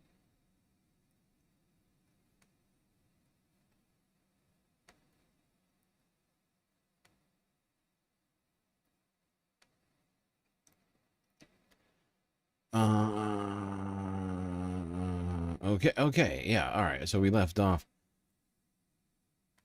talking about Gen Z and about Charlie Kirk. Let's go here, talk about health. RFK earlier this week came out and said that the National Institute of Health is going to be studying possible causes of U.S. gun violence. Get rid of the Second Amendment.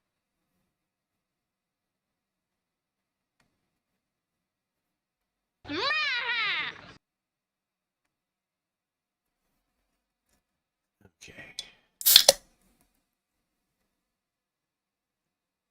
You mentioned suicides, especially among teenagers.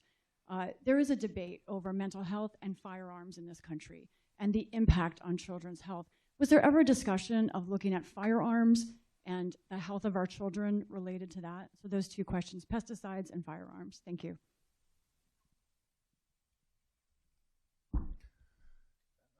I'll answer the question. The firearms question, we're doing research. You know, the firearms question is a complex question, and it's not an easy question. The violence is what we're concerned with. This sudden onset of violence that began in the 1990s, where people would do something that has never been happened in history, which is somebody walks into a school or a church or a theater and starts shooting strangers. We had lots of guns when we were kids. We had comparably the same number of guns. Nobody was doing that. We had gun clubs at my school. Kids brought guns to school and were encouraged to do so.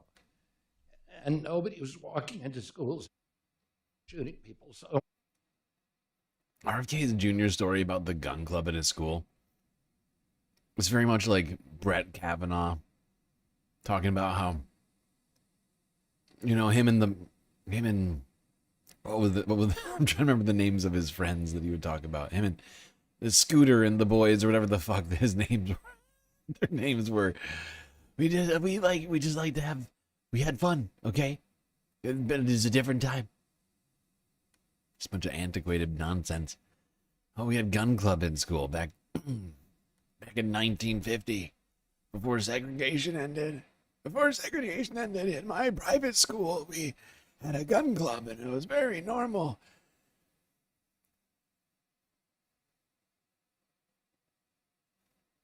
Get rid of the Second Amendment.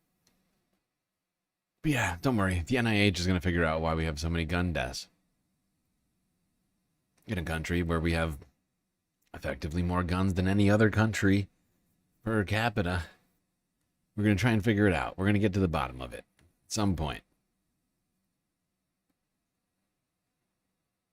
Let's go here to PBS NewsHour from 4 days ago. Maha report, not actually about action. Food policy expert says no. Not actually about health.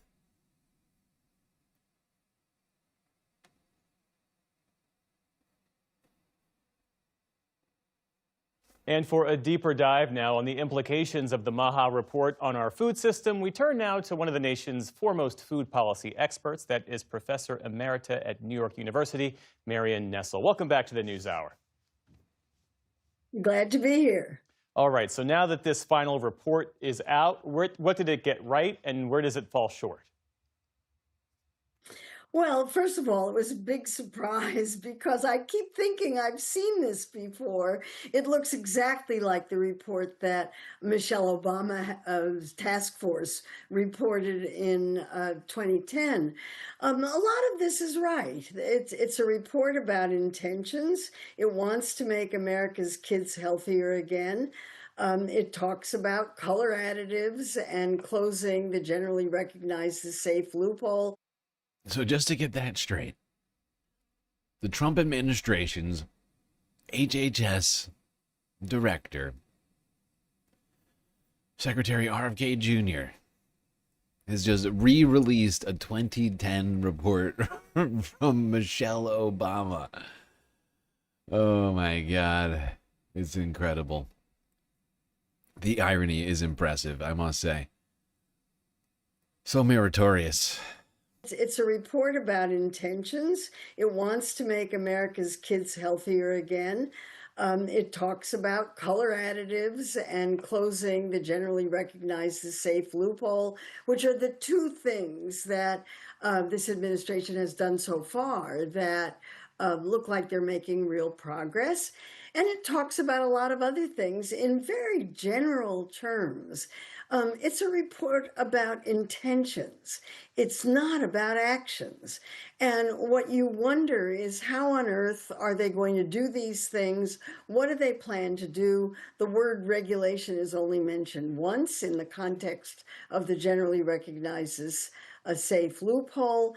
They talk about really important issues like stopping marketing to children, but they do that in we're going to investigate, we're going to explore, we're going to think about, we're going to maybe do something about food industry marketing of junk foods to kids, which I think would really make a big difference.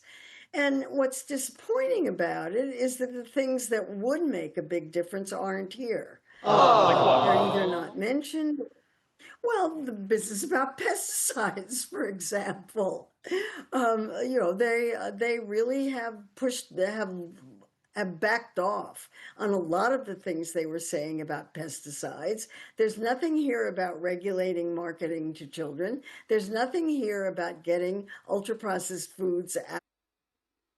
So basically what the Trump administration plans to do about marketing to children, pesticides in food, additives and dyes, and all these other things. They're not going to regulate it. They're going to wish cast it out of existence. They're not going to write legislation because, of course, regulations and legislation is the what do you call it? It's like it's like the worst thing on the planet to all Republicans. Right, so they're not the best. As long as we think it hard enough and we say it real loud, it'll just manifest. It's like The Secret. Have you read The Secret before? Have you read The Secret? It's like that, right? So you just wish cast it. You have to write down what you want on a piece of paper, and then you make like a wish board, right? You get like some magazines and things like that, and you cut out, imagery that supports your vision, your goals, and you just fill your mind's eye with images and thoughts about that thing that you want real bad. You don't do anything. You don't have to actually do anything about it. Just thinking, the act of thinking about it will make it come to fruition. Of schools or anywhere else, there's nothing regulatory in this. It's all intentional. It's about research. Let's do more research.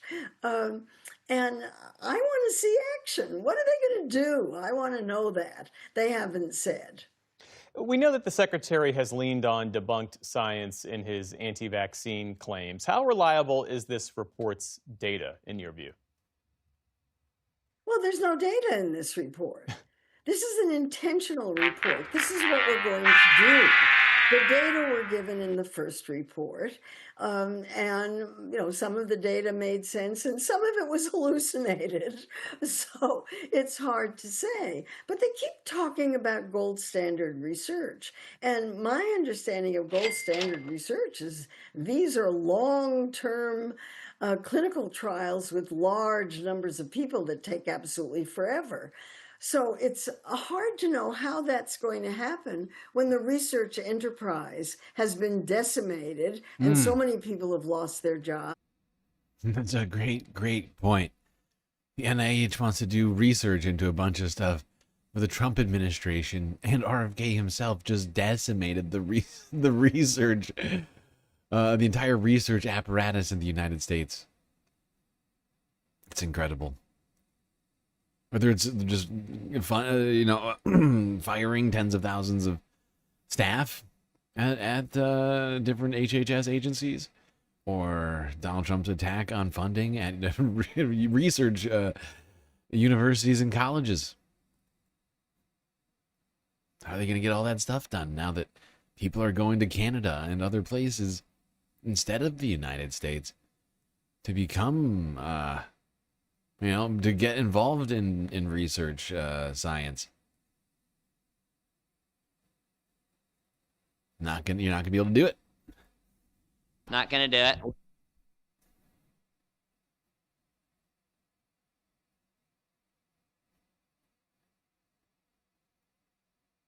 All right, while we're talking about health,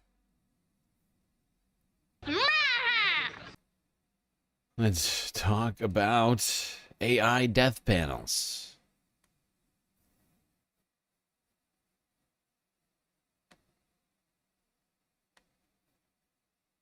And this has been a developing story for the last couple of weeks.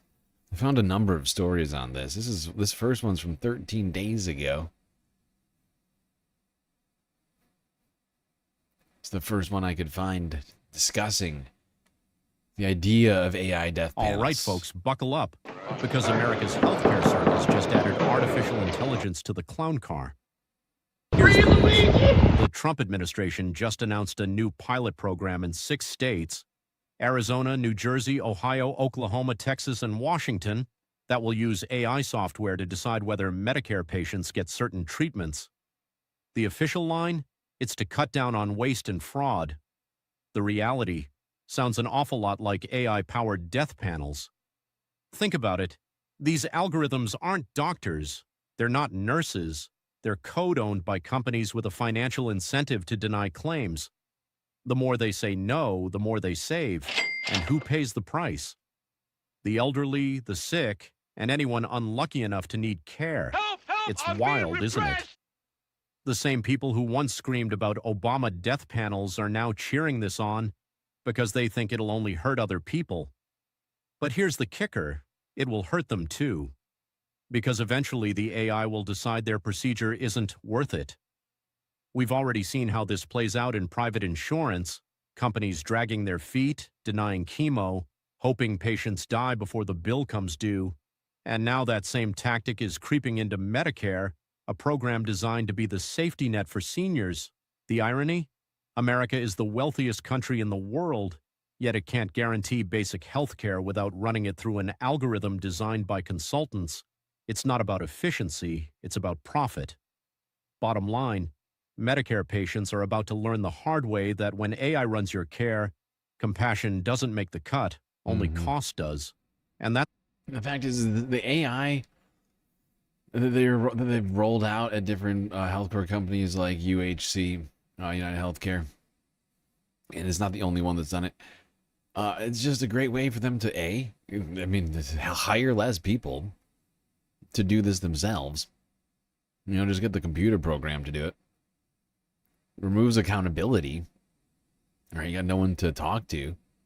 Just a computer program that arbitrarily decided that you don't deserve health care, leaving people with even less options for what do you call it? Accountability and for appeal and things like that. It's not a good future we're looking at. This guy is called Turvey for Congress. AI death panels are coming for Oklahoma. AI death panels are real, and if you're on Medicaid and in Oklahoma, you may soon be dealing with them. Hi, my name's Eric Turway, and I'm running against Josh Burkeen in Oklahoma's 2nd Congressional District. So what are we talking about with these panels? Well, in Oklahoma, as a cost-saving measure, the federal government is rolling out a pilot program. And so here and in 5 other states, they will be contracting with a private company to use artificial intelligence instead of humans to approve or deny pre-authorization requests from your doctors. And here's the real dangerous part about this. Every time that they deny a request, they're going to get a kickback. So they are directly incentivized to tell those who are asking for life-saving procedures, they're incentivized to tell them no. Because Wow. Sounds like a money-making operation, my God. All you gotta do is be a healthcare company with a sweet, sweet AI algorithm, and you can suck off the government teat stealing healthcare from Americans.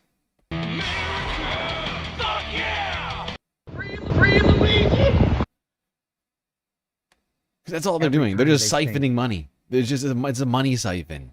It's all it is. Just a bunch of ones and zeros set up to automatically deny you healthcare, and then kick back $100, whatever. Who knows exactly what the kickbacks are? It might be based upon what the care is. It might be a sliding scale. You deny $1 million in care, you get $100,000 or something like that. Who the fuck knows what these incentives actually are? But that is a disturbing and perverse thing for the government to do, to give a private company this kind of ability. they hear cha-ching. And our representative, Josh Burkeen, is only too happy to continue to allow these types of cuts and draconian measures to be applied to Medicaid. He lies to us when he says that our hospitals aren't closing. He lies to us when he says AI death panels don't exist. And he lies to us when he says that he is doing everything he can to help Oklahomans. I don't think anybody wants an AI death panel deciding, when they deserve medical treatment or not. That seems like a terrible world to live in.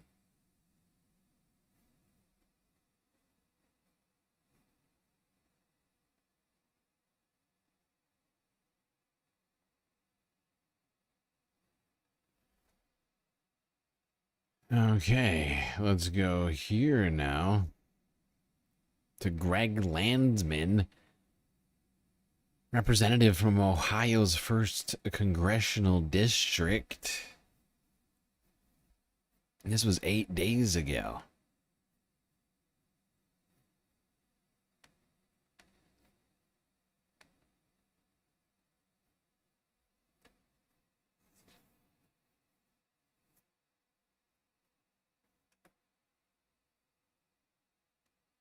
You're taking what private health insurance companies do now in terms of denying care that ultimately leads to the loss of life, and you're handing it over, as I understand it, to a tech company that is going to use an AI model that has not been vetted. And to make matters worse, the incentive is there to deny the claim. You get more money if you're that AI tech company, if you're able to deny more and more claims.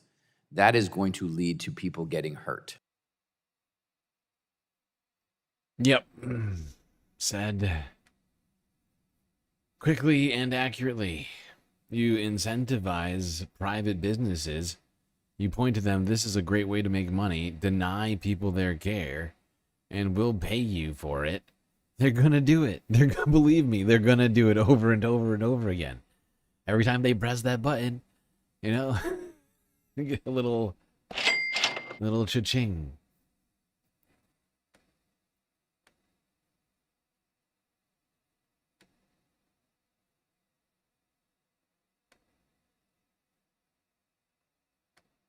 He has to fly, and it reminded me of this Kenneth Copeland clip from Inside Edition where they asked him why he bought Tyler Perry's plane, and he says he needs to fly private because he can't get in a tube with a bunch of demons. Yeah. Do you ever use your private jets to go visit your vacation homes, for example? Yes, I do. Okay. Again, getting back to the comment, You said that you don't like to fly commercial because you don't want to get into a tube with a bunch of demons. Do you really believe that human beings are demons? No, I do not. And don't you ever say I did. We wrestle not with flesh and blood. Don't be creepy. Yeah. I mean that little eye thing he did was pretty demonic to me. I mean, I don't know. Jesus, I say that. That was, I mean, at least there's some energy there. You know, RFK, every time I see him now, he's like one step closer, you know, to just melting down and his body's going to shut down. Like, I don't know. I'm ready to let her rip. Let's just, you know, let's just see how it goes. The fact that bird flu has not like unleashed yet is still shocking to me. I don't know if that's just, you know, I know we're not testing for it as much anymore. Right. So there's probably some level of like a intentional or unintentional cover up of that. But yeah, this guy in charge during an outbreak of any kind is pretty terrifying. Well, I think it's probably in many ways people behind the scenes that are still there, that are working probably way harder for the exact same pay, deeply understaffed, who are like trying their hardest to keep their, you know, profession and the work of the agency together with duct tape and gum. And, you know, we saw that a little bit in the wake of those horrible floods in Texas, where like the nationally they did get out some of the warnings in time, which a lot of people were speculating that may not be the case given the cuts. It was just good old Republican politics down in Texas that caused the deaths, the lack of infrastructure and Let's not pay $3,000 for a siren. Right, that they were warned about in you know, previous national disasters down there. But you mentioned the AI thing. I just want to touch on it really quickly, and then we'll get to Israel-Palestine, because I headlined this yesterday, but I really think it deserves a little bit more attention. There was an article in the New York Times, again, that came out yesterday morning, speaking about how there's now this pilot program that the administration is using in 6 states that would use AI to determine whether or not certain programs will be covered by Medicare. Now, if this sounds familiar to people, you might have heard the story of one Luigi Mangione. I don't know if AI was a part of declining care for him, or if it was just, you know, the normal bureaucratic incentives of a health insurer. But this is what, like, they're trying to do this for basically a government program here, which is deeply concerning. I'll just read a little bit of this. The article opens kind of talking about this 74-year-old woman who is facing, you know, concerns that she's going to be getting these denials. The Centers for Medicare and Medicaid Services plan to begin a pilot program that would involve a similar review process for traditional Medicare. And this is comparing it to, you know, private companies doing this. The federal insurance program for people 65 and older, as well as for many younger people with disabilities. The pilot would start in 6 states next year, including Oklahoma, where Miss Ayers lives. The federal government plans to hire private companies to use artificial intelligence to determine whether patients would be covered for some procedure, like certain spinal surgeries or steroid injections. Similar algorithms used by insurers have been the subject of several high-profile lawsuits, which have asserted that the technology allowed the companies to swiftly deny large batches of claims and cut patients off from care and rehabilitation facilities. The AI company selected to oversee the program would have a strong financial incentive to deny claims. Medicare plans to pay them a share of the savings generated from rejections. Come on! The government said the AI screening tool would focus narrowly on about a dozen procedures, which it has determined to be costly and little to no benefit to patients. Well, I mean, if the Trump administration says there's little to no benefit to patients, I guess we should just believe them. This is horrifying. Medicare is immensely important. Remember death panels? This is a death panel. This is AI death panels. This is what they were talking about. Another freaking instance of goddamn conservative projection coming right back around. This is what they're trying to do. There was a book a couple years back called Automating Inequality, I think it was called. The author was, I believe her name was Virginia Eubanks. And she book is basically about, mostly in social services and policing, the introduction of technology that I don't know if it was AI or it was thought of as AI at the time, but essentially in the name of efficiency and a more sort of constructive and accurate system to either police or manage databases and allocate the resources for social work, that things got way worse in the cases that she observed in certain states that were tinkering around with this stuff. And that's what I was thinking of when I was reading the article that you just were reading from. I mean, it's obviously going to be declared in the name of a more efficient and speedier and therefore more effective set of procedures. But you have the profit motive at play, obviously, now inside of what is supposed to be a government, profit-free set of services and systems.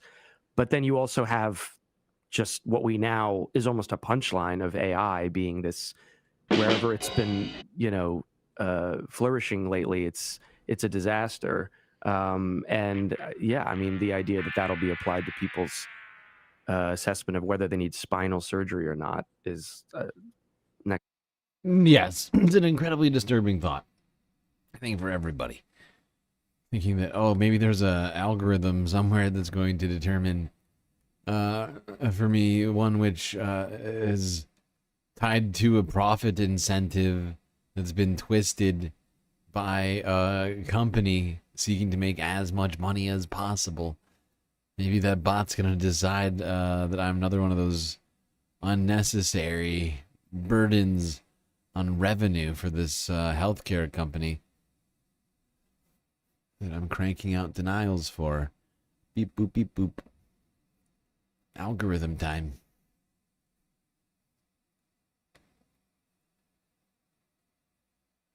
But all sorts of people are noticing this plan Republicans are trying to put through, the implementation of AI death panels in both Medicare and Medicaid. It's horrifying, really. Think about it. Millions of people are on Medicare and Medicaid.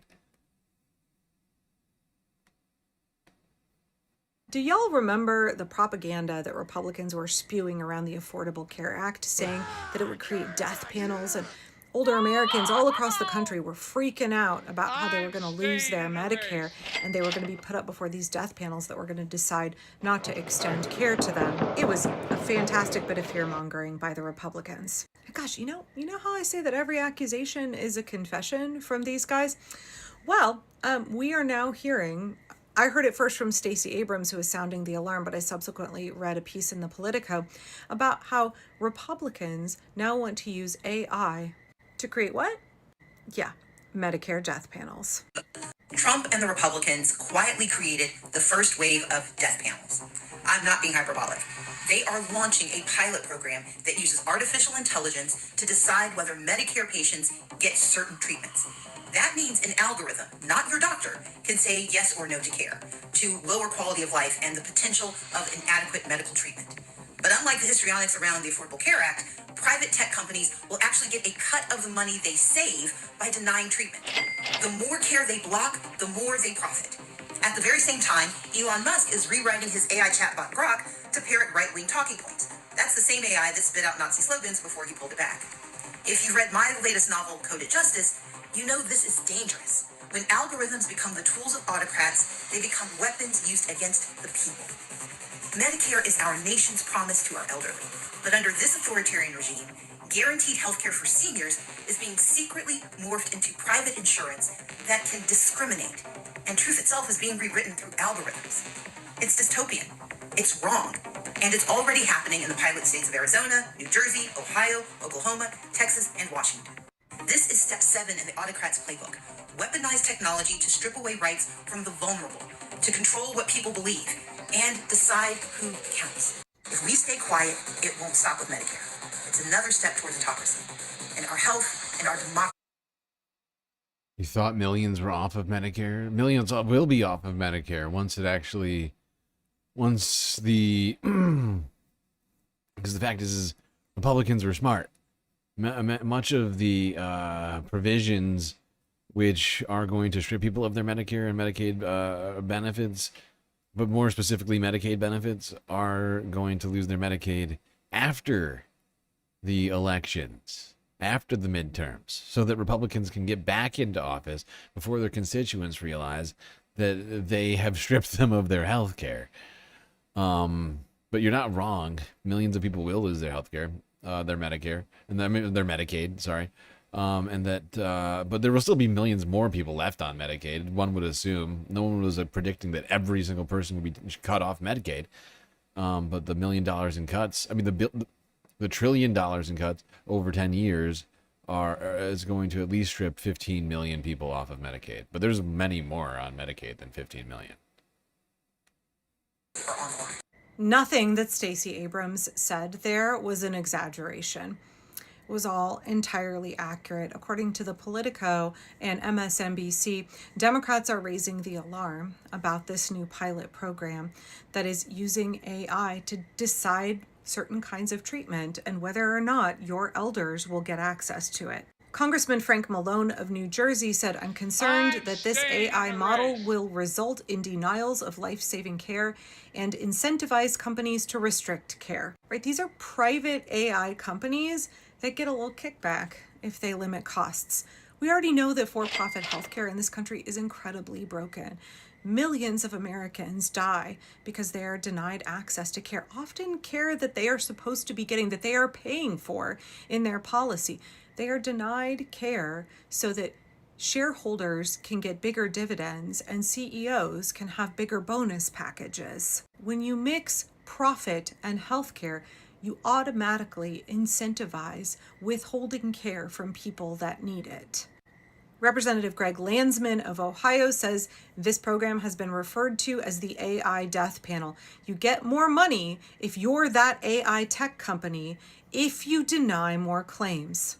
Congressman Landsman is calling for the program to be shut down until an independent review board can be erected to review the liability questions.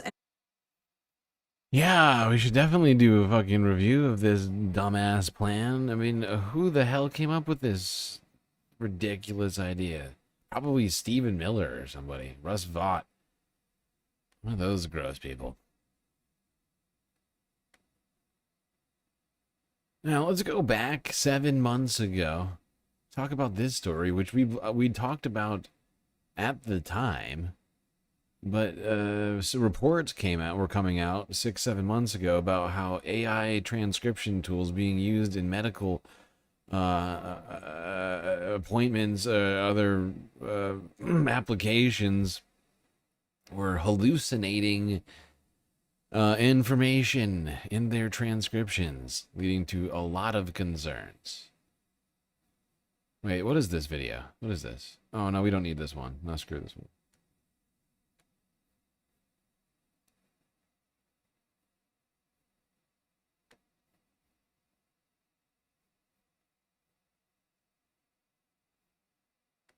As artificial intelligence increasingly becomes part of daily life, both benefits and its pitfalls are becoming. I just realized what I did. There was one video that wasn't supposed to be in here. But son of a bitch. I missed Kyle's video. How did I do that? I gotta go back too. Hold on. Kyle Kalinske, 4 days ago. RFK Jr. exposed for healthcare AI death panels.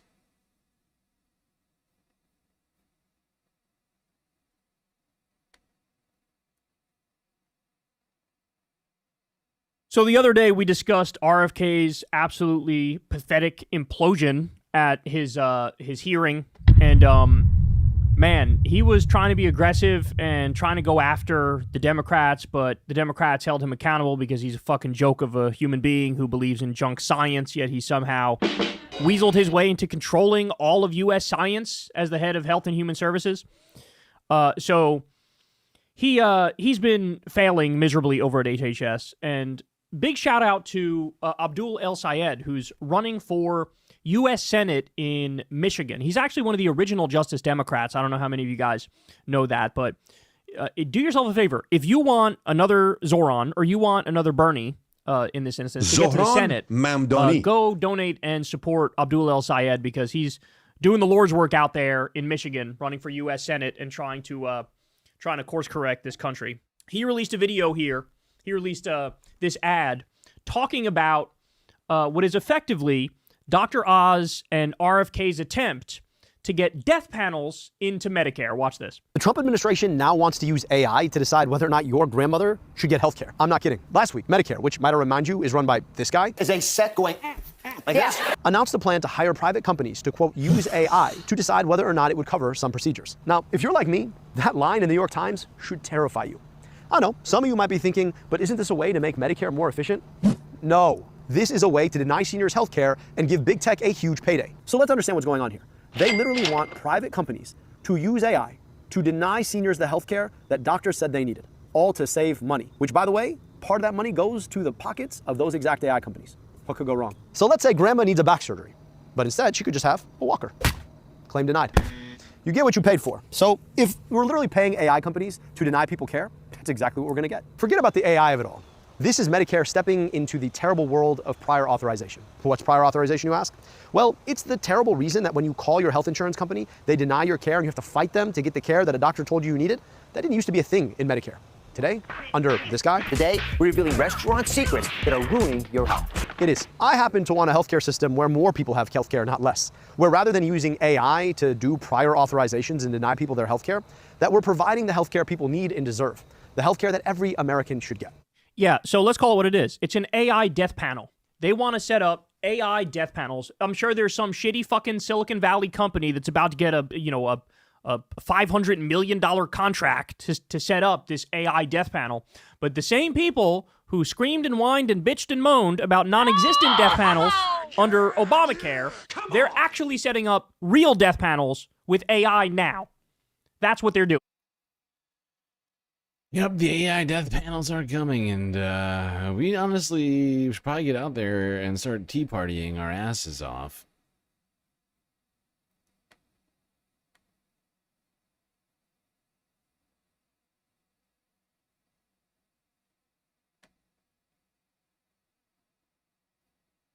These are some of the great benefits of AI tools in doctors' offices. As artificial intelligence increasingly becomes part of daily life, both its benefits and its pitfalls are becoming apparent. Take medical centers. Many of them use an AI-powered tool called Whisper to transcribe patients' interactions with their doctors. But researchers have found that it sometimes invents text. It's what's known in the industry as hallucinations. That raises the possibility of errors like misdiagnosis. Garance Burke is an Associated Press global investigative reporter. That's exactly what you want out of your doctor. I first want to give folks an example. That's exactly what you want out of your doctor. You know, you want to be laying there on the operating table, about to get hit with that anesthesia, and then hear your doctor, your surgeon overhead and say, "Oh my God, I just took a shit ton of LSD." Oh, I feel like I'm taking crazy pills. I mean, like, that's basically what's happening here. But instead of the doctor taking LSD, it's the goddamn AI that's just hallucinating off its ass, off of some neural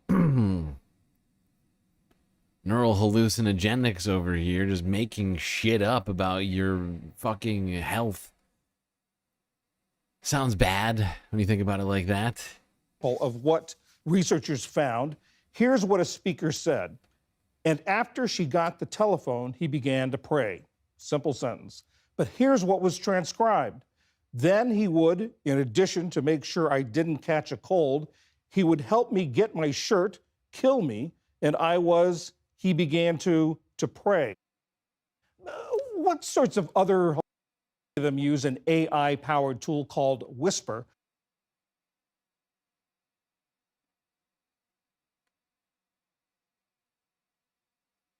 I mean, this is massively problematic. I mean, look at this. 1, 2, 3, 4, 5, 6, 7, 8, 9, 10 words suddenly turns into 3, 4, 5, 6, 7, 8, 9, 10, 11, 12, 13, 14, 15, 16, 17, 18, 19, 20, 21, 22, 23, 24, 25, 26, like 30. Goes from 10 words to 30 words. It hallucinates an extra 200% of content. For what reason? How is that beneficial? And it doesn't even get the actual sentence in there. It just makes up a bunch of shit. Useless. And people have been spending basically trillions of dollars on this plan, this kind of shit for years now, across the planet. Savior of humanity. We're destroying the environment for this. Of other vast swaths of energy and potable drinking water are being used to power the data centers for all this AI slop. Nations have been found. Yeah, so in talking with more than a dozen engineers and academic researchers, my co-reporter Hilke Schellman and I found that this particular AI-powered transcription tool makes things up that can include racial commentary, sometimes even violent rhetoric. And of course, what we're talking about here, incorrect words regarding medical diagnoses. So that obviously leads to a lot of concerns about its use, particularly in really sensitive settings like in hospitals. We asked OpenAI about. Yes, it does seem like a bad place to have it. That's why I've been saying we need to be very safe about how we roll this out and not in such a, laissez-faire fashion. But yeah, we're going to have hallucinating AI death panels. Where is Sarah Palin? Republicans have a new genius plan about Obamacare. Try and pretend like Democrats agree that there are death panels. Look at Kyle. Before he dyed his hair blonde. So long ago. 12 years ago, in fact. Arguably the greatest work of nonfiction of the 20th century. Obamacare. Try and pretend like Democrats agree that there are death panels. So what they did is they put a list of Democrats up on the screen on Fox News, and they're like, they don't like Obamacare. These guys don't like Obamacare. See, they're Democrats and they agree with us. See, death panels are real. Death panels are real.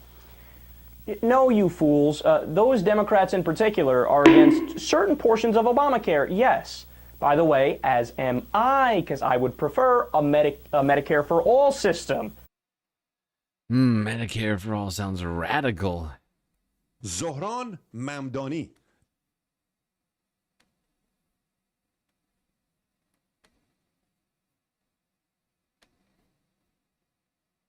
Hold on, I've gone too far. Oh God, look at Sarah. Panels, and a lot of them are mad because Obamacare is too conservative. They would like more government in the bill, not less government. So Sarah Palin was talking to Eric Bolling, and they said this. Of course there are death panels in there, but the important thing to remember is that's just one aspect of this. Of course there are death panels. Why would you even ask me that silly question? Atrocious, unaffordable, cumbersome, burdensome, evil policy of Obama's, and that is Obamacare. And what do you think their motive is for coming onto your side, saying, hey, maybe we should slow down with this law? Well, it's in black and white in the law that there will be rationing of health care. They couldn't go forever in not acknowledging that, or they would look like complete buffoons, and they would be deemed incompetent, having not read the law to understand that death panels are a part of this atrocity. I can't believe in 2013 we are still talking about pulling the plug on grandma. In 2009, for those who don't know.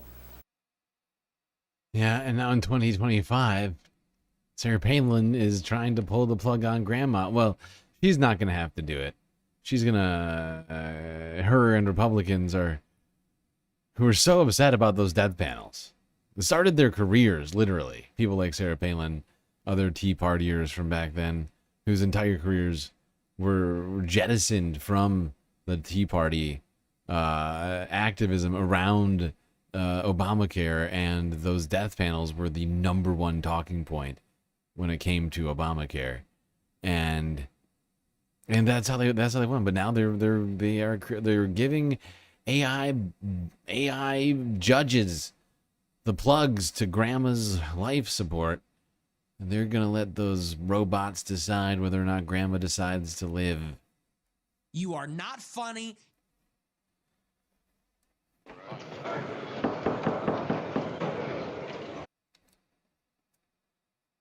Okay.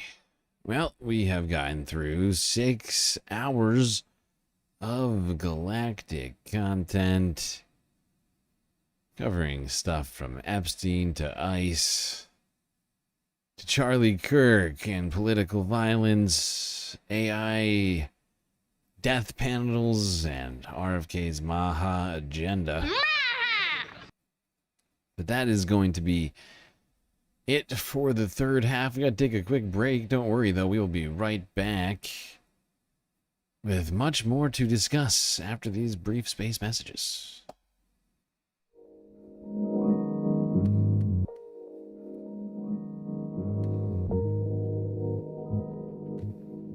Okay, I hope everybody's been enjoying the show so far. If you haven't already, hit the like button and don't forget to subscribe. Hit that bell icon too, so that you can get the latest notifications, ensuring that you don't miss a single episode of the Galactic Show. While you're at it, do also consider contributing to the Galactic News Network, as we are completely funded by individuals like yourself. Plenty of great ways for you to show your support, help produce this show, which you're currently, hopefully, enjoying. Got YouTube, Super Chats, Super Stickers, and memberships, Cash App, and PayPal. If you prefer your money, go directly to funding the stream rather than the bottom line of YouTube.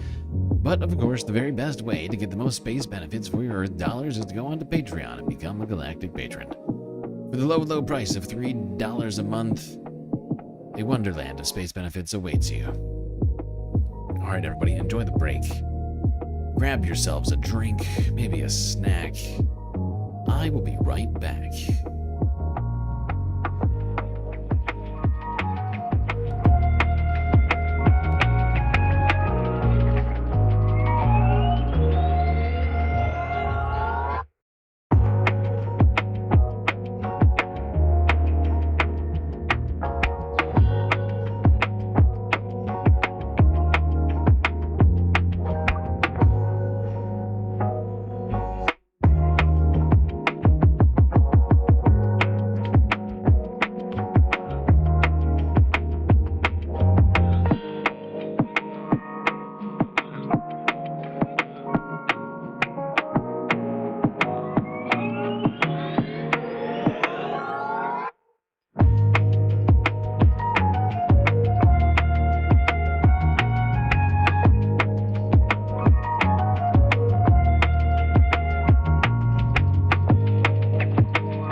Look at Kyle back here.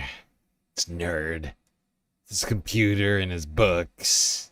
There's a little YouTube show back in 2013. So cute. Aww. Well, if you can't tell, the break is over. The third half is about to begin. I'm realizing over the break that I don't have any food on the space station. Very hungry right now. Big problem.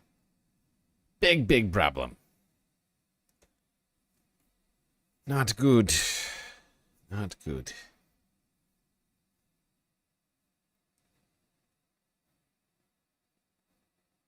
All right, we left off talking about the state of health in the United States. AI death panels coming for us immediately, if not sooner.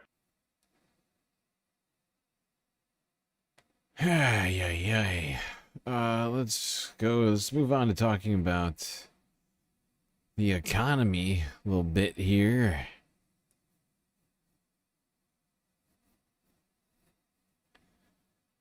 Earlier this week, there were gigantic revisions to a year's worth of economic numbers, job numbers to be more specific.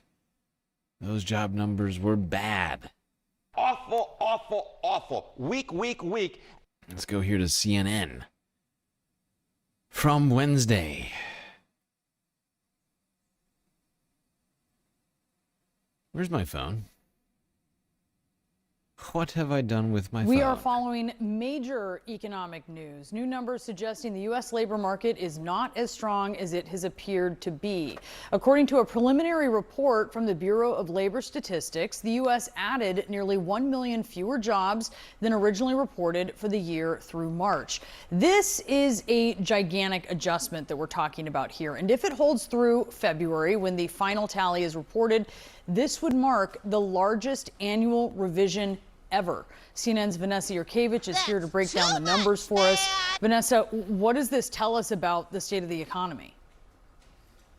Well, it certainly shows that in the months of April 2024 through March of 2025, the U.S. economy, in terms of the jobs market, was a lot weaker than we had originally expected and which we originally seen as reported by the Bureau of Labor Statistics. But today's report is an annual report. It comes out every single year, and there's been some sort of revisions that the BLS has done for the better part of 90 years now. What is a little atypical about this report is that the revision is so large. It is the largest on record, 911,000 jobs.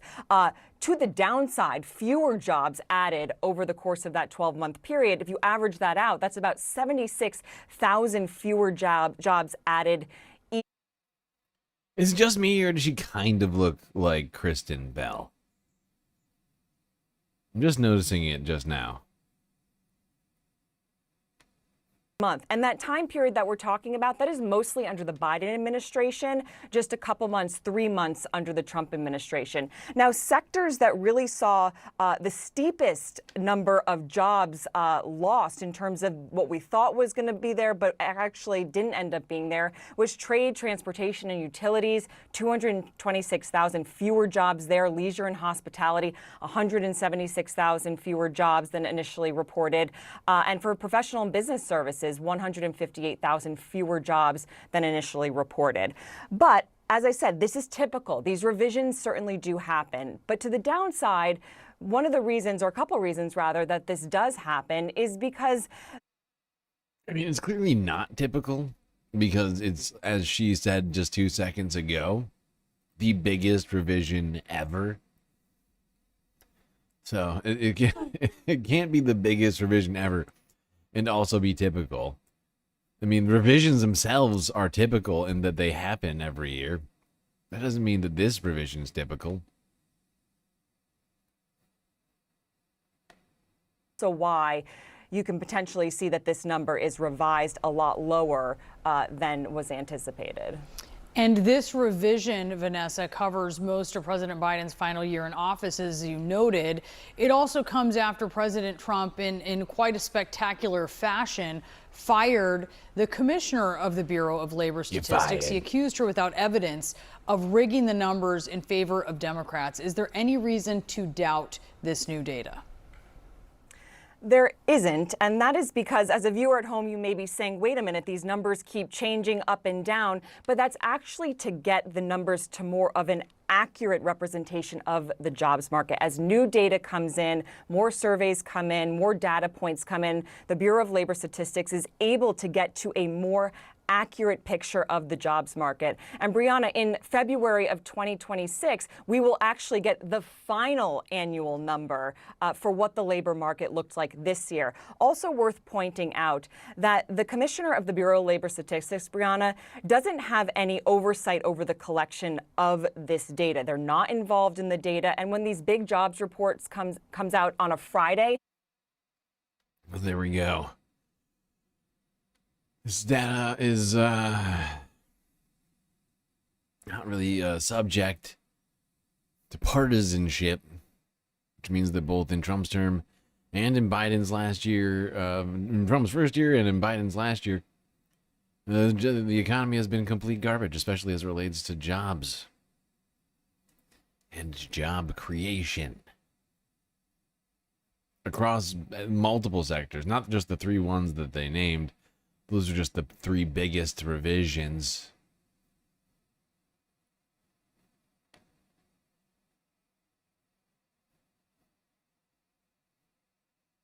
If you are terrified at polling that shows that capitalism is now like at a 15-year low in terms of what people think about it, if you are terrified at the incredibly broad-based enthusiasm for Zohran Mamdani and his democratic socialism, how do you push back on this? How do you stop this rising tide of socialism that you see? Well, Jesse Waters has an interesting idea on how to fight socialism. You might say, fighting fire with fire.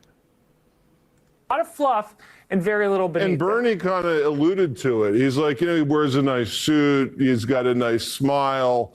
And that can fool a lot of people. Trust me. I know, Kaylee. He looks good. But they're on to something with the prices and all that. I mean, prices are still high.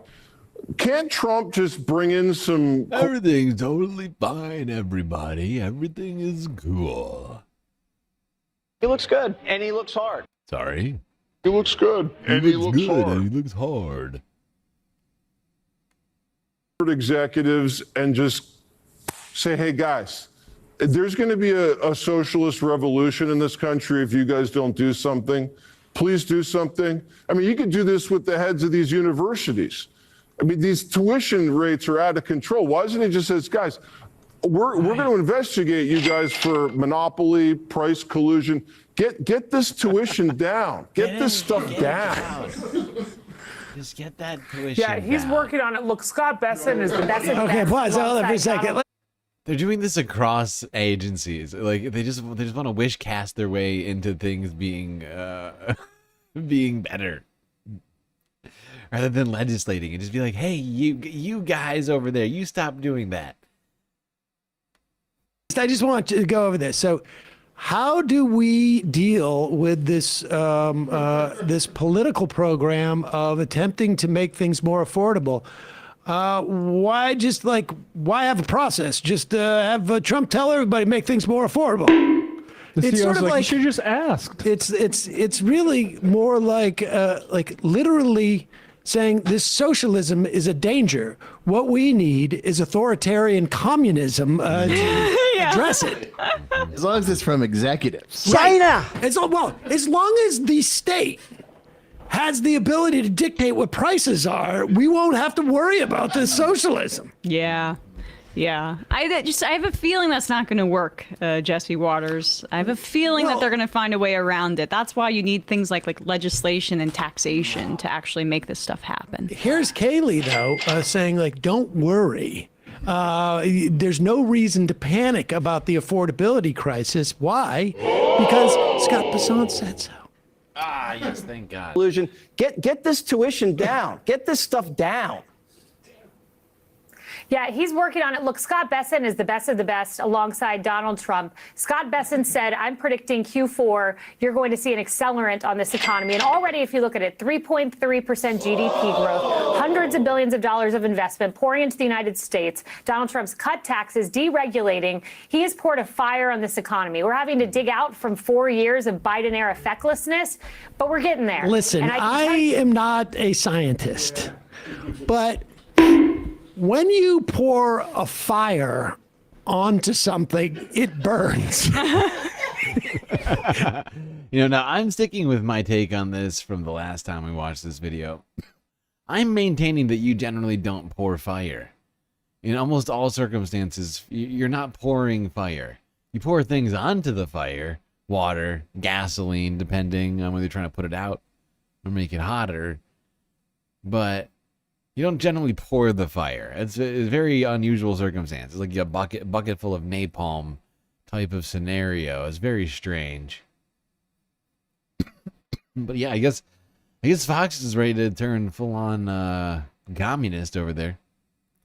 Get those prices down. It's one way to do it.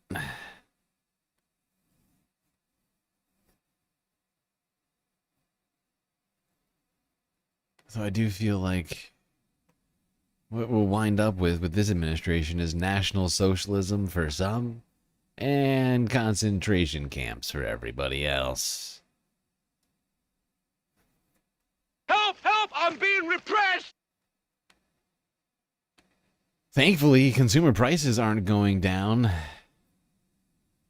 Numbers coming out Friday and Thursday showing U.S. consumer prices increasing more than expected by the experts in August.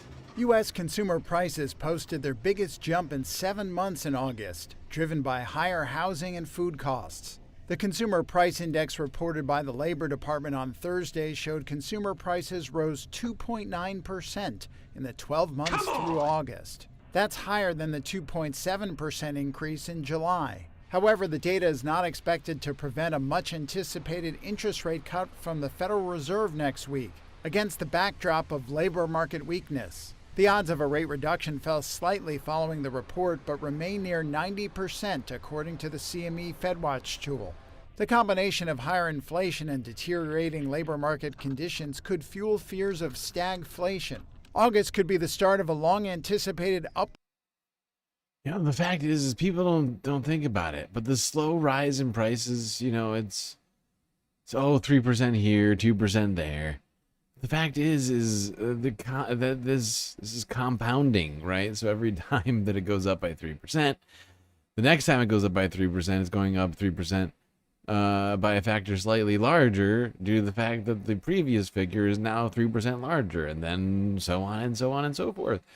And in like a little bit longer than a decade, at 3% interest, or not interest, sorry, 3% inflation rate, you wind up having prices being 50% more than they were in the decade previous.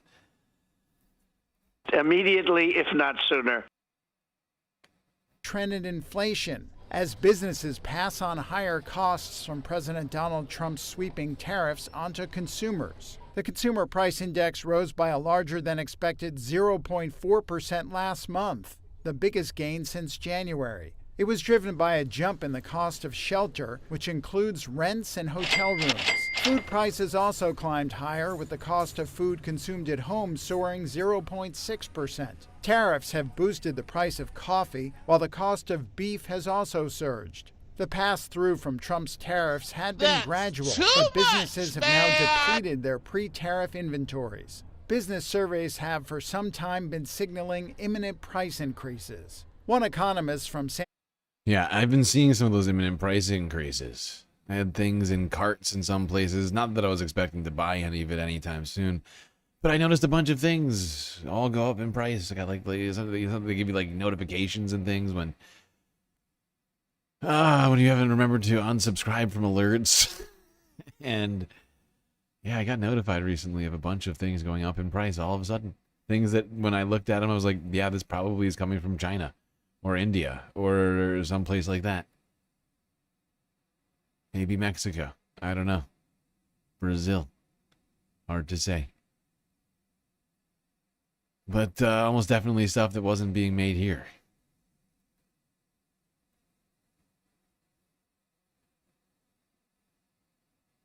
All right. Let's move on from talking the economy.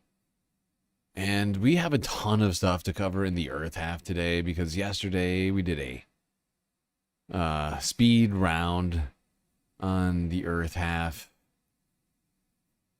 due to the fact that it took us so long to get done with the U.S. news yesterday. So today we're going to try and get a little bit more in depth on many of the topics we very, very quickly covered yesterday. But first, a few environmental stories before we get to any of that. Maybe a little bit of space news, too. All right. Let's start off here in Bay Area with NBC Bay Area from yesterday.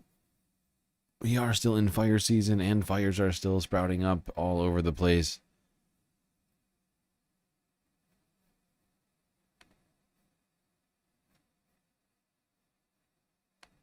Breaking in Solano County, firefighters racing to put out a brush fire this evening. It's being called the Shale Fire. It's burning near Pleasance Valley Road in Vacaville. CAL FIRE posted this video showing the fire from the air. It's burned just over 13 acres in the last 2 hours, but it is 10% contained. We want to bring in our chief meteorologist, Jeff Ranieri. You keep talking about this warm-up that we're going to be seeing over this weekend and the rest of the week as well. All right, there we go. That one I do not have another update on. I don't know if they put it out. But yeah, that's really all they had on the actual fire. The rest of this video is just them talking about the weather expected for California, which is going to remain mildly windy and dry. Windy and dry.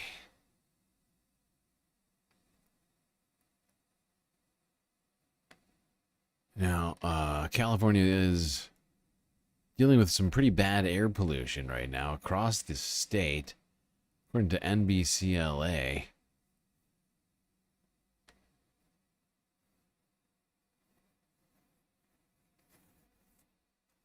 New at 5, we all know that smog and pollution are part of a daily life in parts of Southern California, but just how bad is the air we breathe? Yeah, a new multi-million-dollar project is putting that question to the test. NBC4's Christian Costa shows us the team mapping air quality block by block.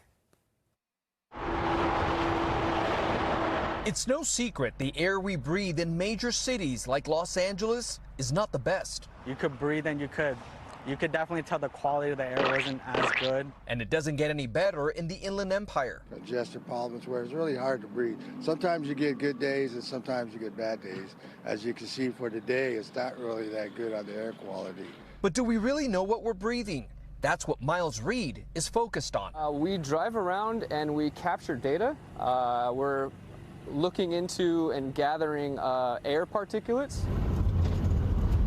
Reed is with Aklima, an air measurement and analysis company that is partnering with the California Air Resources Board on a $21 million state-funded project that is stretched across 9 months. What we're doing is mapping air pollution block by block in 64 of the most pollution overburdened communities in the state. 19 of those 64 communities, according to Aklima, are in Southern California, from North Hollywood to Anaheim, Corona to San Bernardino. How the data is captured is where Reed comes in, with his car equipped with technology that he says does all the work as he zips around. Up top, we have the wind sensor that allows us to measure the air. All that data, he says, gets put into this computer in the trunk and fed back where engineers study the pollutant sources mainly focused in underserved communities. There we go. An important project being funded by California to map more granularly air pollution data in South California, especially in underserved communities, so they can get a sense what specific elements are plaguing these communities the most. Seems like a worthy project to go after. Let's go here. Out all the way to Pakistan. Talk about the floods that have in this region displaced millions of people.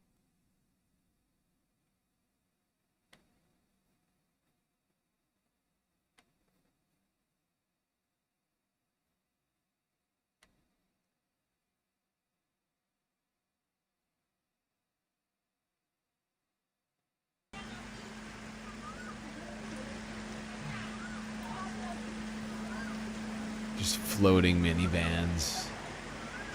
Di Pulau Miso.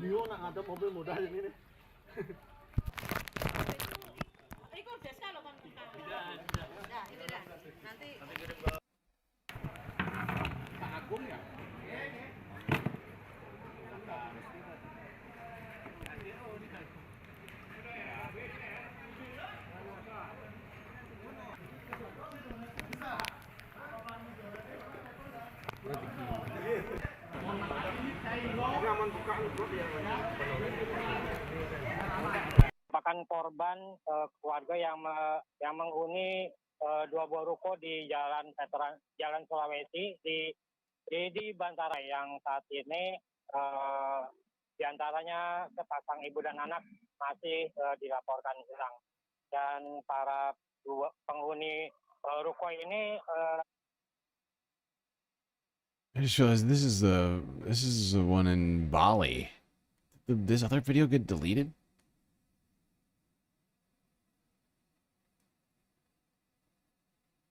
Somehow my brain is broken. Either way, Pakistan and Bali have been both getting just decimated by recent floods, although two different storm systems are affecting those areas.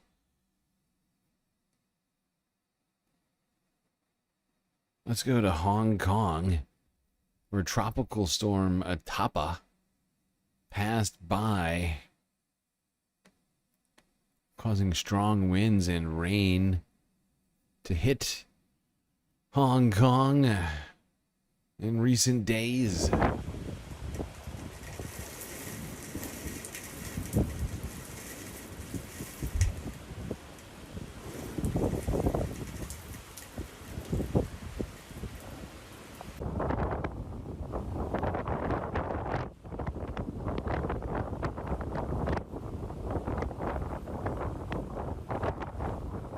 Although, like Hawaii, Hong Kong was mostly spared by this storm. A little damage here and there. But Hawaii also had a hurricane barreling down on it over the week. Both islands being missed by those respective storms threatening them.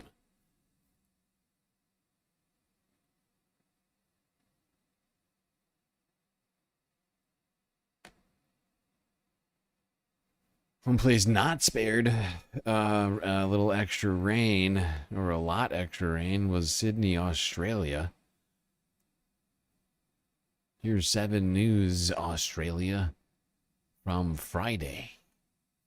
Sydney streets have turned into flowing rivers today as the city was smashed by torrential rain and strong winds. Thunderstorms also lashed many parts across the state, dropping more than a month and a half worth of rain in just the past 24 hours. One town was even hit with a tornado. Amy Clements is following the story. Well, here in Camden, the Nepean River continues to rise, forcing this bridge into town to be closed. It's been an extraordinary 24 hours across New South Wales. Streets resembling rivers, public transport flooded, dozens of rescues and even tornadoes in the state's west. Sydney recorded 100 mils since 9 a.m. yesterday. That's more than a month and a half's downpour in just 24 hours. The SES responded to 850 calls for help, nearly 400 of those in the Sydney metro zone, most made over a 50-minute period, as a number of cars became stuck in floodwaters. In the city's southwest, 2 women pulled from the rubble after a roof collapsed. Fire rescue crews got to work and release them, and they're now in the care of the ambulance on the way to hospital.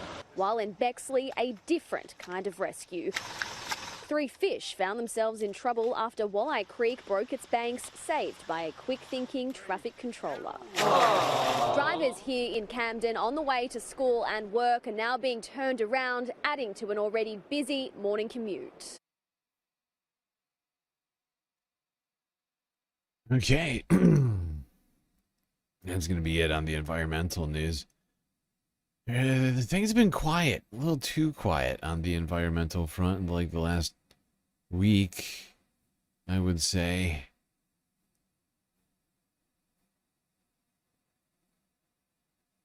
It could just be that there's a bunch of stuff happening and it's not making the news. I'm not seeing the footage. Who knows? Fact is, there's been a lot of stuff going on, and people have been pretty focused on, I don't know, Charlie Kirk and things like that. Maybe they're just they stopped doing their jobs or something. I don't know. All right. Space news time. Let's go here to CBS News from 3 days ago. Reaction to shocking video of U.S. missile bouncing off of UFO. What? A close encounter on Capitol Hill with Representative Eric Burlison showing some whistleblower video during a hearing about UFOs. It seems to show a U.S. military drone shooting a missile at an unidentified object just off the coast of Yemen last year. But as CBS News senior national security correspondent Charlie Daggett reports, the aerial mission did not go as planned. The newly released video captured by a U.S. Reaper drone shows a glowing orb off the coast of Yemen. Suddenly, on the left side of your screen, you see a Hellfire missile zip in, strike that unidentified object, then bounce right off it. When we slow the video down, you see the Hellfire missile continue to travel on its path, that trajectory becoming clearer from this zoomed-out angle. Not shown is a second Reaper drone that launched the missile. Congressman Eric Burlison shared the video at a House Oversight Committee on what the military calls unidentified aerial phenomena, better known as UFOs. That's a Hellfire missile smacking into that UFO and just bounced right off. And it kept going. It kept going, and it looks like the debris was taken with it. Yeah, what the hell is that? We've never seen a Hellfire missile hit a target and bounce off. Lou Elizondo is a former senior intelligence officer with the Pentagon. When a Hellfire makes a hit, a kinetic strike on something solid, there's usually not much left of whatever it is it's hitting. It's very, very destructive. What seems to happen is that the missile is either redirected or in some case, perhaps glances off the object and continues on its way. A recent government report revealed the government received more than 750 new UAP sightings in the 2024 fiscal year, leaving lawmakers digging into the mystery and national security concerns posed by these objects. Does this video scare you guys? Yes or no? Yes. Wiggins? Yes. Yes. Me too. There's a lot of information that's not in that video, like what mission they were on, and as they said, what are we even looking at? God, the aliens are here. Yeah, it's not entirely clear to me what we're looking at there. At all. But if that is in fact directly from the U.S. government, something very strange happened out there on the ocean. Something inexplicable.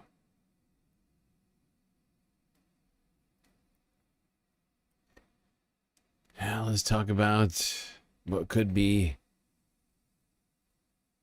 evidence of ancient alien life. according to NASA. Here is ABC News from 2 days ago.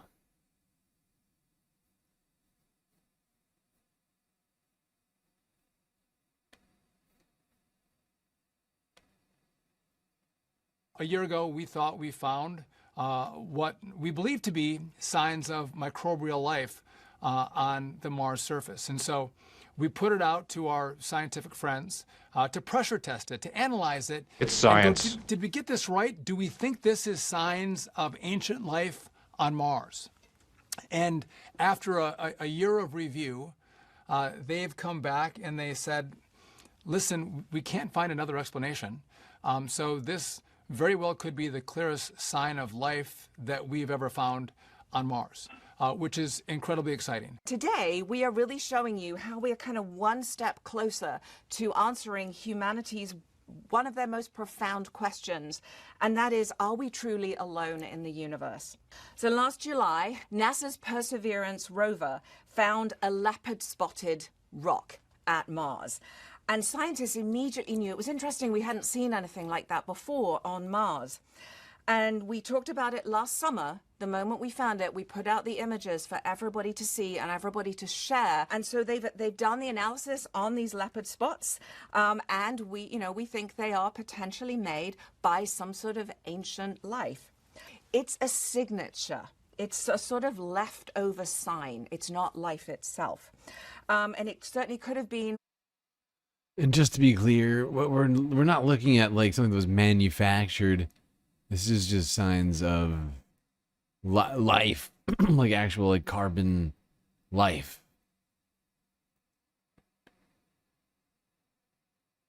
But still cool, still cool. Doesn't mean that we can live on Mars for any extended period of time, at least as of now. All right, hold on 1 second. I'll be right back.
Okay, I'm back.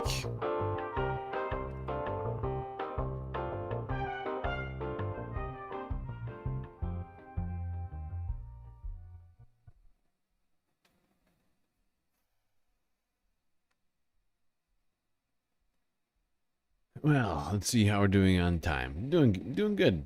Doing good. All right. Plenty of time. Plenty of time to get into all this Earth news, of which we've got a lot to get into. Wait, now what have I done with son of a bitch? Okay, let's go here and talk about the UK ambassador to the United States, one Peter Mandelson, a man who just lost his job. Aww. As he has been sacked as the UK ambassador to the United States over his apparent Jeffrey Epstein links, which have come out in some of the recent releases leave the House of Commons there, but what we saw in those statements from the Foreign Office Minister Stephen Doughty was some significant breaking news. Lord Peter Mandelson has been sacked as the British ambassador to the United States. We have a statement from the Foreign Office. We heard it just then. I'll just recap it. It says, in light of the additional information in emails written by Peter Mandelson, the Prime Minister has asked the Foreign Secretary to withdraw him as ambassador. The emails show that the depth. This dude's socks are wild. I am loving these polka dot socks. In emails written by Peter Mandelson, the Prime Minister has asked the Foreign Secretary to withdraw him as ambassador. The emails show that the depth and extent of Peter Mandelson's relationship with Jeffrey Epstein, of course, Mr. Epstein, the late convicted sex offender, is materially different from that known at the time of his appointment.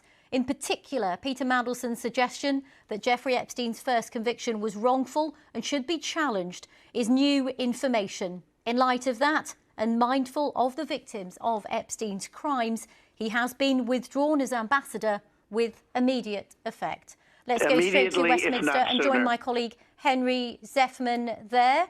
Henry, there was a lot of pressure, wasn't there, on the government to sack Mr. Mandelson, but all of this coming just before a very important state visit by President Trump to the UK, which Lord Mandelson was instrumental in helping navigate. That's right. It's horrible timing for Sir Keir Starmer as he tries yet again to get what he calls phase 2 of his government on the right track. But it had become inevitable, I think, certainly over the course of this morning when it became clear there was basically no one within the Labour fold willing to properly, publicly defend Lord Mandelson.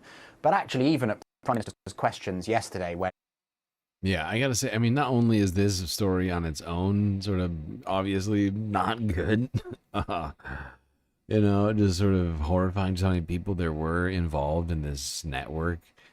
But this is, I mean, this is really bad for the Labour Party. This is within 2 weeks, 2 different top officials in the Labour government right now, either resigning or being sacked.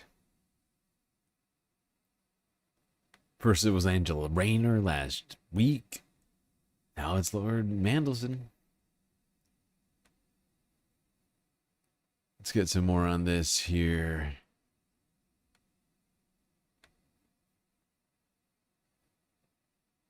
The downfall of the highest-ranking official to date in the Epstein saga. Today, the UK fired its ambassador to the United States, Peter Mandelson. First, his name popped up in that Epstein birthday book that was released this week, which includes a note apparently from Mandelson describing Epstein as, quote, my best pal, unquote. Then there was more, much more. Mandelson's name came up over and over in a collection of Epstein emails published today by Bloomberg. Let's bring in Jason Leopold, a senior investigative reporter at Bloomberg who helped publish this report today. Thanks for joining us, Jason. Give us a sense of the type of emails that mentioned former Ambassador Mandelson. Sure. Thanks for having me on, Jake. So these emails, there's about 100 of them between Mandelson and Epstein, and it covers a 5-year span between 2005 and 2010. Importantly, however, there are maybe about 80 or so that span the 2 years in which Jeffrey Epstein was charged with sex crimes in Florida and following through 2008 when he was trying to fight back against the federal investigation. Mandelson told and within those emails, keep going. Yeah. Within those emails, you see, you read Mandelson, supporting Epstein to the point where he brings up using the art of war, Sun Tzu's art of war, as a tactic to way to fight back against these allegations. There's another email just a day before Epstein reported to prison in 2008, in which he said that this is something that just couldn't happen in Britain. It was essentially a grave injustice what was happening to Epstein. It's true. It didn't happen in Britain. Prince Andrew obviously was named in this scandal. Mandelson told the British tabloid The Sun that he found his words, quote, very embarrassing. He said he regretted falling for Epstein's lies. Did you find it notable that Mandelson's not denying that he wrote these emails? Yeah, I do find that notable. Yeah, it is notable because it would also lend credibility to the rest of the releases that have come out of the Epstein estate, like the birthday book. But you know, the emails speak for itself, and you know, for your listeners out there, you know, we have a separate story that our brilliant team of data reporters and engineers put up just to explain how we vetted these emails.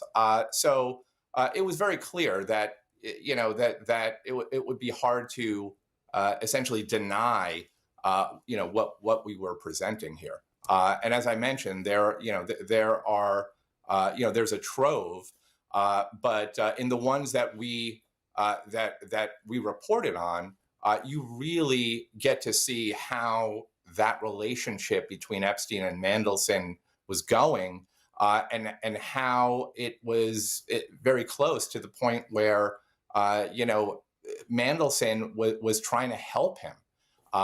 Trying to help him beat back these charges, the federal investigation, and essentially going to work for him, lobbying to some extent, or at least that's what Epstein asked him to do. There you go. Apparently, Lord Peter Mandelson had a very close relationship with Jeffrey Epstein, helping him out with all those legal problems.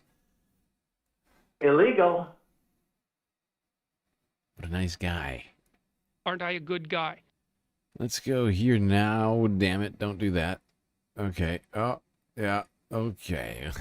Apparently Donald Trump will be going back to the United Kingdom to meet with the royal family in an official state visit.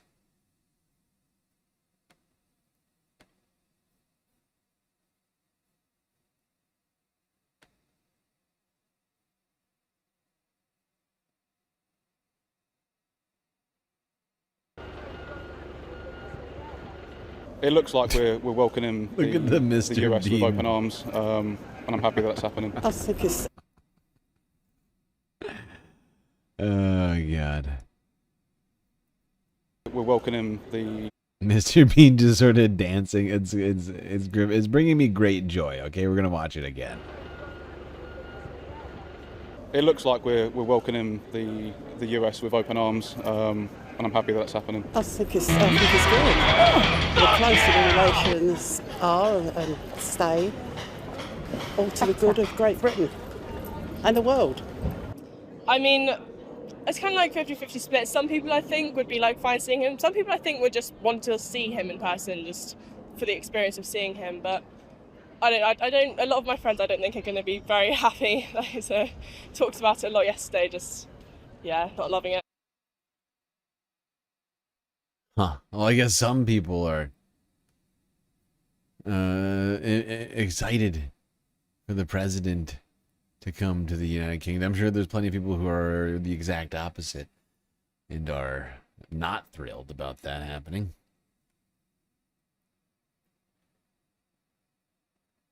Now, one man who I guess you could characterize as being Britain's Charlie Kirk rallied thousands of people, or at least planned to rally thousands of people in London. That's right, Tommy Robinson.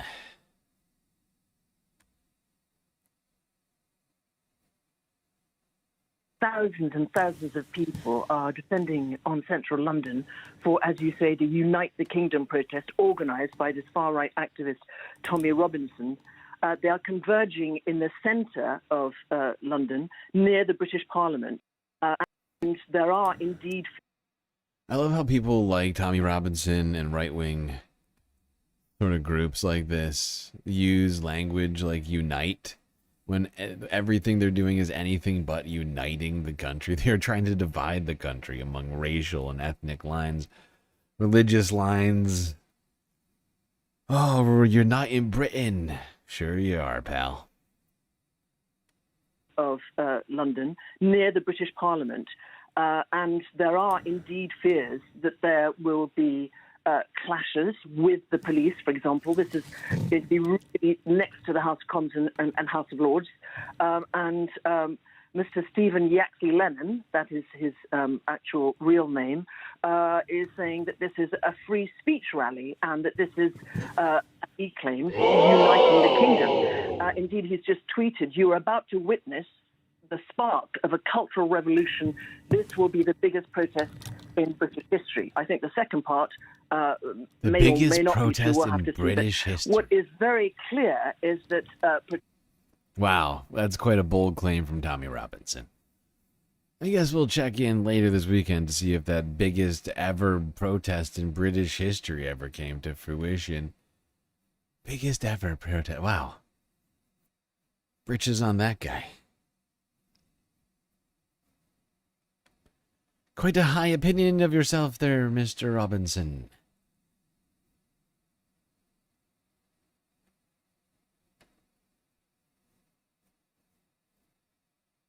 All right.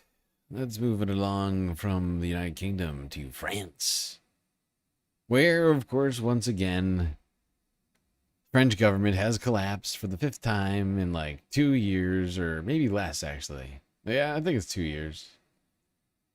Something like that. All right, and it is official. Prime Minister Bayrou has lost his confidence vote once again, throwing Parliament into disarray and forcing President Macron not only to have egg on his face once again, but also to make a significant decision rather soon. Melissa. That's right, and it's a fairly resounding defeat. Remember that this was a confidence vote that François Bayrou himself had called. In the end, only 194 lawmakers gave him their confidence. It's 364 that voted against giving him their confidence, and for a variety of reasons. And so the question now, whether this absolute majority of 280 against him can now, what happens next? How Emmanuel Macron can appease a sufficient number of those very divided parliamentarians. Remember, some are on the far right, some are on the far left. They have very differing views about what needs to happen next. How he can appease enough of them to give them the confidence to back anyone, frankly, at this stage, who's going to be responsible for making extremely... Well, that never wound up happening. Emmanuel Macron, rather than thinking about how he could make people happy in the government, he appointed a loyalist by the name of Le Cornu as the new prime minister to head up an assembly which he had no control over. Well, let's go here real quick to the Hassan verse. No, technically it's not illegal, and only because the Popular Front, the coalition of left flank parties, were they didn't reach the proper number of votes. Like they still needed the. I mean they won, but they still, I think in the parliamentary structure, they needed a certain percentage of votes that they did not get. And we're gonna get to French politique, okay? Oui. French Prime Minister François Bayrou loses confident vote in National Assembly. Okay, here. Let's bring in in some breaking news from Paris, where French Prime Minister François Bayrou has just lost a confidence vote in Parliament, and it comes less than a year after the fall of his predecessor, Michel Barnier. Earlier, Bayrou made a last-ditch plea to the House in defence of his controversial budget, which included hefty public spending cuts. He said they were necessary to rein in what he called life-threatening national debt. Well, Natasha Butler is live for us from the General Assembly in Paris. Natasha, he's lost this vote. What now? Yeah, that's right. Francois Bayrou is out-toppled as France's Prime Minister in this confidence vote. MPs and majority voting against him, mainly on the left and on the far right, but also a number of others, even amongst some of the Conservatives who would normally perhaps back Bayrou, but he was unable to convince MPs that his austerity budget was necessary, that it was fair. This was something that many on the left and far right said, that his budget cuts were simply unfair for poorer people. So Bayrou will now tender his resignation to the French President Emmanuel Macron. That is expected tomorrow on Tuesday. It was a somber day for Bayrou, no matter what he tried to say in the National Assembly here to MPs. Certainly none of his messages cut through. It wasn't a surprise, though, because over the past few weeks, Bayrou's really been trying to rally support for his budget, rally support for his government, but increasingly his political opponents said they simply wouldn't back him. And Natasha, what does this mean for President Emmanuel Macron? What happens next for him? Well, it's clearly quite embarrassing for the French president to lose two prime ministers in just a year. It was last June that he called a surprise snap election, hoping that he would perhaps be able to gain parliamentary majority for his centre-right bloc. He failed to do that. Now what has he got next? What can he do next?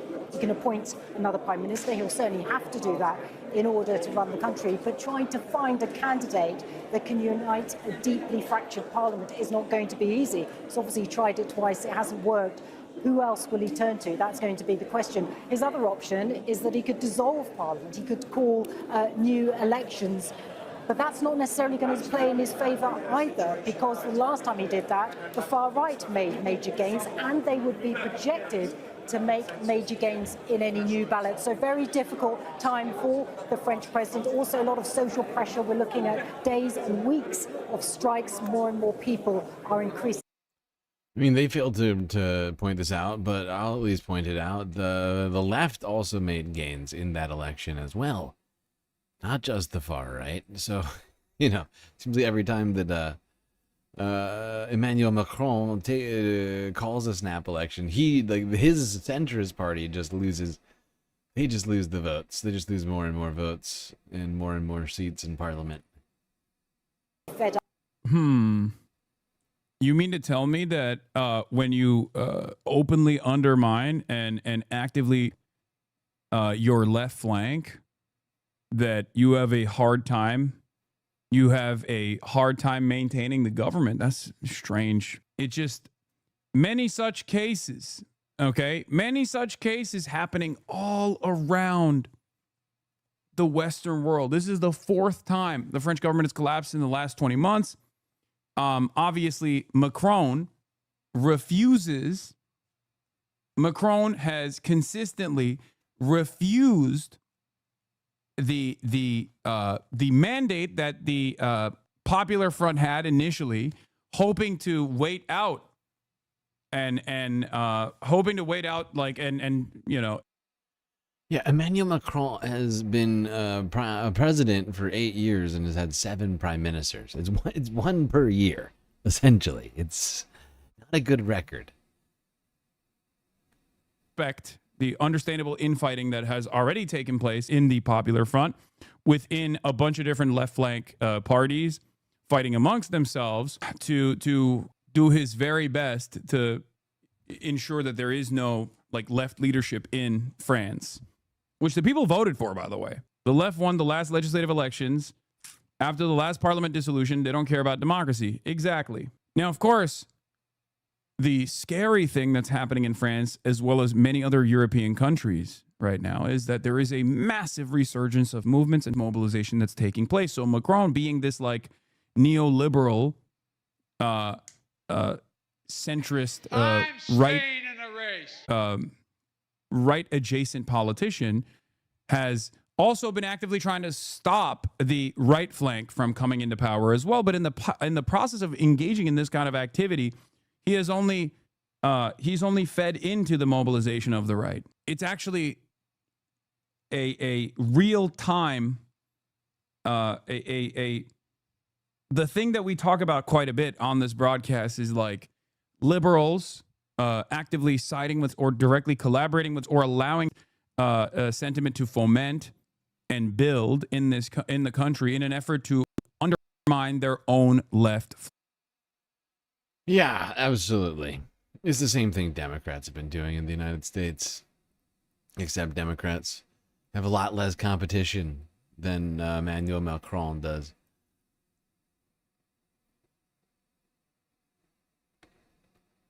France has actual parties that they don't have a duopoly system when it comes to voting. They got like a dozen parties in France.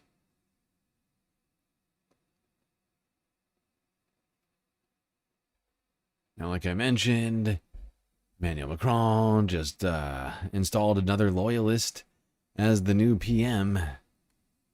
Another centrist stooge who will get nothing done that anybody wants.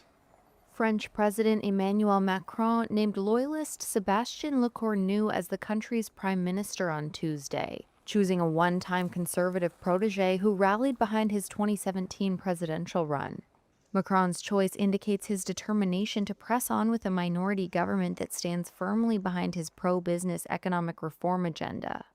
The move risks alienating the center-left Socialist Party and leaves Macron and his government depending on the far-right National Rally for support in Parliament.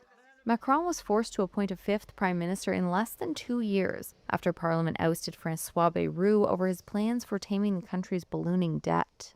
Analysts say it puts France in unprecedented territory with an increasingly partisan political crisis that goes far beyond the budget issue and could threaten the national economy.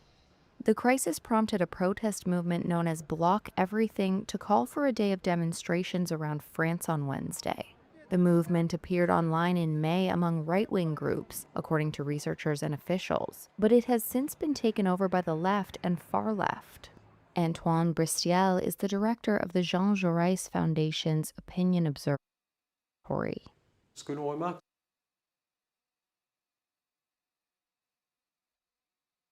This loosely says time to leave September 10th. Against austerity, against inequality, for our salaries, for our retirements, so on and so forth, public services, and inaction on climate change. To call for a day of demonstrations around France on Wednesday. The movement appeared online in May among right-wing groups, according to researchers and officials, but it has since been taken over by the left and far left. Antoine Bristiel is the director of the Jean Jaurès Foundation's Opinion Observatory. What we notice are people who are very aligned with left-wing values on these economic issues. This is to say, they demand much more redistribution of wealth, much more social justice. And also, there is a slightly populist anti-wealthy sentiment. That is to say, a real distrust of the political but also economic elites that is expressed very clearly. Bristiel added that he believes there is a real crisis of representative democracy. Okay.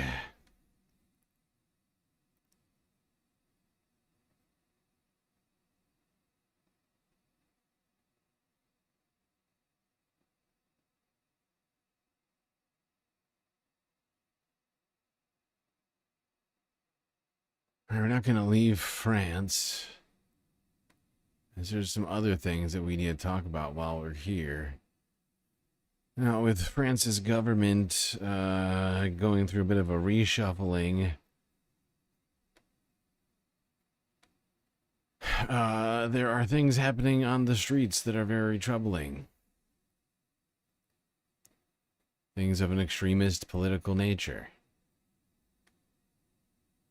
Like people doing anti-Muslim acts of anti-Muslim hate at mosques in France, specifically in Paris recently. Here's France 24 English from 4 days ago.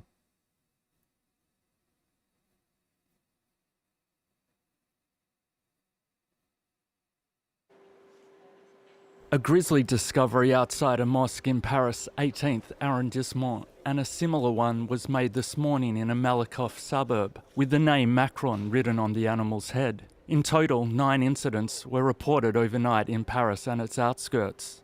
Here in Montreuil, CCTV cameras filmed this man preparing to leave one of the pig's heads, an animal considered impure by Islam. The mosque's guard made the macabre discovery. How did you react when you saw that? Well, I said, what's going on? It's the first time I've seen that. I've been doing this for 14 years now. The rector of the Grand Mosque of Paris called it a new and sad stage in the rise of anti-Muslim hatred. An investigation has been launched to find the perpetrators, and the Minister of Interior expressed his outrage. This is absolutely unacceptable, and I sincerely hope that the perpetrators who committed this kind of desecration will be found. According to the ministry.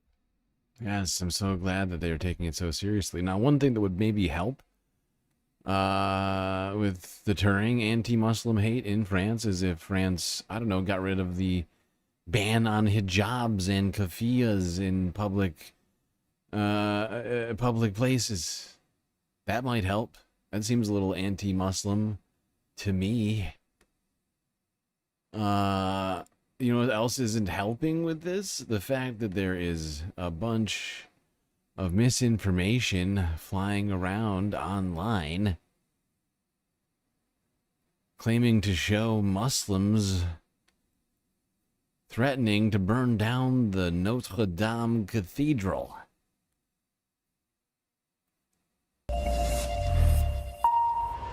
Charlotte Hughes joins us for this. Now, this week's fact-checking focuses on a viral video clip. Some internet users claim it shows a group of Muslims threatening to burn churches in France. That's right, Alex. In recent days, a string of English-speaking accounts on X have been sharing a clip they allege shows several Muslims threatening to burn down churches in France, including the Notre Dame Cathedral here in Paris. In the video, we see 3 masked men speaking Arabic. They demand the release of Brahim Awissawi, who killed several people back in 2020 in a knife attack in a church in Nice. So let's take a look at the video in question.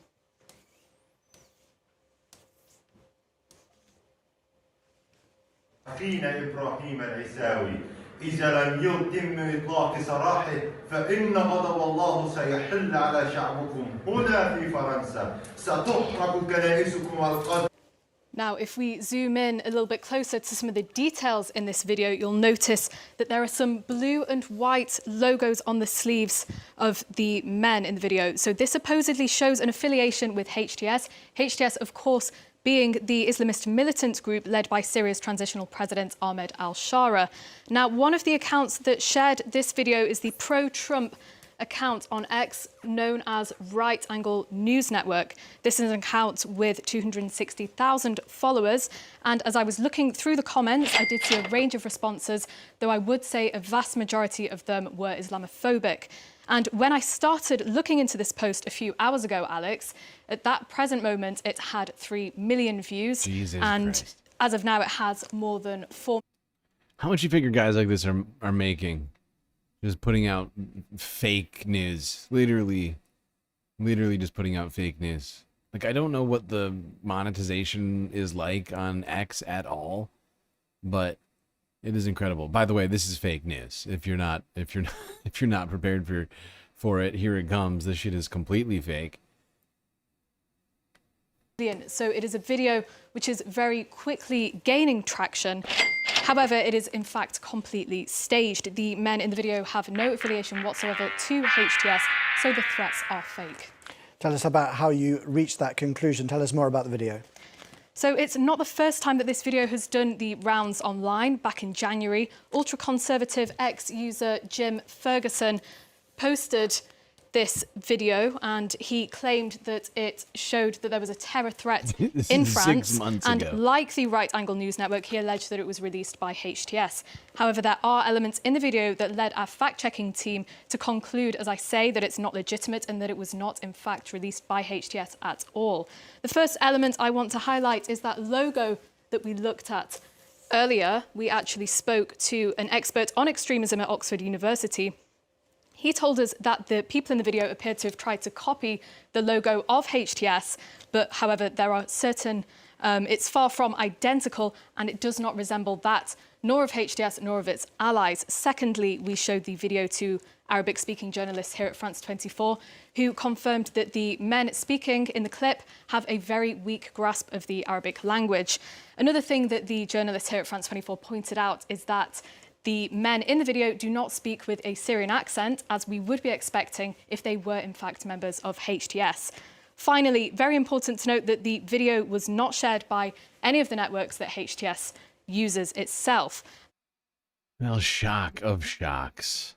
Right-wing, pro-Trump accounts spreading fake news online in Europe. Illegal.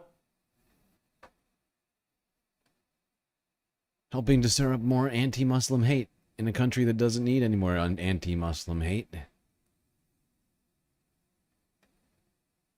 Now, protesters took to the streets as the new prime minister started his job. Those protesters focused on disrupting key elements of national infrastructure, among other things. Here's France 24 once again from 3 days ago. Well, we're going to turn back now to that story here in France. This Wednesday, authorities are preparing for mass disruption and protests with blockades on roads across the country, some already being set up. We've received pictures from a village in the north of France. You're seeing them there. Strikes also set to have an impact on schools and other public services. To get more insight on this day in disruption and indeed about this movement, the Block Everything movement, we can speak now to Associate Professor of Sociology at the University College London, author of a recent book called The Rise of the Masses, Spontaneous Mobilization and Conscientious Politics, Benjamin Abrams. Thanks for coming back and trying this again for your time. Can I ask you, firstly, you know, with your eye on history and looking at the current situation in France, how big do you think this latest series of unrest may be for France, this latest mass movement? Well, this could be the start of something quite big indeed. Part of it, of course, depends on how the new Le Cornu government responds to the actions today. But what's different about what's happening today is, unlike the yellow vests, unlike the pension march, the focus here is really on disrupting key elements of national infrastructure and creating what we sometimes call an exceptional situation, something that draws even more people than those already politicized into larger and larger protests by disrupting their daily routines and patterns. Indeed, even the name of this group, Block Everything, it's clearly aimed at disrupting as widely as possible and even proposing various ways for people to protest, including, you know, just not using your credit card this Wednesday. You know, what do you think about that and what impact could that have on this movement? So one of the big upsides of this kind of protest is it can appeal to a wide range of different people who might have different kinds of affinities for participation. Some people can't necessarily go down and sit down and block a road, but they can refrain from using their bank card or other such things. The downside of that is that some of these actions are going to be less visible. And that might mean that we don't necessarily see the full scope of participation until maybe the days following the protest, when we realize the true impact it's had. Now, France has a bit of a reputation for being quick to strike or being, you know, numerous to strike and take protest action. Why do you think that is? Well, I think there are differences in national culture, but there are also differences in the constraining factors in society that allow people to access protest. And France has been always a society where the patterns of daily life are very conducive to taking to a political cause. Some people would say that that's one of the strengths of its democracy, even though it sometimes causes disruption like this. How often, though, are mass movements? Yes, I've always respected this very engaged atmosphere in France on politics. Even though there are, you know, issues with France's government, I think this level of participation is certainly healthy and probably necessary. Could probably use that a little bit more of that here in the United States. Now let's move it along. Talk about the economy in France. As France is dealing with something of an economic problem. They have been spending a lot of money, but continuing to not take in enough revenues. I don't know, from people like the ultra wealthy, things like that. And so therefore they are struggling to finance the government. And the previous prime minister enacted a bunch of policies, austerity policies, cutting government services and things like that. Amidst the current political crisis, a debt rating agency has downgraded France's credit rating. France's sovereign credit score is at its lowest level on record. Previously rated AA-, the country has been downgraded by one notch to A+ by credit rating agency Fitch. The agency explains this is a consequence of continuing political instability. They say the government's defeat in a confidence vote illustrates the increased fragmentation and polarization of domestic politics. This instability weakens the political system's capacity to deliver substantial fiscal consolidation. In its report, Fitch paints a grim picture of the state of France's public finances. According to the agency, the deficit is expected to remain above 5% next year, and debt is expected to rise to 121% of GDP in 2027, up from 114% today.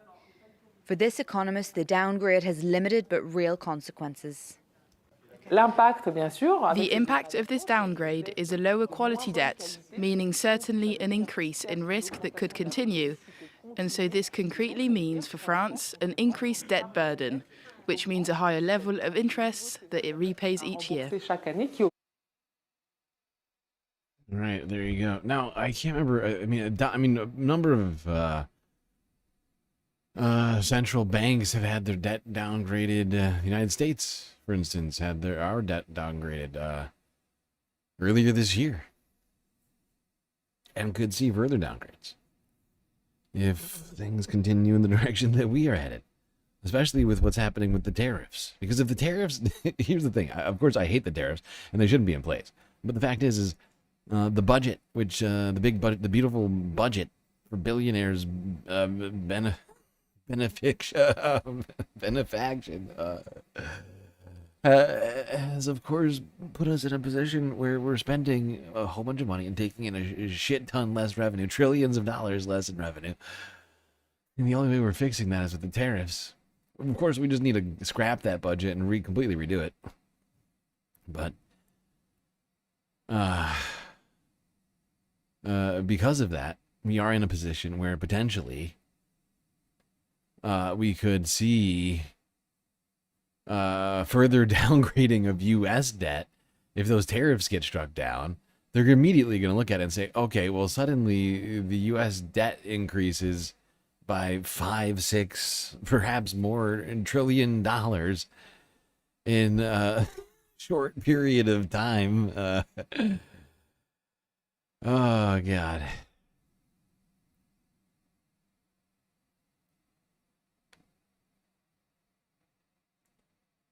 Okay, let me look at my list here. Do we take a break now or no? Let's do NATO. We'll take a break before we go to the Middle East. I think that makes the most sense. Let's go to Poland. Let's go to Poland. There's certainly a lot has been happening this week. Now, nearly 24 Russian drones entered Polish airspace earlier this week, and Poland military at some point, even though there had been a number of different incursions over the last 2 years of Russian military tech meandering over the Polish border, on this occasion, the Polish military felt it necessary to respond with force, shooting down at least 8, I believe 8, maybe it's less, I can't remember the number now, but shot down some number of those drones, which sort of triggered, what is it, Article 4 of the NATO treaty? And there is certainly disquiet right now in Poland. Parliament deciding to convene an emergency session following this Russian drone incursion. Let's go here to France 24 English from 2 days ago.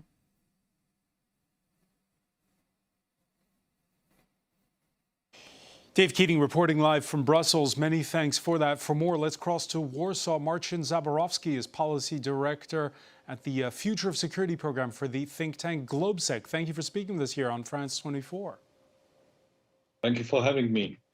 It is an unprecedented moment. The first time NATO weapons are used, the triggering of Article 4 of the NATO alliance, not Article 5. Was this the right response so far, and is it the only response that we are expecting? I would say triggering of Article 4, indeed, that's the only response that we can have from NATO at this point in time. The time has not yet come for Polish territory to be intentionally attacked in a kind of a way that we can demonstrate that. So even calling for consultations is unprecedented. It hasn't happened since the Russian invasion of Ukraine in 2022. So this is really a major step. The other response which is needed is material. In a sense that Poland would, together with its allies, need to develop a drone wall on its border with Ukraine, and Belarus. And I understand that that has been mentioned today and discussed in Brussels. Part of a response was obviously also engaging with the Russian assets and shooting them down, which was being executed by Dutch, Polish, German and Italian aircrafts, which were scrambled on this occasion. Is it a wake-up call, having to scramble big fighter jets to shoot down drones? Well, I think it is a wake-up call because the response of the allies has been swift, has been successful. But then again, the very fact that there were 19 incursions into the Polish airspace over the period of the night, that itself suggests that the border itself is porous. What would happen if more drones were being sent by Russia? A very troubling time, leading a lot of people to be very concerned about what this means for the future. NATO launching defense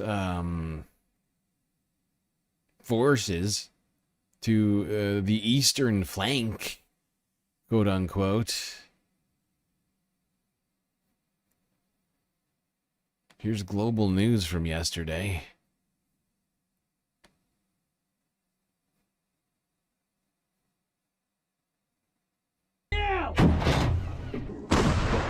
Russian and Belarusian militaries practicing for war.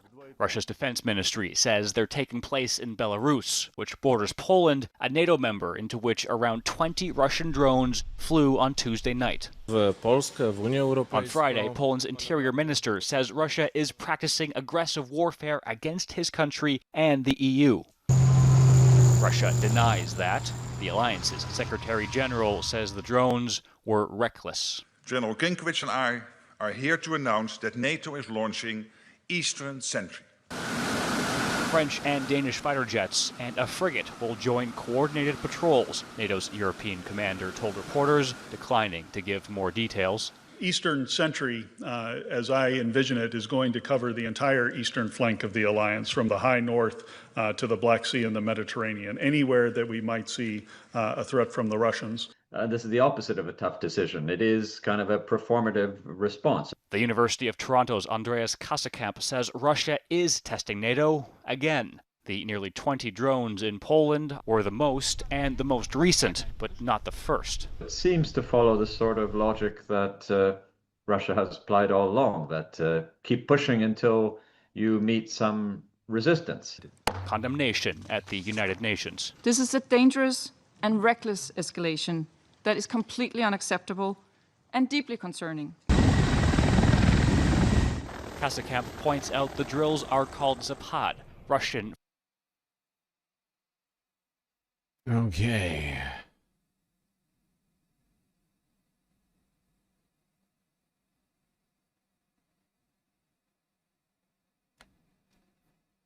Okay. Which one was that? That was global news. Okay.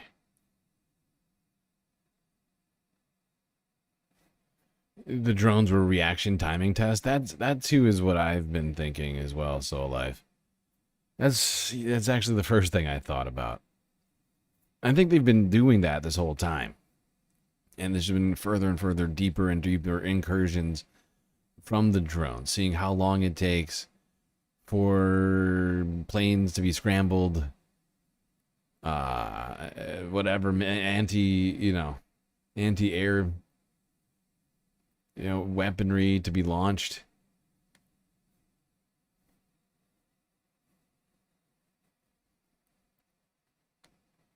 You like host's helmet?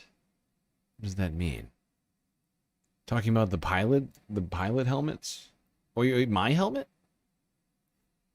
I don't know what helmet you're talking about. Not gonna lie. All right, let's go to France 21 hours ago. NATO bulking up defenses on eastern flank after Russian drone incursion.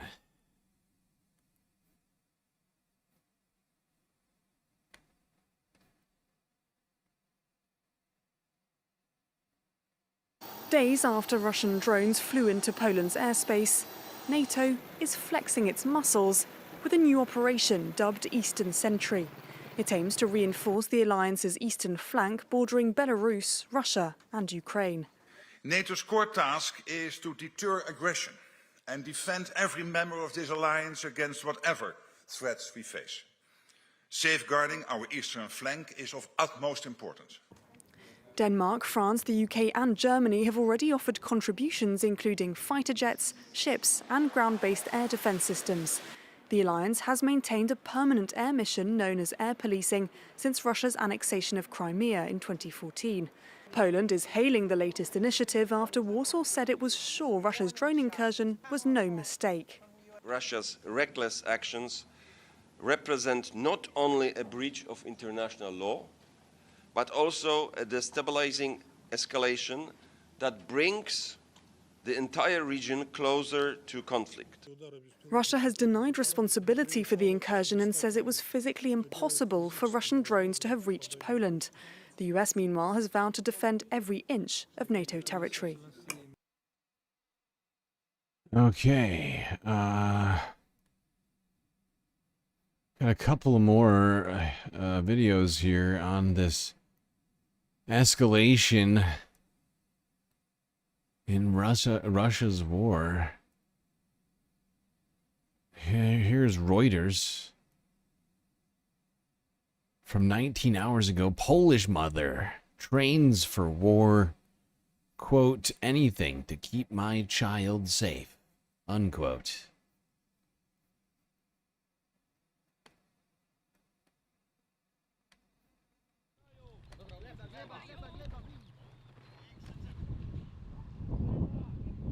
I always say I would do anything to keep my child safe. I would absolutely stand and fight to protect him. And the rest, well, no.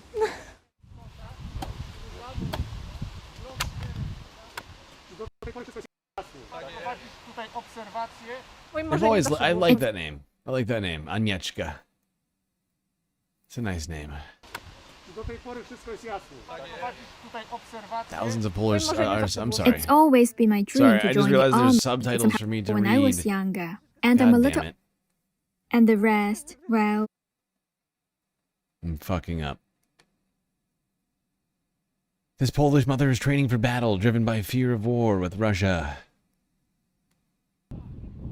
I always say I would do anything to keep my child safe. I would absolutely stand and fight to protect him.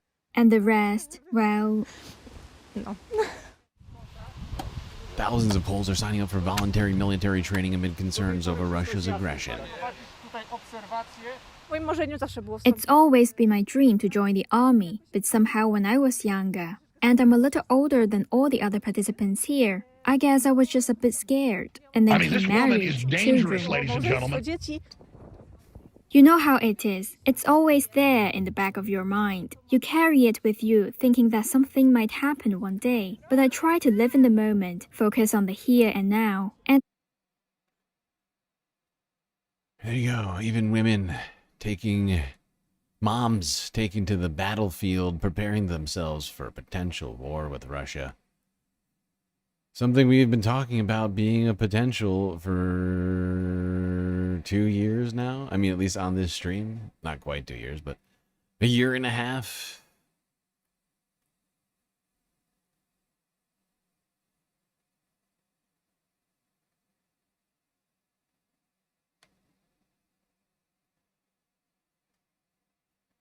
And honestly, this is, as we've been saying for a while, is that Vladimir Putin has, territorial expansionist desires, regardless of what reason he may have for it. They exist. It's why he's in Ukraine. It's got nothing to do with NATO. Ukraine was not in NATO when Russia invaded Ukraine. You can't preemptively invade, Can't do that. It's illegal. It's actually not even a preemptive. It's a preventative, right? If you want to call the war anything, it's a preventative war to prevent their neighbor from, doing diplomacy in whatever way that they might deem fit.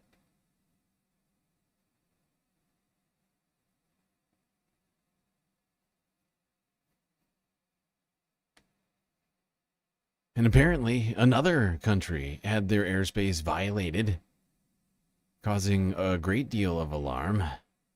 Here's France 24 English from an hour ago. Or I think a few hours ago, technically. But, NATO member Romania had a Russian drone breach its airspace earlier this evening.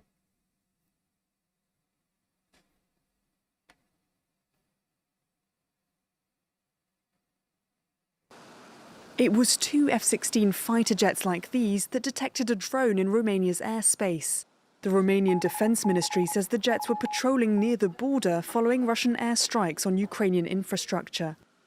At 18:23, F-16 aircraft detected a drone in national airspace, which they tracked to approximately 20 kilometers southwest of Chileavece, where it disappeared from radar.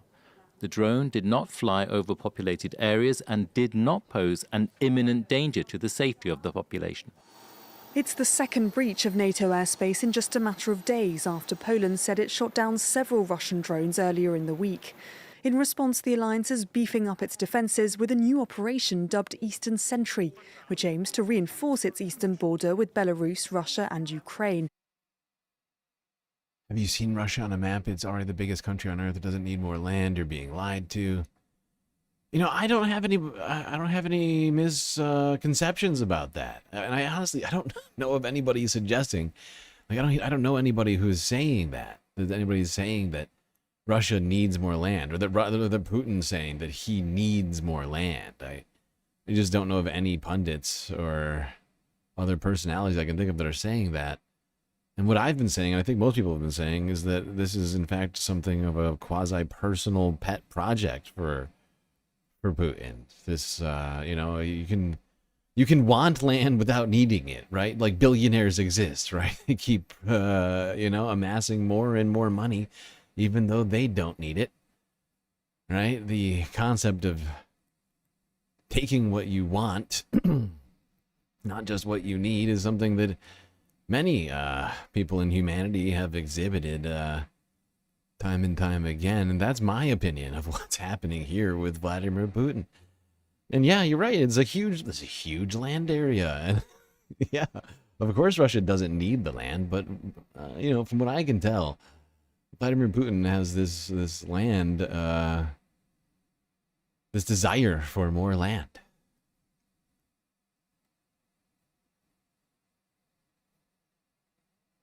Whether it comes from some sort of fantastical ideas about reuniting the former USSR or some other sort of narcissistic project that Vlad's got going on, I don't know. I don't know for sure.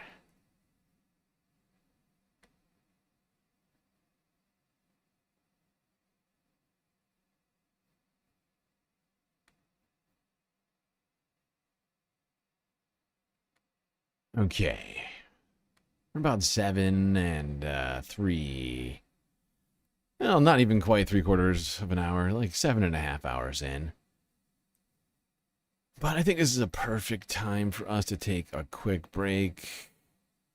We'll be coming back in what I think is going to be the 5th and final half. The hell of a lot of discussion in the Middle East. We really glazed over, sort of glossed over the happenings in the Middle East over this week during the week-ending report yesterday. I'm hoping to dig in a little bit deeper than we did yesterday here. But first, I think best to take a quick galactic intermission. Don't worry, we'll be right back after these brief messages.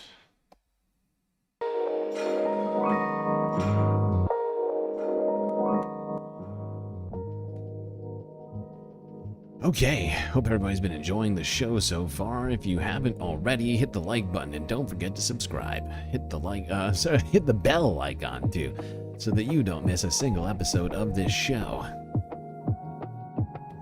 Now, while you're clicking things with your fingers and or thumbs, do consider clicking that donate button. Perhaps supporting the stream in a financial sense.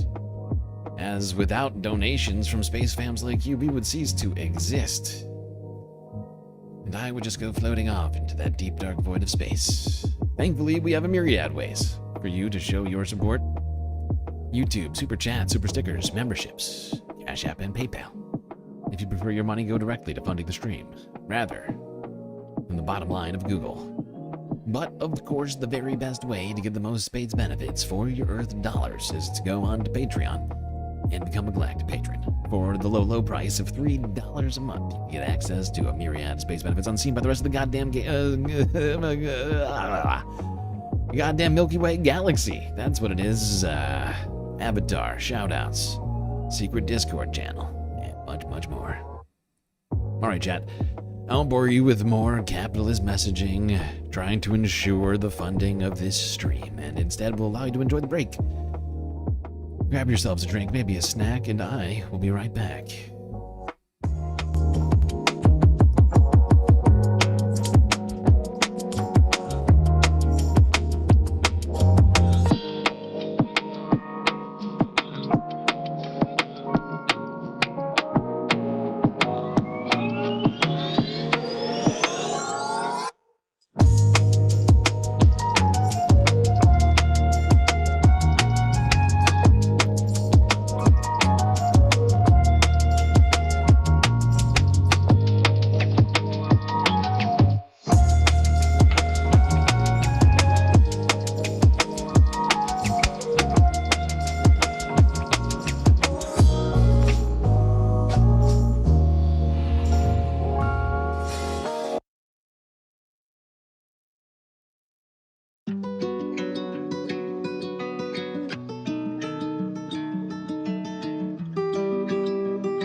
All right, Space Fams.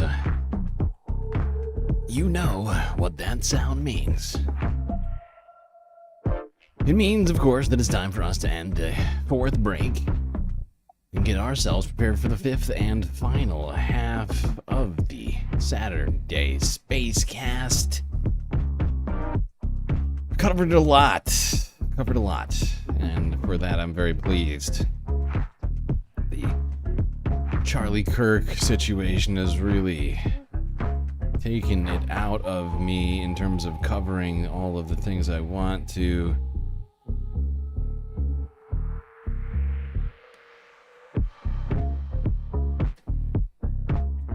This probably sounds insensitive, but I'm kind of hoping that we can soon stop talking about him.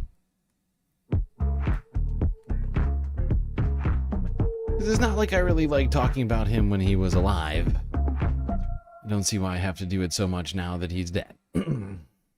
But fact is he was an incredibly important voice, even if it's a very problematic voice on the right.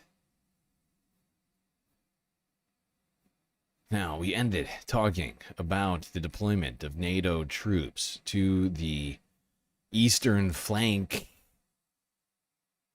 which by that they of course mean all of the countries, NATO countries that are around Ukraine, but not actually Ukraine itself, because Ukraine's not in NATO, and deployment of NATO troops to Ukraine specifically would of course put off a whole sequence of events, and not that there's really any need to do that, of course, because what happened outside of Ukraine.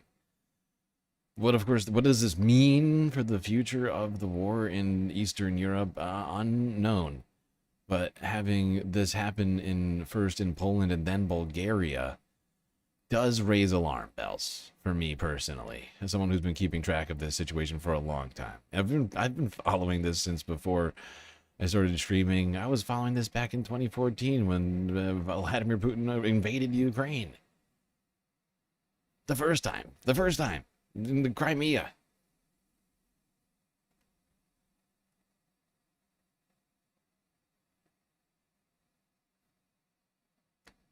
All right, let's start it off in the final half with the Middle East. Starting 4 days ago from CNN, the CNN investigation. I found the premise of this video to be fascinating, somewhat almost laughable, considering how little CNN, effort has been put in over at CNN to keep track of what Israel's been up to. But this is a CNN investigates how Israeli military actions led to Gaza's famine. Warning after warning didn't stop famine from gripping Gaza. From aid blockades to attacks, CNN has deconstructed how step by step parts of Israel's military campaign led to this famine by choking off food and water to the population of Gaza. and each finding we've put to the IDF. So just to be clear, you're saying there is not famine in Gaza, according to the Israeli military? But we're understanding there's a difficult situation on the ground. But a difficult situation is different from famine. We do not think there is famine. Let's go back to October 7th, 2023. Hamas attacked Israel, killing civilians and taking hostages. 2 days later, Israel's then defense minister ordered this. אנחנו מטילים מצור מוחלט על העיר עזה. אין חשמל, אין מזון, אין מים, אין דלק. We are imposing a complete siege on Gaza City. There is no electricity, food, no water, no fuel. Everything is closed. We are fighting human The same animals. day, Israel cuts off these 3 water pipelines, supplying Gaza's main cities for weeks, later reopening some, but they would be damaged repeatedly. It was one of several attacks on Gaza's water supply. Israel stopped electricity, feeding wastewater treatment plants like this one, leaving them to dry out over the course of the war. A desalination plant making seawater drinkable before and then bombed to pieces. Soldiers even filmed themselves rigging a water reservoir with explosives and blowing it apart. Illegal. The IDF justified attacks like these, saying Hamas embeds in civilian infrastructure. There are some in the international community that have accused you of weaponizing water in this war against civilians. What is your response? Millions of liters of water are entering Gaza daily. We're speaking about Israeli water entering Gaza daily. When 90% of people in Gaza do not That is have a enough lie. water, according to the UN. This is a situation that is clearly very, very dire. Are you disputing that situation? I am giving the facts on the ground as they are. Israel is bringing in millions of liters of water to Gaza daily. Israel has made an active decision, one active decision regarding water in Gaza, which is to make sure there's water in Gaza. And we are investing That is not the millions only decision, and sir. manpower That to is bring water into Gaza. inaccurate. There is currently, as we are speaking, millions of liters going into Gaza Yes, daily you have made from that Israel. point. That is an active decision. It's also an active decision on October 9th, 2 days after the start of this war, to shut off water pipelines, 3 of them, the main water pipelines, into the Strip. Is that not Illegal. also an active decision? I'm speaking about the facts on the ground and what happened. But the Israeli military campaign didn't just impact water. In the first weeks of war, as IDF tanks rolled into Gaza from the north, farmland was bulldozed. Again, Israel called it a military necessity. Since then, the UN says 90% of all cropland has been damaged. Green and fertile land, shown here pre-war, growing fruit and vegetables, now in 2025 turned to dust. Israel's military campaign also limited the aid, including food, entering the Strip. Gaza relied heavily on this aid before the war, but now needs it even more. Aid organisations have said at least 500 trucks should enter Gaza daily to stop starvation worsening. Israel has rarely met this number since the war started. We broke it down using their own data. Between October 21st, 2023, the first aid delivery into Gaza, and February of this year, an average of 183 aid trucks entered Gaza daily. Then Israel imposed a 3-month blockade. March 2025, no trucks. April 2025, the same. From May until August this year, an average of 115 trucks have entered Gaza every day. That's around 20% of the level aid agencies say is needed. Always vulnerable, it pushed Gaza towards famine very quickly. November 2023, 1 month into war, experts were already declaring food insecurity for some segments of the population at level 4, emergency, just one step away from level 5, famine. The IDF, however, insists they are and have always done enough. Since day one in this war that began as an existential war, Israel said and has acted in the same way. We put hundreds of people, hundreds of millions of shekels into. I love how this. Of course, I'm being sarcastic, but I love how this goddamn CNN Investigates documentary includes just repeated clips of straight up Israeli propaganda from their #1 PR guy, just denying every single war crime they've committed. It's like, we need that. Do we need that? Yeah? Is that helpful to this investigation? making sure that aid is going into Gaza. I'm not saying there is no problem. I'm just saying the problem is complex. It is not Israel preventing aid going into Gaza. The problem is Hamas looting the aid. You mentioned Hamas looting this aid, and I think it's worth bringing up that. I get the argument, like, oh well, we're journalists, we got to ask them what they're doing and this and that. But the fact is no, you don't. Not in this situation. You know why? Because Israel's been out on the goddamn stump, out there at the podium, telling us what they've been doing over and over again, right? Like, why the fuck would we need to ask them? Like, do we need to get? Like, just thinking, like going back in time, like CNN, like every time they did a story on war crimes in Syria done by Bashar al-Assad, were they waiting to get get a response from Bashar al-Assad on their story or something? Of course not. Of course not.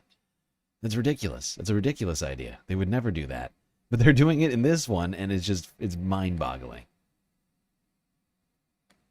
The US government review into this exact question. They reviewed 156 incidents and they found no affiliation with Hamas. Well, I think first of all, the UN speaks about almost 90% of their every single time being looted. They don't say by every single time that they allow them to respond to these questions isn't an opportunity for them to lie to the broader public. Like, and sure, she pushes back on some of these things that they say, but it's just, I don't know. I just don't know how I feel about it. I just honestly don't feel very good about it. First of all, the UN speaks about almost 90% of the aid that they're bringing in being looted. They don't say by Hamas, sir. The aid is speaking about almost 90% of their aid being looted. The UN review found very little aid is delivered and said it is due in part to peaceful and hungry people intercepting it. Like with a talking point like that. When food does make it in, really quickly. Military campaign at times attacked from shut bakery. it. Like with a talking point like that, where he's like, "Oh, it's Hamas stealing the aid." You don't need to do an interview with the guy to get that response. Israel's been saying Hamas is stealing the aid time and time again, but you needed to hear it for a 30th time this year. They've said it like hundreds of times over the last 2 years, claiming that Hamas is stealing all the aid, even though they're actively blockading and preventing aid from coming into the Strip. It's always Hamas's fault. Like like we all knew that. Like we knew the answer to that question. Like if you had given me the questions ahead of time, I could have given you Israel's responses. And it's just such a nonsense thing to do, unless you're hoping that some people are convinced by the propaganda. So you can look like you're criticizing while also basically holding up these fucking propagandists. It's a fun vibe. What in the fuck just happened? And said that it is due in part to peaceful and hungry people intercepting it. When food does make it in, Israel's military campaign at times attacked it, from bakeries to warehouses, and even the aid trucks themselves, repeatedly hit by Israeli gunfire. They had a pre-agreed route and they were attacked before they could deliver that food to northern Gaza. Well, there's been some tragic incidents throughout 2 years of war that we have investigated, that people were held accountable, that we communicated.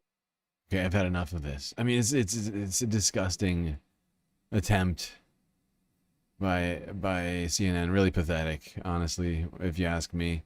They've already done fuck all, helping Palestinians, actually providing Americans with unbiased coverage on what's happening to Palestinians, and this was just a disgusting display of, like, basically collaborating, however you want to put it, like, with the Israelis.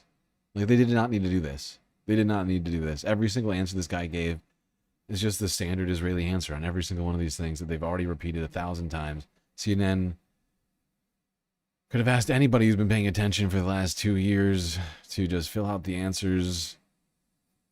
Would have gotten it right, almost definitely.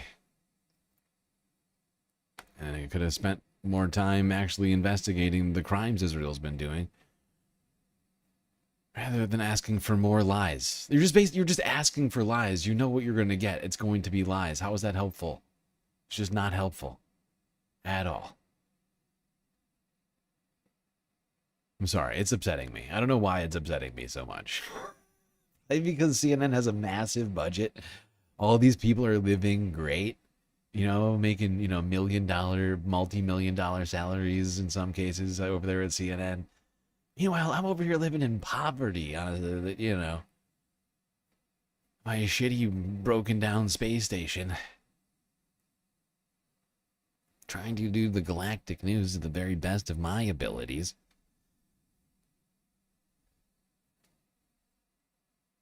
Struggling. And yet feeling like I could be doing their jobs better for them. To some degree. And I don't have a journalism degree.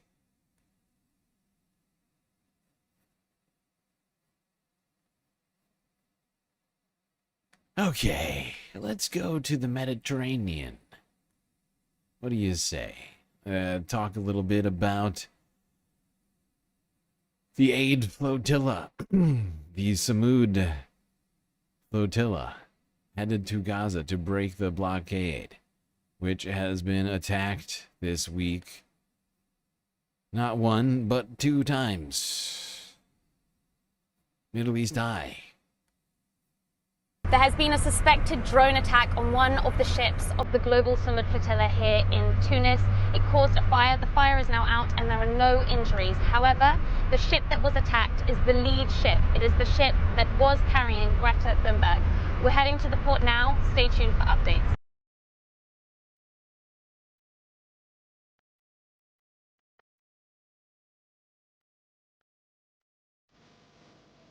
We've just arrived at the port in Tunis where there has been a confirmed drone attack on one of the ships of the global Samud flotilla. All 6 passengers and crew are safe and off deck, but there is fire damage to the ship.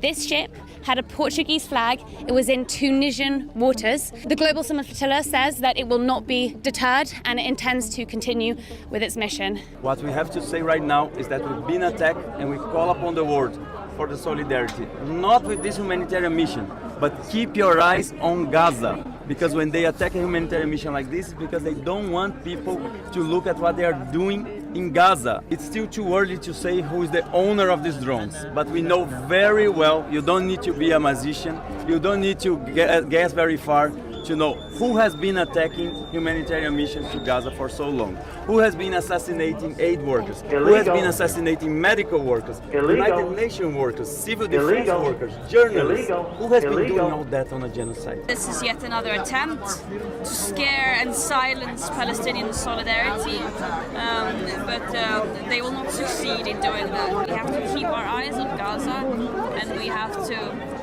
keep demanding an end to this genocide and this occupation. I was sleeping on the top deck. We all have different shifts for night watch, and basically I just feel a massive ball of flame. This drone had flown overhead and then it targeted the very front of the boat. All the other boats around us had seen the drone coming in as well, and it was just such a large explosion. It was unmissable. One of our friends sustained a hand injury and another was having some difficulty breathing. They have been treated. We are monitoring them now, and we have placed them under observation in case their condition changes in the coming hours. But overall, their condition appears to be good. We only know that the only government that is interested to stop such a civilian movement is Israel. Regardless of what happened, we know that there are risks that we can face, but we are also confident and very sure that none of those risks are compared to what Palestinians would have faced. If this boat was filled with Palestinian civilians, they would have bombed the boat at all, not only making this drone attack this way. We have seen what they are doing in Gaza. I was standing in the back part of the ship, the aft deck, and I heard a drone, well, it was clearly a drone. Then I got out of the cover, saw a drone clearly about 4 meters above my head, called someone. We were looking at the drone just above our heads, really. It stopped close to us and then moved slowly to the forward part of the ship and dropped what was obviously a bomb. Illegal. Crime. More crimes. From the only democracy in the Middle East. It's so strange.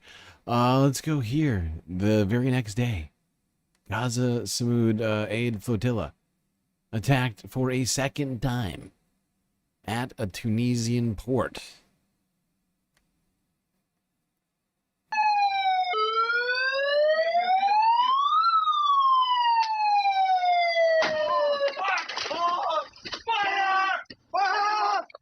Jesus Christ.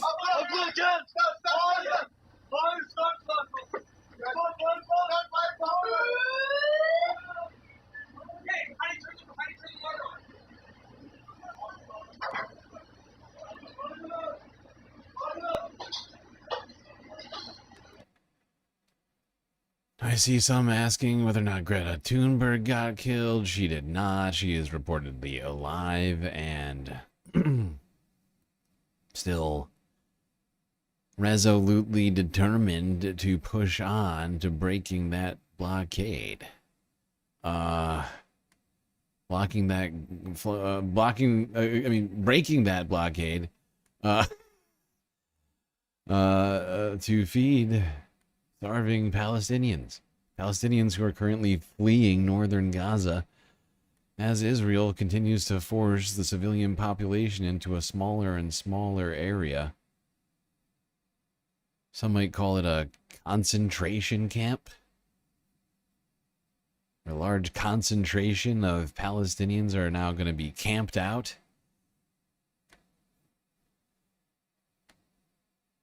Being starved to death.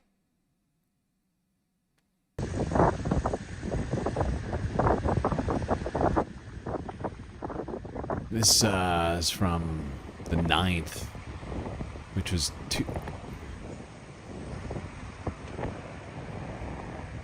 Tuesday, I think.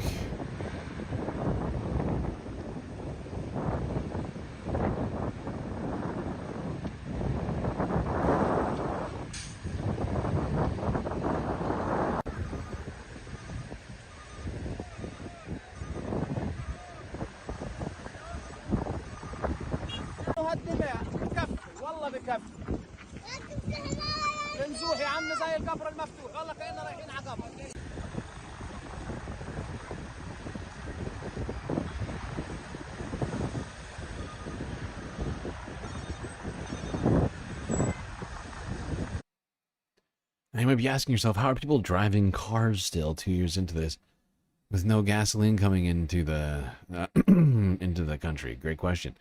One of the only ways in which people are acquiring gas is by an incredibly dangerous process, which people have dangerous in multiple ways, both explosive and to just human health in the breathing of the fumes. Process, I believe it's called depolymerization. I could be wrong on that, but basically like the boiling and distillation of plastic, like scrap plastic, back to its building blocks, and then turning that into it's insane.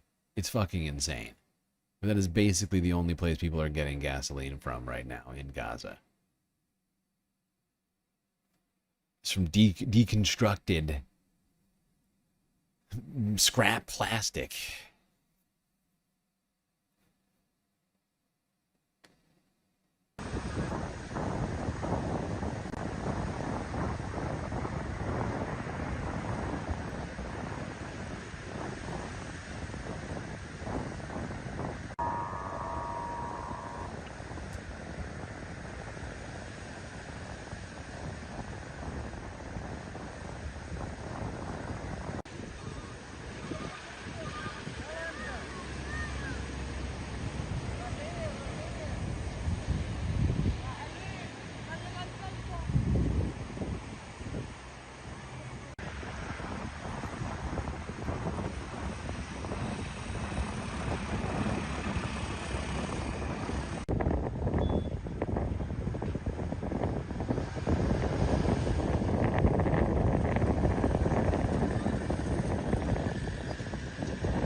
Depolymerization sounds plausible. Oh, it's absolutely. But we watched a video about this. I'm not just speculating on this. We watched a video about it.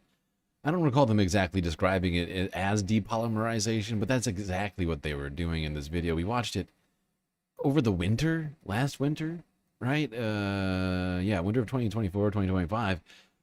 It was like December or January. We watched this video about like this guy who was like literally just going around the strip collecting plastic, paying little kids to go around picking up plastic, bringing it back to him, and then he'd like put it in a giant like metal vat and cook it, literally cook it on an open flame, black putrid fumes, just like it's just a horrifying process. He was describing how in some cases this had gone wrong and exploded and caused injury to people.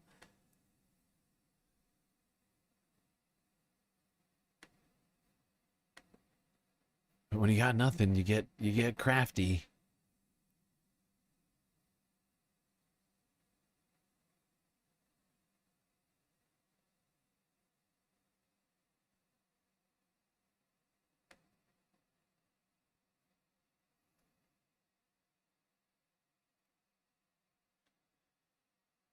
All right. Let's talk about Israel's behavior, their actions lately this week. They've been pretty damn busy, most notably striking sovereign territory, Qatar, where Donald Trump was seen earlier this year, getting a free jet, hanging out with the Emir and all these other big people over there in Qatar, big wigs. I guess it's not wigs, big head. What do you call those things?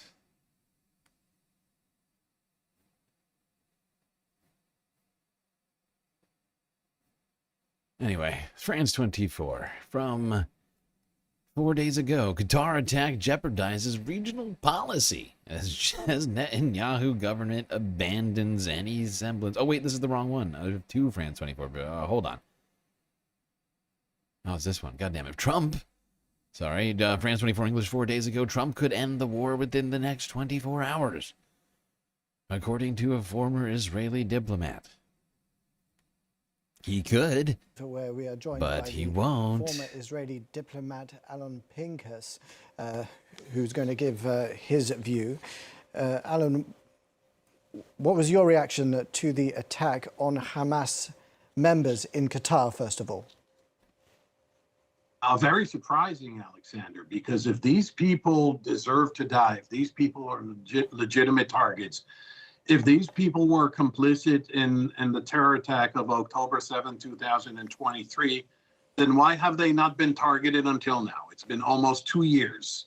It's been 704 days, 23 months, almost 2 years. And to do this now, when there are negotiations with Hamas via Qatar, to do this now seems to have one intention and one intention only, and that is to derail any kind of ceasefire talks. Now, there are three things. Absolutely right. It's absolutely right. You don't strike the territory that is actually hosting and facilitating the ceasefire talks, the peace talks, if you want peace. It's just one of the most ridiculous possible things you could do. And Donald Trump, we're not going to go through the whole thing on this one, mostly because this guy's audio sucks dick. But he goes on to say that Donald Trump could end the war in 24 hours. All he would have to do is pressure Benjamin Netanyahu, just get him on the phone. It's something that I've been saying now for a better part of 8+ months now. Hasn't happened. No actual tangible pressure from the United States up till now. Here's CNN from 4 days ago to talk about that strike on Doha.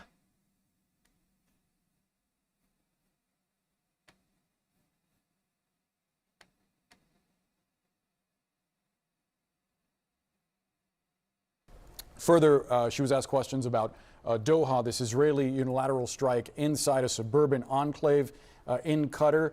She was asked repeatedly whether Israel directly notified the United States or not, but she deferred on that. She would only say that the U.S. military notified the White House that Israel was launching an attack. She wouldn't say if Israel told the U.S. military or if it was something that the U.S. military detected. She read a statement from the president, part of which says that it is unfortunate that this attack inside a suburb took place. It does not advance U.S. interests, but going after Hamas does, she said. Yeah, and we learned that President Trump called both Prime Minister Benjamin Netanyahu and Qatari leaders, the Prime Minister and the Emir. And we have Kevin Liptak and retired U.S. Army Major Mike Lyons with us, as well as Colin Clark. He's the Director of Policy and Research at the Soufan Group. First, I want to go to you, Colin, if we can, because this was a really interesting line that Caroline Leavitt was walking here. She would not say that Israel had not alerted the White House. The line that she was really leaning into was that the Trump administration was notified by the U.S. military that Israel was attacking Hamas, and that the White House actually informed Qatar. What did you think of what you heard? Yeah, I think verbal gymnastics, essentially. And I think the administration is now trying to backtrack and kind of get on the right side of this. You also heard Caroline Leavitt say that the strikes don't serve Israel's interest, which I agree with, but maybe they serve Benjamin Netanyahu's interest, because it's hard to believe that he's looking for a deal right now with these types of actions. I'd say just also briefly, this puts Qatar in a very difficult position because as a mediator, Qatar's now been attacked by the Iranians and the Israelis. Mm-hmm. Let's also not forget that Donald Trump literally just came back from Qatar with a free $500 million jet. An incredibly generous gift from the Emir of Qatar, and this seems like a real spit in the face. Real rude. How rude. Real rude spit in the face. Be like, oh, hey, yeah, my, our big number one ally over there, Israel. I'm sorry about that. They didn't tell us, okay? Super sorry, but they didn't tell us about it. They're being dicks. Don't let that affect our thing and the fact that we have our largest, or at least most important military base in the Middle East in your country. CENTCOM, Central Command, is in Qatar. Don't let that cause you to be upset. Yeah. All right, let's keep talking about this fucking Qatar attack, because it really is fucking insane when you think about it. Israel is perfectly well aware that the United States and Qatar are allies, and that Qatar is, in fact, of course, the nation that is doing the negotiating, or at least the arbitrating, mediating of the peace talks. That they are, in fact, not Hamas. Okay? They're Qatar. And sure, if there's somebody of Hamas in Qatar, that doesn't matter, right? Like, that does not increase the justification you have for attacking a sovereign nation. You know?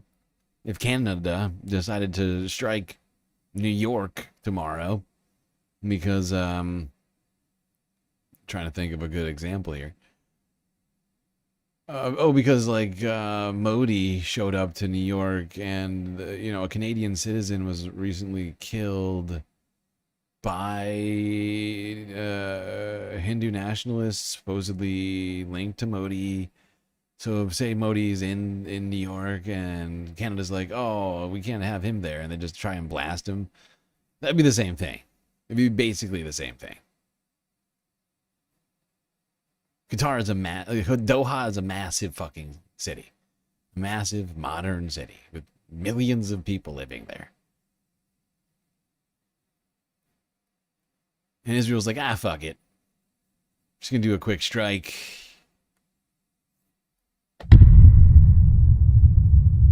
Illegal. Joining me in the studio is Bertrand Bessonneau, a former French ambassador to Qatar and Saudi Arabia. Ambassador, thank you again for coming in. This attack happening as the word was that the Israelis were about to sign off on a ceasefire agreement. We even had the Israeli foreign minister at a press conference in Budapest yesterday saying as such, which had been drafted with the help of the Trump administration to end the war in Gaza. I take it today's attack means that's probably not going to go ahead. Well, I think so, because unfortunately, and speaking personally, I am really shocked to see what happened, because, of course, Qatar is a friendly country to France as well as to the US, and also because it is another violation of the international law. This is very clear. Now, we have to understand why this happens. The negotiations on the freeing of the hostages were not, we didn't have any clear message on that. People were trying to be optimistic, but it was difficult to know. Now, what is clear there was is that, no of clear course, message on the... I don't see how you can... Wait, there was no clear message? What are you talking about? There was no clear message on the negotiations. Is that what he just said? There was a clear message from Hamas. They accepted the proposal that was proposed earlier this year, the Witkoff proposal, the one that was agreed to and then scuttled by Israel at the beginning of the year, right? In like March, like after like whatever, like a month and a half of that ceasefire, they just said, fuck it, did the blockade, and that's basically where we're at right now. They, they accepted basically the same fucking deal last month. And Israel's been ignoring it for weeks.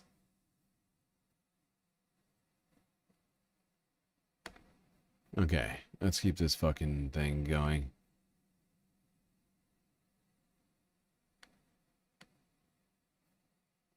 Keep this moving in the right direction.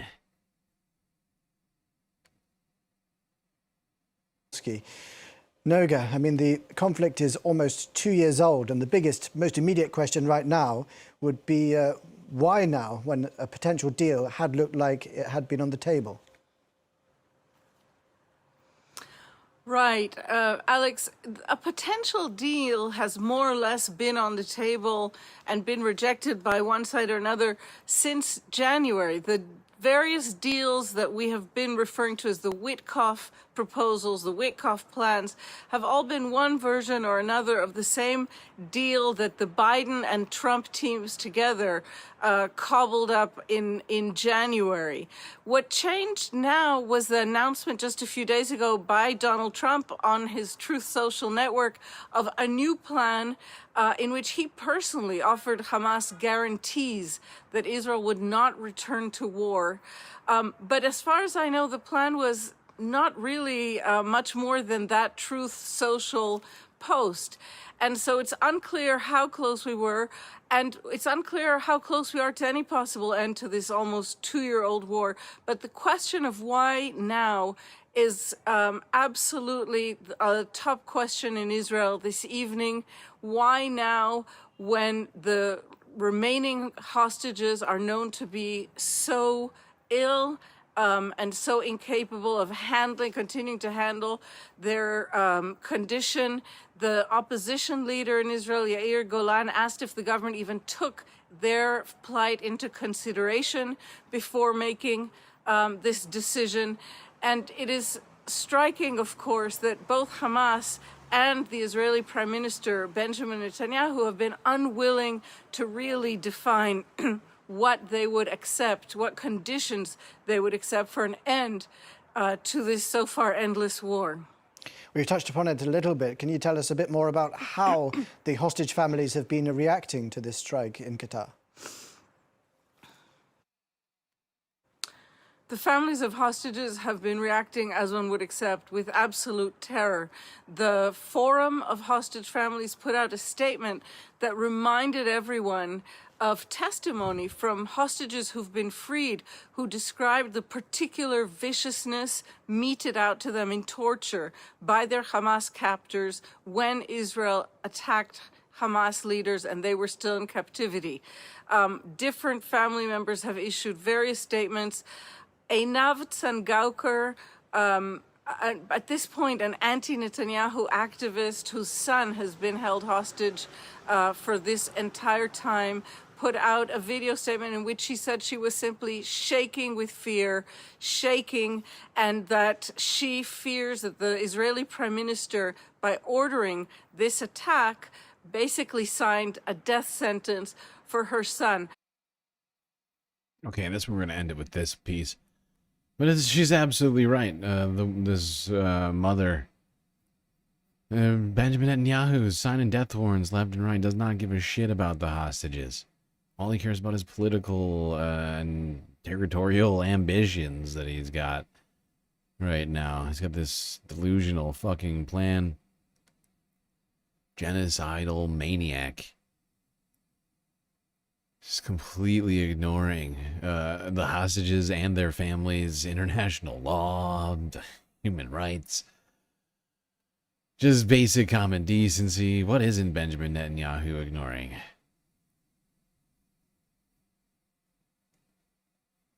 By the way, if you've never seen Doha, here's an opportunity for you to take a peek at the Doha skyline 3 days ago after the Israeli strike, which had been an attempt to kill leaders of Hamas who were in Qatar there to talk about the ceasefire negotiations. I'd like to point that out, okay? The leaders of Hamas who were in Qatar weren't just there hanging out like on vacation, right? They were there talking to mediators, you know, for mediation purposes, to help bring to a final to the final steps this goddamn ceasefire proposal we've all been waiting for 2 years now. I mean, we're talking about literally less than 1 month now. I would like to point this out to everybody. We are 3 weeks away from the second anniversary, what do you call it? Whatever it is. The 2-year mark, the full 2-year mark since October 7th of 2023. 3 weeks. But look at this is Doha, okay? It's a massive metropolitan. It's as big as Chicago. In fact, it's kind of, some aspects of it kind of remind me of Chicago a little bit, although not necessarily all the architecture so much. Just like the way that like this. I think this is the Gulf. The Gulf is kind of reminding me of Lake Michigan right now.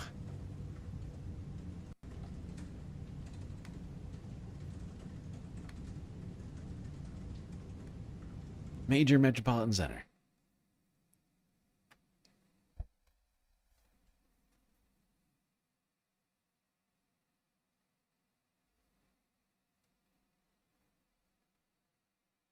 $2 million people.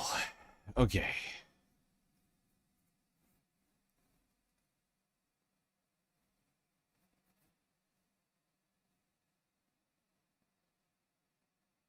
Let's go here. Democracy Now! 3 days ago.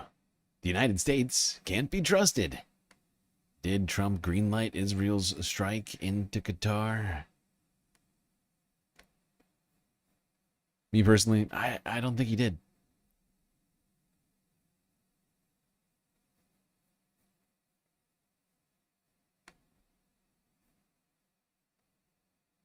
This is Democracy Now!, democracynow.org. I'm Amy Goodman in New York, joined by Democracy Now!'s Juan Gonzalez in Chicago. Hi, Juan. Hi, Amy, and welcome to all of our listeners and viewers across the country and around the world. Israel targeted senior Hamas leadership in Qatar yesterday, launching a military strike on Doha. Hamas says its top leaders there were considering a U.S. proposal for a Gaza ceasefire. Though they survived the strike, 5 lower-ranking members died in the attack. A Qatari security staffer was also killed. Israeli Prime Minister Benjamin Netanyahu spoke yesterday after the attack. At noon today, I convened the heads of Israel's security organizations and authorized a surgical precision strike on the terrorist chiefs of Hamas. These are the same terrorists who planned, terrorist chiefs who planned, launched, and celebrated the horrific massacres of October 7th.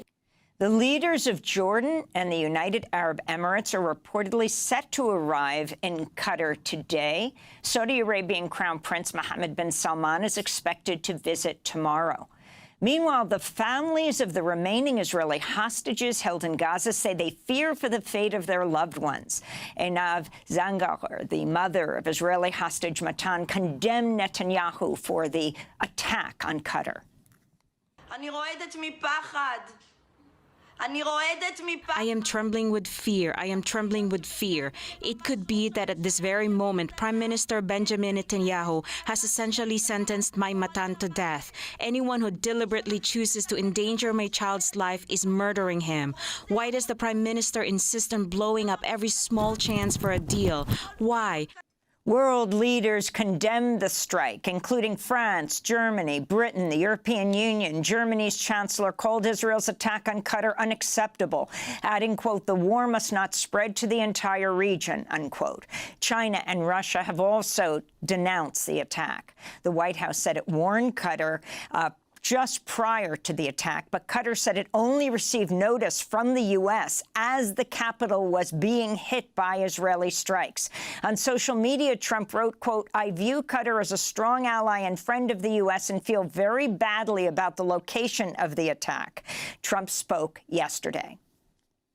I'm not thrilled about the whole situation. It's not a good situation. But I will say this, we want the hostages back, but we are not thrilled about the way that went down today. Qatari Prime Minister Sheikh Mohammed bin Abdulrahman Al Thani said yesterday Qatar's mediation efforts were central to its identity and that the Israeli attack will not deter its diplomatic role. The Israeli attack that took place today on Qatari soil, we cannot call it anything other than state terrorism practiced by someone like Netanyahu in the context of these systematic policies and his ongoing attempts that have destabilized regional security and stability. It's simply a clear message to the region as a whole. For more, we're joined by Jeremy Scahill, co-founder of Dropsite News. His latest piece is an exclusive headlined, The 100-Word Ceasefire Proposal Trump Sent Hamas. Jeremy's a former senior reporter and correspondent at The Intercept. Jeremy, welcome back to Democracy Now! If you can just first respond to Israel bombing Qatar, trying to take out, assassinate the Hamas leadership, which apparently it did not succeed in doing. Well, first of all, Amy, let's remember that Qatar houses U.S. Central Command and is part of this security umbrella that Donald Trump spoke about, including recently when he made his trip around these Gulf countries. So the idea that the United States was just informed of this at the last minute, Trump said, oh, the U.S. military informed him, and then he scrambled to try to let Qatar know. And he said, oh, my special envoy, Steve Witkoff, I told him to call Qatar, but oops, he did it too late and the bombing had already happened. That's not a believable narrative at all. And in fact, what we've seen over the past couple of weeks is Donald Trump making very thinly veiled threats against the Hamas leadership, directly mentioning them and saying that nasty things are going to happen to them if they don't accept his ultimatum, which essentially boiled down to a surrender agreement where Hamas was being asked to hand over all of the Israeli captives. There are roughly 20 of them believed to be still alive, and then another 30 or so who are deceased. And Trump has been saying that some nasty things are going to happen to the Hamas leadership if they don't do this. But I think it's important to back up, because the context of the lead up to this over the past year is almost never mentioned in Western media. It's as though history begins each time the U.S. or Israel make an ultimatum, and those ultimatums are aimed at trying to blame Hamas for a continuation of. Yeah, it's been the ever-shifting goalpost of diplomacy over there in the Middle East on this one. It's utterly laughable that this narrative has held up, that anybody thinks that it's holding up with any real certainty. I mean, Israel's losing favorability across the planet, and even in the United States, where favorability had held up longer perhaps than in other places. this war of extermination against the Palestinians. Last summer, in July of 2024, the United States was engaged in negotiations with Hamas. Hamas, on July 2nd, accepted a ceasefire deal. This is in 2024, the summer of 2024, that they were told that the United States had signed off on, and that if Hamas agreed to certain amendments, that Israel was going to be on board. And in the midst of those discussions, Israel assassinated Ismail Haniyeh, who was actually the last democratically elected prime minister of Palestine, not just of Gaza, and he was Hamas's political leader and its chief negotiator, and they assassinated him. And then nothing happened with the ceasefire until Donald Trump was running for election, and he and Joe Biden then endorsed a ceasefire that, by all accounts, Trump sort of pushed through with Netanyahu that went into effect in January.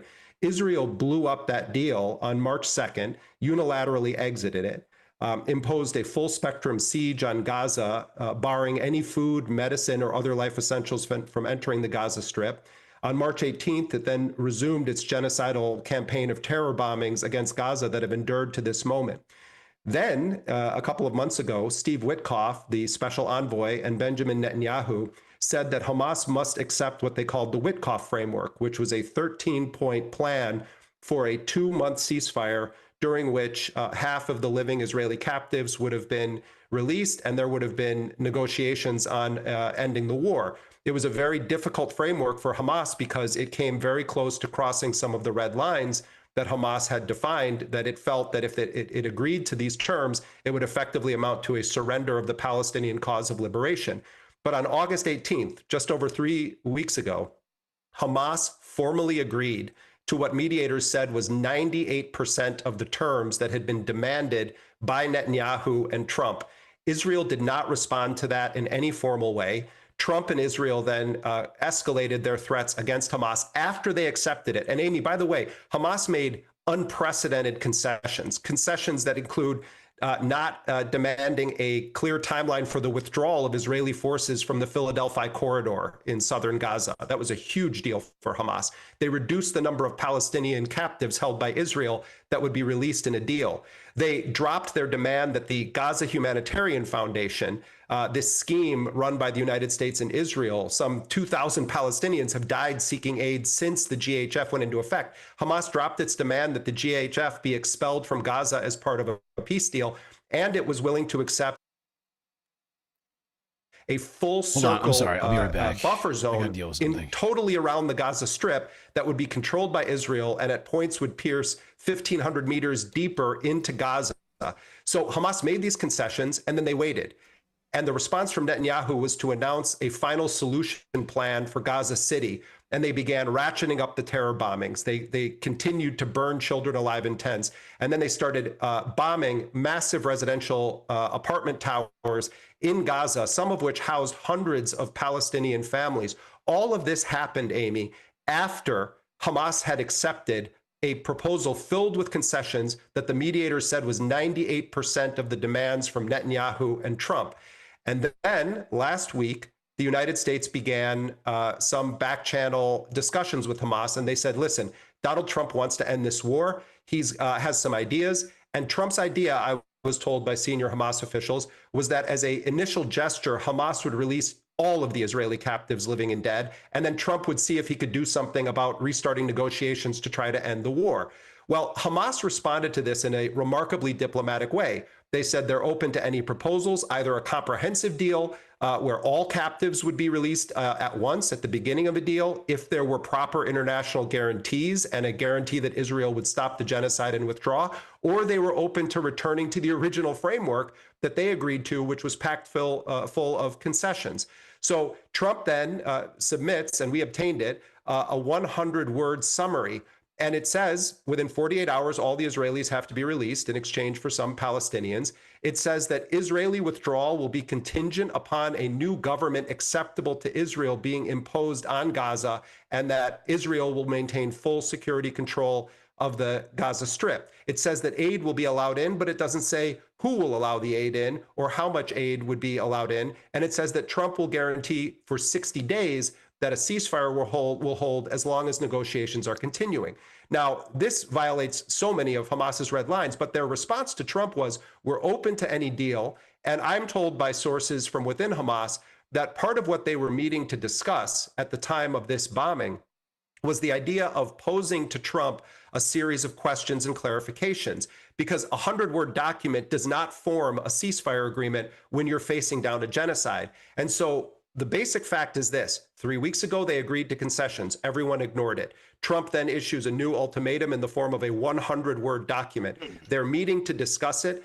And then Israel bombs the Hamas offices in a sovereign nation, Qatar, that houses U.S. Central Command. No air defense systems were activated. The United States security umbrella was nowhere to be found. And then Trump concocts this story about how Steve Witkoff was just a little bit too late in informing Qatar that this happened. So what we see here is part of a long pattern of Israel assassinating the very people, or attempting to assassinate the very people that the president of the United States claims he wants to negotiate with. They tried to kill the very people that would have been sitting across the table in these negotiations.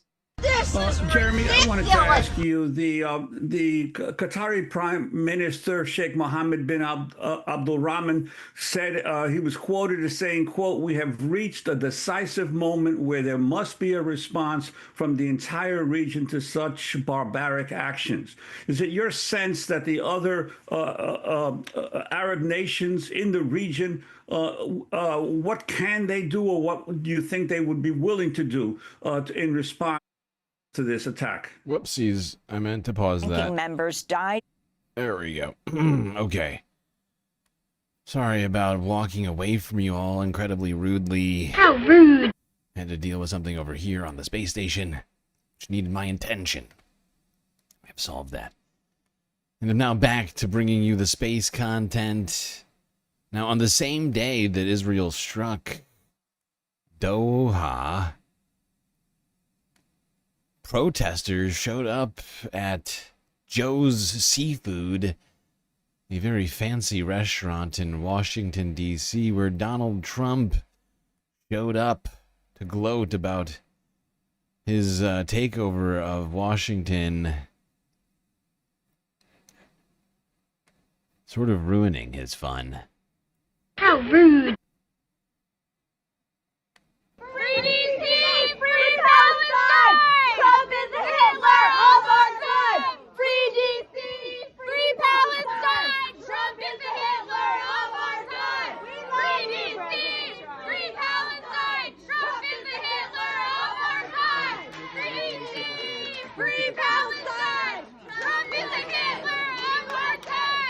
Come on, get him out. Get him out. You know I don't like the peons yelling. Always yelling, the peasants. These non-billionaire, non-presidents saying words, rude words like "I am Hitler." That's not nice. That's not nice. That's very rude. Time to go. Time to go. Time to go. Trump is the Hitler of our time. Free Palestine! You should all be ashamed that he was welcomed here. Let's go. Time to go. He's terrorizing the communities all over the world, from Puerto Rico to the Philippines, to Venezuela. He is terrorizing communities. He is not welcome to D.C. He's not welcome to Palestine. Palestine is not for sale. Free D.C. Free Palestine.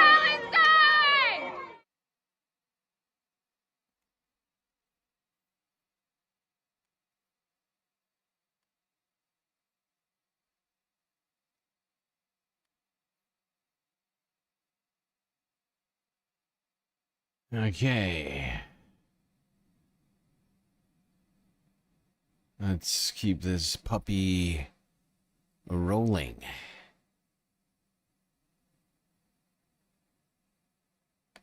Let's go here to CNN, where the Prime Minister of Qatar went on to do an interview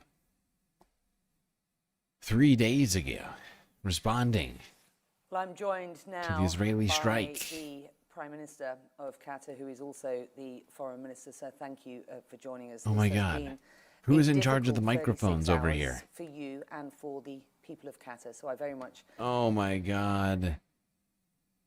Why do they always, like, I don't understand. You know, people, That's what I ask myself all the time. It's like, how is it that CNN has millions of dollars at its disposal? Hundreds of millions of dollars at its disposal. And yet they can't get the sound right. What's up with that? What's up with that? It's not like they haven't been in business for a long time. Like they don't have experience in doing the sound. An intrinsic part of every single broadcast is, in fact, the sound. And how you can make it so that the sound is this quiet is beyond me. Very frustrating. It's going to piss me off so much right now. So much I might switch past this in a second. Appreciate your time. Oh my God, it's not even hitting the yellow levels. This is pathetic. Yesterday, local time. This is pathetic. In the afternoon has been roundly condemned, variously described as treacherous, shameful, an action that risks further inflaming. You described Israel's action. Oh, Israel's actions. I can't do it. I'm sorry. I can't do it. They know this woman was whisperer. They know that she's a whisperer. What are they doing? Be better. Just be better. Just be better. Just be better. It was fine in my headphones earlier. Like it's literally, this is ridiculous.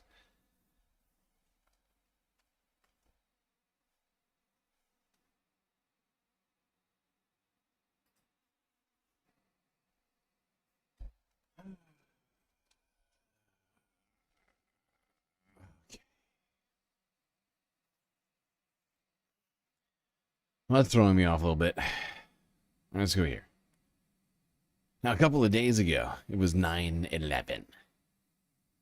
And Donald Trump came out to make a statement on that fateful day.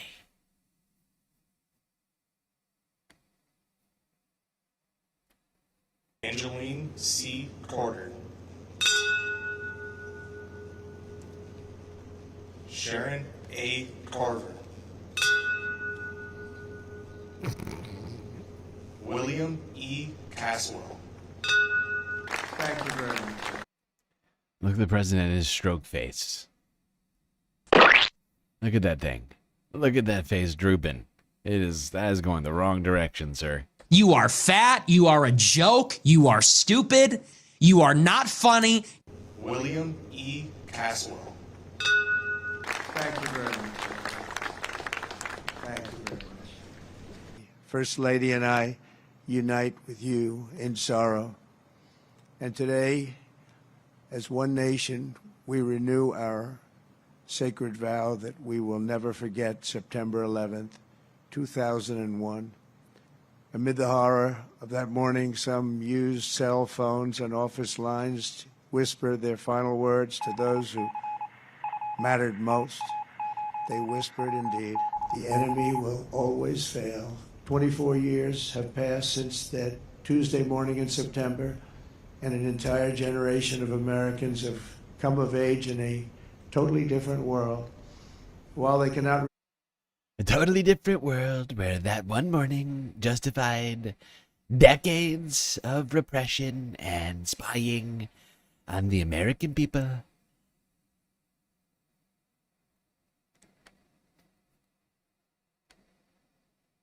Okay, let's go to the United Nations, where on Friday they voted overwhelmingly to back a plan for a Palestinian state. A two-state solution, if you will. Here's Al Jazeera English.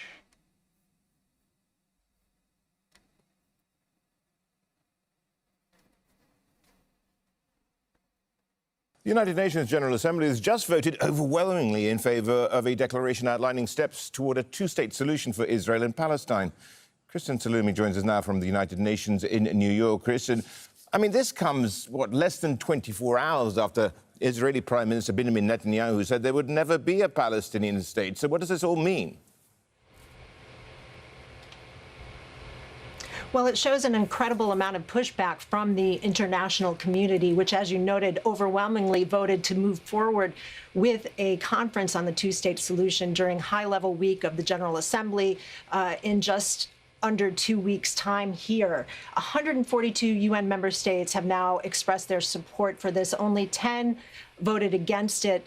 A dozen or so countries abstained. It supports not only this conference, but the declaration for the conference, which was worked out by France and Saudi Arabia, its sponsors, over the summer, outlining steps towards a two-state solution, concrete steps that include a ceasefire and release of all Israeli captives, moving forward toward dismantling Hamas, and ultimately the recognition of a Palestinian state. This shows mounting concern over a lack of progress on those talks and an attempt by the international community to take the negotiation. Okay, now while this all does sound good, and is in fact it is good, it is not, of course, just this resolution passing does not just suddenly create a Palestinian state. This is merely a process, a first step in a process. So no, there's not a sudden Palestinian state. Where would the lines even be? Question we've asked ourselves here on this stream a number of times. I've suggested basically drawing a line from the southwest corner of the West Bank down to the Gaza Strip,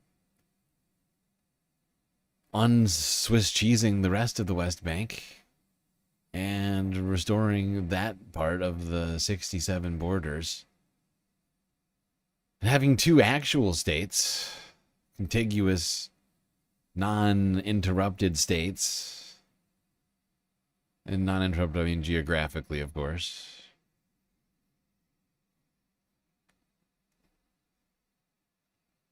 And I'm sure that'd be incredibly controversial for many, but the fact is, it's not controversial that all those settlements in the West Bank are fucking illegal. According to international law, shouldn't be there in the first place. And considering everything, the only way for there to be a Palestinian state, if that seems to be the direction we're heading in, there needs to be between the West Bank and Gaza Strip some connection, some land connection between the two.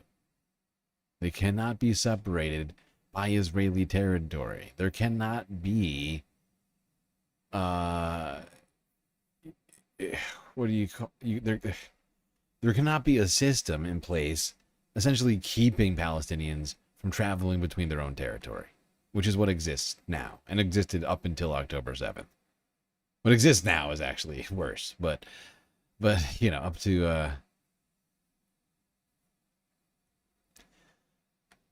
you know, whatever.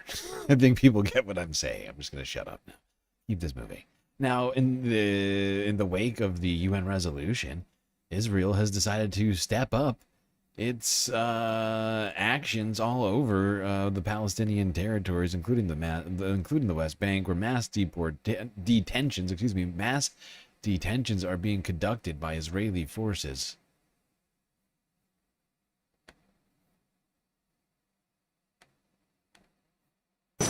These Palestinian men are detained by the Israeli military. Dragged from shops, cafes and public places, they're forced to march around the city of Tulkarem in the north of the occupied West Bank. Yet another Israeli attempt to instill fear and humiliation and impose control over Palestinians. Mass detentions started at midday on Thursday and continued on Friday. Pharmacist Yazid Sarghali says soldiers ordered everyone out of his store. They forced us to put our arms on one another like this. There were 7 of us, 4 employees and 3 customers. They made us walk for around 100 meters. Then they raided a home and arrested another 2 people and made them join us. As we walked, the army was raiding houses, one by one, detaining any men they found and making them join us. Here, Palestinians are guilty until proven otherwise. Their crime? Being in town when an explosive device was detonated near an Israeli military vehicle at a military checkpoint. A first in months, the explosion lightly injured 2 Israeli soldiers. This is a horrifying picture. Remember, this is in the West Bank. Israel just going around and rounding up Palestinians and forcing them to walk single file through the streets to detention centers. Like I said before, if they had boxcars, they'd be loading up Palestinians and sending them to Poland. Illegal. But they haven't just been rounding up Palestinians and sticking them into detention centers. They're also blasting all remaining buildings in the Gaza Strip with all the bombs that the United States has been giving them. Might as well just obliterate all existing structures.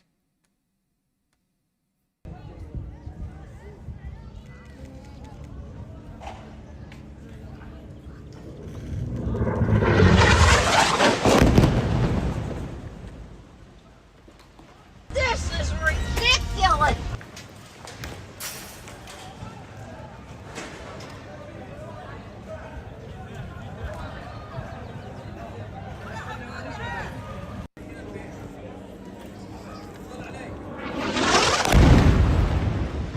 Look, this isn't an uninhabited region. There's like 30 children in the goddamn... Just in this one goddamn frame, there's like 30 fucking children. And they're just indiscriminately striking once again in residential areas in a place where people have literally no way to get anywhere. It's incredible. It's incredible. When will these war crimes be stopped? When will the genocide be put to an end? Been asking that question too long, people. It really has been too long. Let's go here for a fascinating discussion. Because of course, one thing that has really prevented more action, I guess you might say, on Israel's war crimes. Illegal, violations of humanitarian law, things like that. One thing that has prevented more action from the international community is the claim that Israel investigates themselves. Right? And technically, as long as you're investigating into war crimes, that provides you some amount of non-culpability. And Israel's constantly saying, look, we're gonna look into it. We are going to look into it. Don't worry. We heard about what you're complaining about, and we already looked into it, or we're gonna do it, and it's gonna turn out we didn't do anything wrong.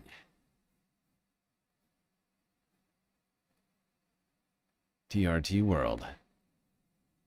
Does Israel investigate itself for crimes against humanity? We are committed to examining our operations thoroughly and transparently. They intend to conduct this investigation swiftly. It's truly a tragic mishap, and we will be looking into it. As a professional military committed to international law, we are obligated to investigate our operations thoroughly and professionally.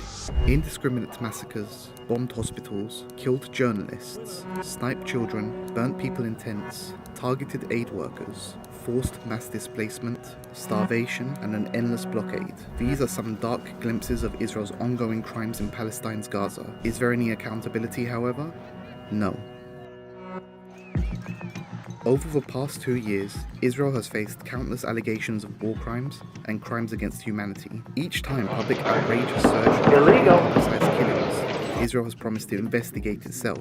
But how many of these investigations have led to a conclusion or consequences? In a recently released report, the London-based group Action on Armed Violence revealed that Israel has announced at least 52 investigations into separate incidents since October 7, 2023. Of those military probes, 88% were either closed without charges or left hanging with no public updates. These 52 cases were all related to separate attacks by the Israeli military that reportedly killed at least 1,300 Palestinians, injured around 1,880, and involved 2 cases of torture. In the report, the group notes a lurking suspicion that the outcomes of any investigation may have been designed to protect institutional legitimacy rather than deliver justice. For Israel, the pattern is not new. In 2004, 13-year-old Iman Darwish Al-Hams was shot and killed by an Israeli soldier near Gaza, despite being clearly identified as a child. The officer reportedly continued shooting her body after he had already killed her, yet the Israeli army ruled he had not acted unethically and acquitted him with no accountability following the charges. So how exactly does Israel investigate itself?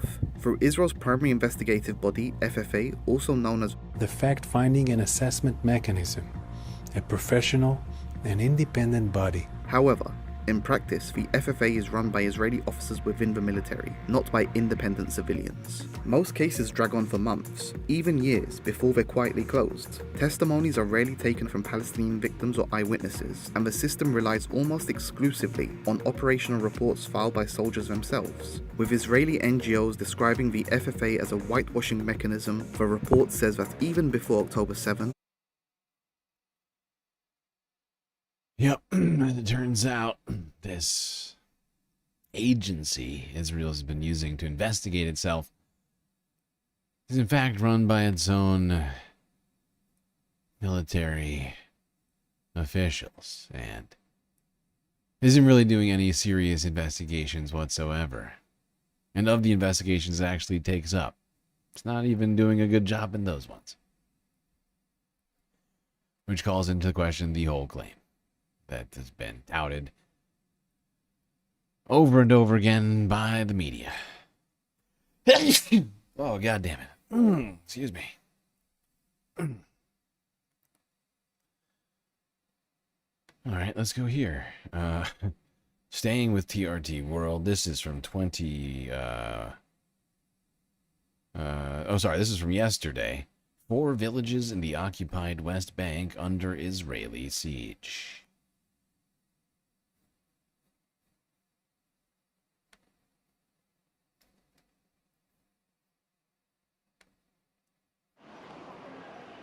Israeli forces are imposing a siege on tens of thousands of Palestinians in villages northwest of Jerusalem. The measures, described by locals and rights groups as collective punishment, follow a major shooting in occupied East Jerusalem that left 6 Israelis dead and over a dozen others injured. Israeli authorities claim the assailants were from the villages of Qatanna and Qibeba. They have since cordoned off not only those villages but the entire area, home to at least 70,000 Palestinians. We are under closure. We are suffering. Even those who are sick are not allowed to cross, and if you get close to them, they shoot you. On September 8th, 2 Palestinian gunmen opened fire at an illegal Israeli settlement bus stop near Ramot Junction in occupied East Jerusalem. Both men were shot dead at the scene. The sweeping siege on residents began shortly following the operation, with many stranded, unable to get to their homes, hospitals, and schools for days. These are difficult days. My father must go every other day to hospital for kidney dialysis. As you can see, we spend our days on the road, stuck at closures to get to the hospital and back.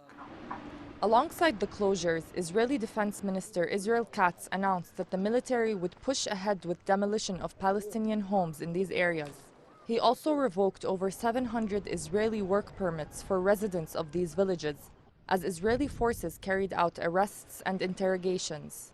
Meanwhile, Israeli Finance Minister Bezalel Smotrich said And like we said, it's very strangely, a very, very, very strangely convenient timing that happened with this. Not that any murdering is convenient, but in terms of timing for the government of Israel and the expressed goals of Benjamin Netanyahu and his right-wing coalition who greenlit take an illegal takeover, an annexation of the West Bank.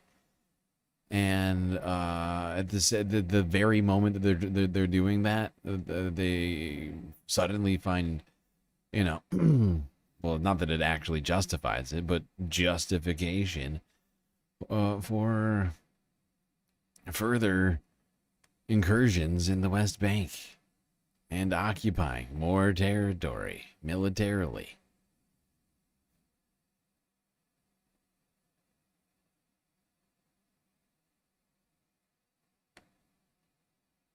Okay.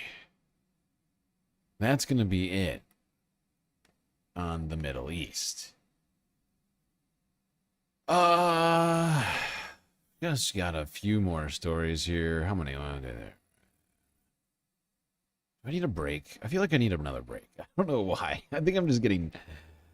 I'm losing my spunk right now. My je ne sais quoi. My verb. Whatever you want to call it, my verb. Whatever the word is right now. It's like I'm fading. We are 9 hours into the stream, so perhaps that's part of it. The weekends do take it out of me. You know, 3 streams back to back. Many of them 10 hours in a row.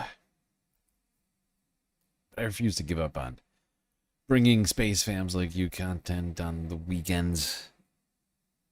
It is one of my many expressed goals in all of this. All right, we're going to do a quick galactic intermission. We'll finish up with the Asian news. Just feels right. I don't know why. Breaking these things up by topic, it also gives me sanity. Help me reset from one thing to the next. We cover so many things around here. Okay. 5th half break. Yep, 5th-ish half break coming in hot. So hot right now.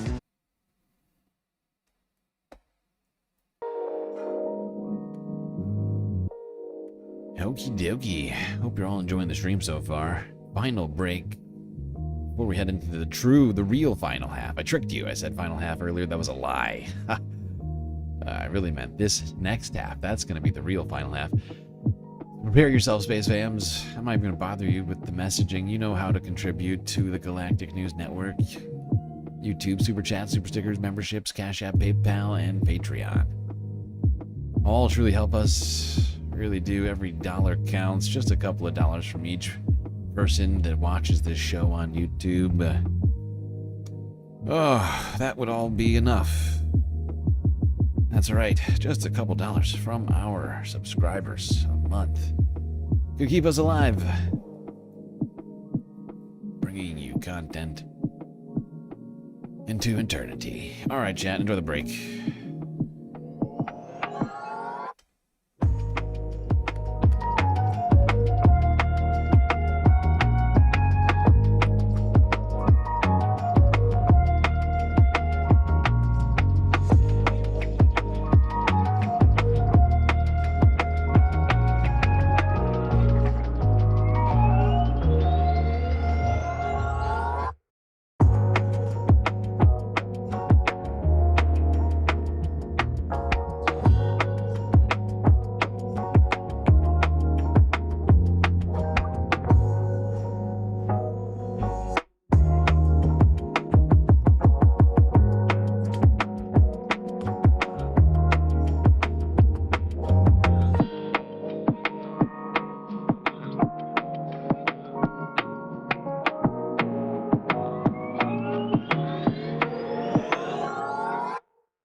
Everybody, you know what that sound means. There's no way. There's no possible way that you don't know what that sound means. It is time for us to get back to the stream. So you better already be in those seats, because we're gonna get right back to it.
See people talking Ben Dixon in the chat.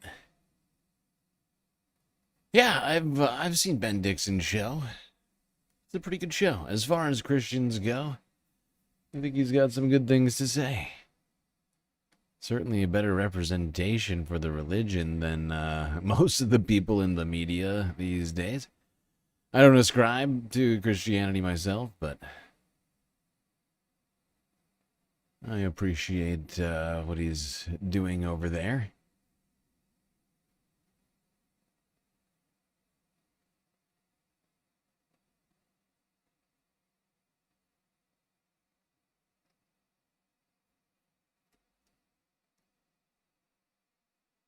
Okay. Let us go now to Asia, starting in Myanmar. And this is not necessarily what I was expecting out of Myanmar this week. Now, things, of course, are not good in Myanmar, and the civil war still continues. There continues to still be multiple factions fighting amongst one another in Myanmar. And 1.5 million Rohingya Muslims have been expelled from the country. But an airstrike at a school in Myanmar happened yesterday, killing, I don't know how many people, but multiple children, students. Here's Reuters.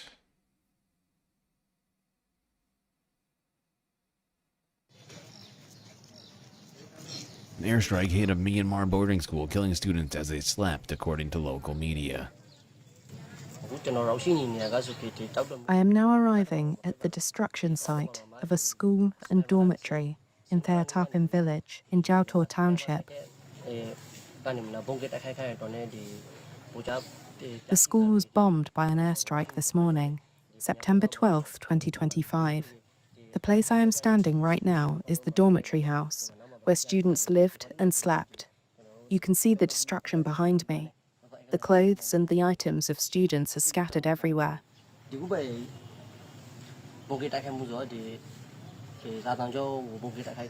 This is the tragic moment of the bombing on the school. Ponetian Youths Association will help and assist families who have lost their children and injured students. Illegal.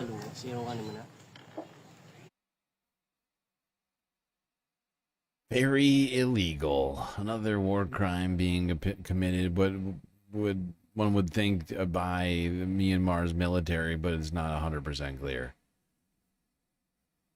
But one would think. You know, the military that did the coup back in 2021 have now been in power for like a half a decade. Half a decade-ish, and in power-ish, because of course different factions control different portions of Myanmar right now, aside from the military, as they continue to fight. And honestly, the West just kind of just continues to ignore this human atrocity that's happening. It's a little fucked up. Same thing's happening with Sudan, though. You don't see us talking about Sudan today, do you? There's still 20 million starving people in Sudan. All right, don't get sidetracked. Let's go here. To Nepal. Talk about what happened there this week. If you're not familiar with what happened there this week, let me catch you up. Nepalese people banded together in recent days, outraged at the corruption of their government, and I think to some degree, because we've been following what's been happening in the southeast of Asia, I think to some degree spurred on by what was going on in Indonesia, and taking to the streets in force, clashing with police. Here's some footage of those clashes from the AP archive.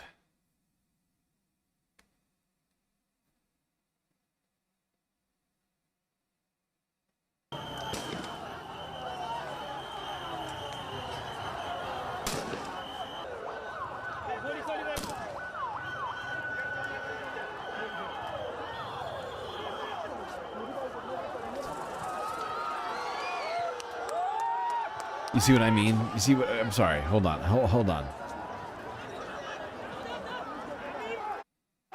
Because I think a lot of people will recognize that flag for multiple reasons. But do you see what I mean here when I say that I think? And it's only things like this that are giving me this sort of sense and just like a broader vibes type situation. And what I've been like, been seeing some other, like, I've been watching some other stories that we haven't necessarily been watching on stream, partially because of just how many things we have to cover. But like, I have been trying to keep up to date with what's been happening here. But as you can see here, what's he got on his right arm? Right? You see it? He's got the Nepali flag here. On the right arm, he has got the Jolly Roger flag. And in particular, the one from One Piece. The very same one that has inspired protesters in Indonesia. And I believe Malaysian people who've been protesting recently in solidarity with what's happening in Nepal and Indonesia have also been flying this flag. It's become a symbol of solidarity across Southeast Asia. This flag has become a symbol of unity.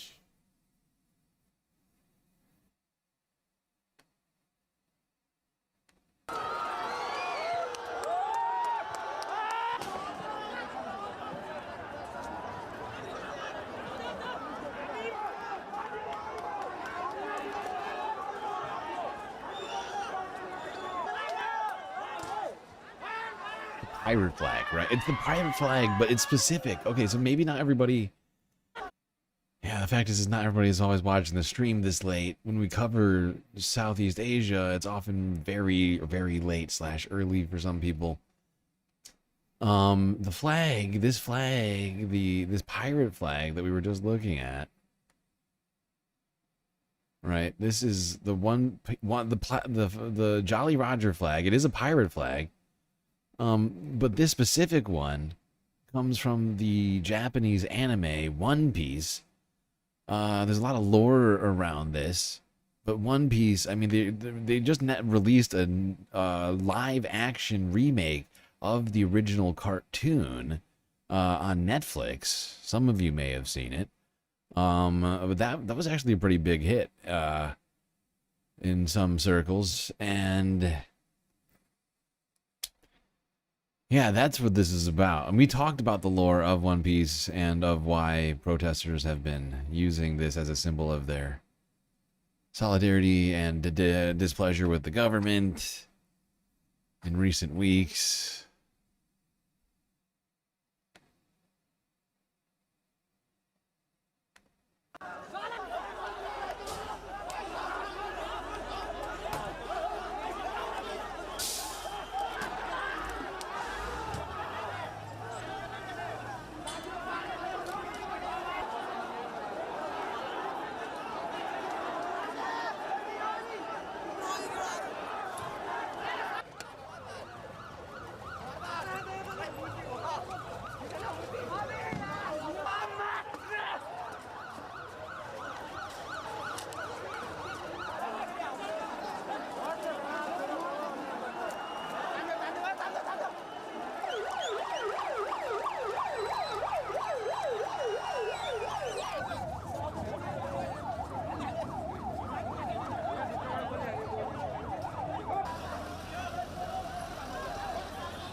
Okay, this is from Reuters.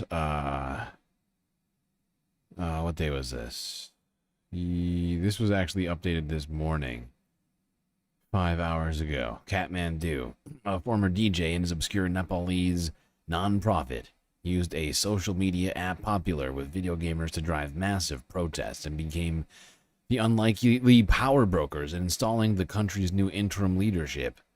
Sudan Grung, the 36-year-old founder of Hami Nepal, We Are Nepal is the translation, used the Discord messaging app and Instagram to mobilize massive demonstrations that forced Prime Minister KP Sharma Oli to resign in the deadliest political crisis to hit the Himalayan nation in decades. A dozen people involved in the demonstrations said. The group used VPNs to access banned platforms and issued calls to action that reached tens of thousands of young people. Representatives for Oli could not be contacted for comment. I was invited to join a group on Discord where there were about 400 members. It asked us to join the protest march a few kilometers from the parliament, quote-unquote. 18-year-old student Karang Kulung Rai, who is not part of the group, told Reuters. Hami Nepal's early social media posts on Discord became so influential that they were referenced on national television as protests grew violent. The group also identified messages it termed fake news and shared hospital phone numbers. Hami Nepal members who asked not to be identified as they had used proxy names online for security reasons, said Garung, and the group's other leaders have since become central to high-stakes decisions, including the appointment of the new interim leadership till elections are held on March 5th. So yeah, 6 months from now, apparently there's going to be elections held. Interim leadership in place. Old leadership ousted. What this means for the future of Nepal, unclear. Perhaps change. The most notable thing. Here's one more from the Associated Press 4 days ago, Nepal protests grow more violent as demonstrators set buildings on fire. Illegal.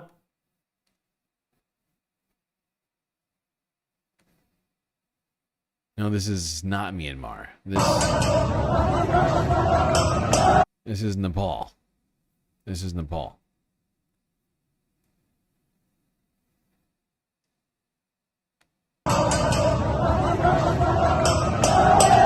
Right now, I'm in front of Singapore Central Administration Office, where Prime Minister Office and various other military officers are also here.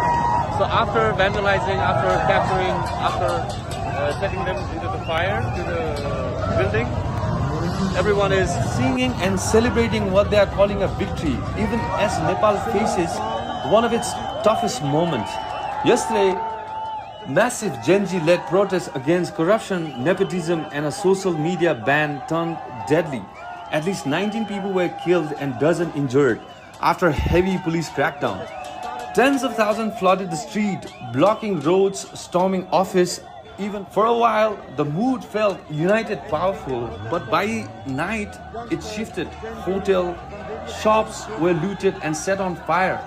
With no clear leader, the moment feels unpredictable, and the country left wondering what comes next. Yes, I think we're all asking what comes next.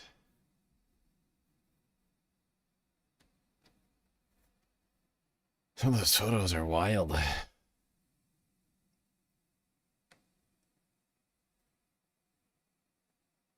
All right, let's go here. France 24 English from 3 days ago. Leaderless but determined. Youth-driven protests erupt amid deep distrust in Nepal's ruling class.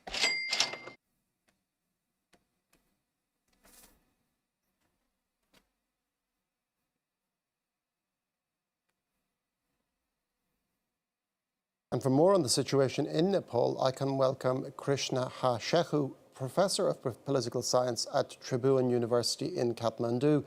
Thank you for joining us, Professor Shehu. From a Nepalese point of view, how surprising has the violence of the past few days been? Actually, it is expression of the anger with the parties and the person who have been ruling this country since last 35 years. So it is a kind of complete distrust to the establishment. I mean, to the establishments in those parties and those leaders which are in the helm of power since last 35 years. But till couple of days, I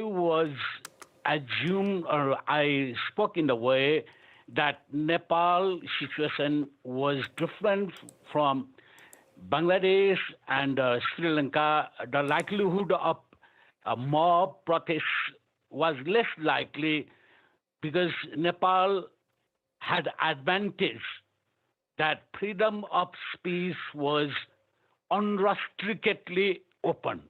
But that was the point on which people could express their anger using their freedom of expression. But nowadays, the main vehicle, the main instrument of freedom of expression is social media, which was... This was pretty wild. Pretty wild situation, which leaves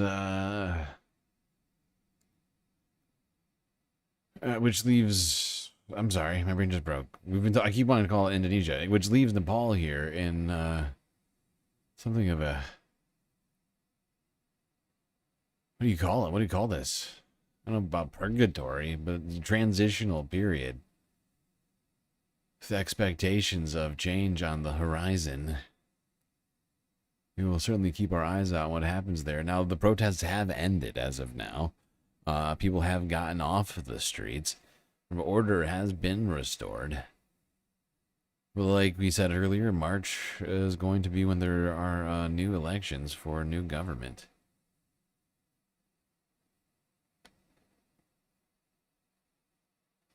Wow, we've really busted up this this list of mine on this Saturday. It only took us 9.5 hours, but we did it. Let's go here. Talk about South Korea.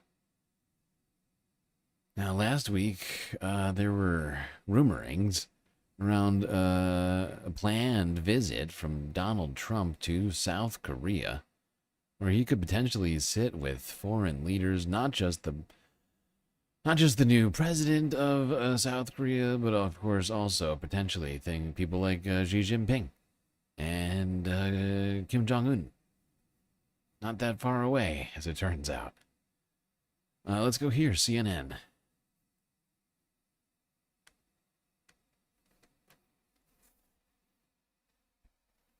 Officials tell CNN President Trump and his top advisors are quietly preparing a trip to South Korea next month for the Asia-Pacific Economic Cooperation Gathering.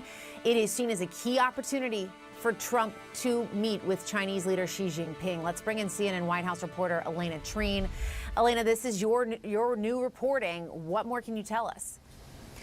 Yeah, there had been questions of when and if President Donald Trump would meet with China's president, and now we are learning, and this is according to my conversations with 3 Trump administration officials, that the president is preparing to go to South Korea next month for this APEC summit, and that the White House is viewing this as a key opportunity for him to sit down face-to-face with the Chinese leader. I'm told that there have been serious conversations around setting up a bilateral meeting between the two on the sidelines of APEC. I should note that the details are not yet finalized and such a meeting is not yet confirmed, but that is a big part of what is going into this trip, Jessica. And I'm also told that this expected visit, again, details are still being finalized. It's unclear if he's going to add more stops on his trip to South Korea.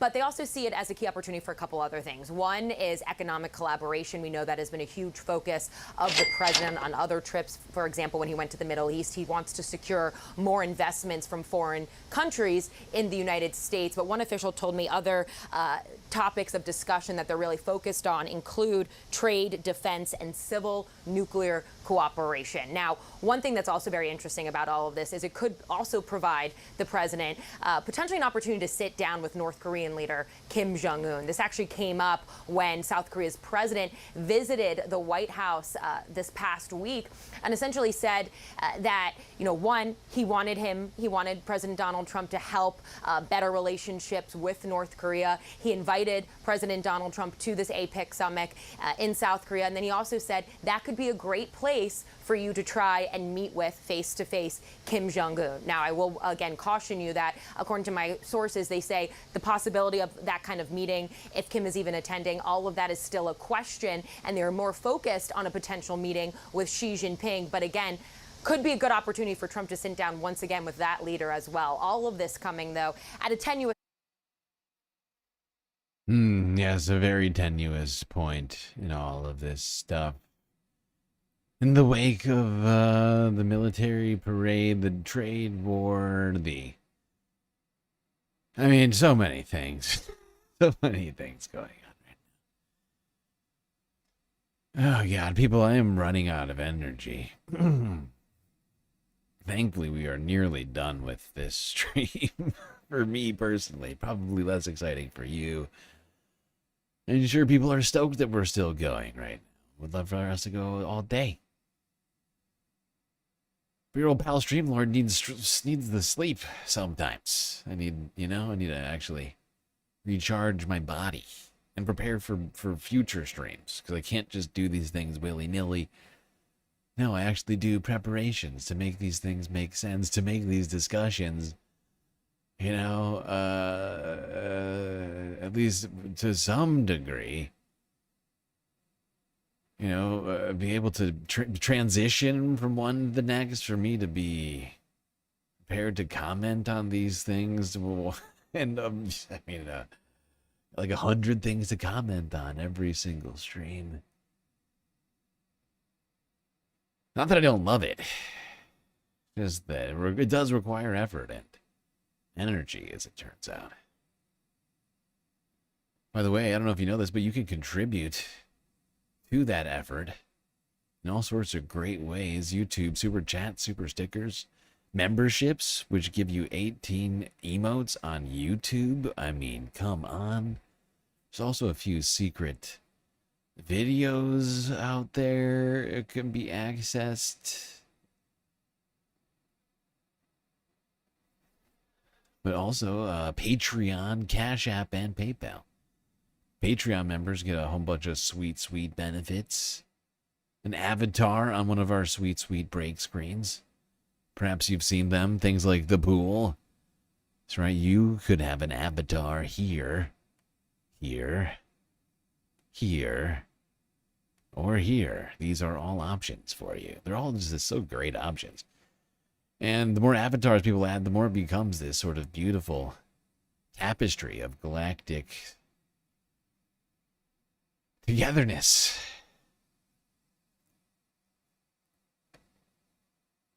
All right, let's stay in South Korea. Reuters, 3 days ago, South Korean workers fleeing the U.S. after Hyundai battery plant is raided. 500 detained. We have talked about this story earlier this week. Even though Donald Trump wants U.S. manufacturing to increase, they raided a Hyundai, a not built plant, a plant that is under construction,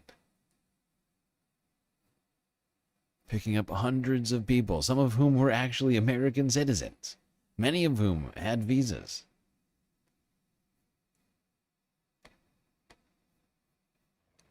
Last week's raid on a plant operated by Hyundai and LG in Georgia has South Korean workers in the US running scared.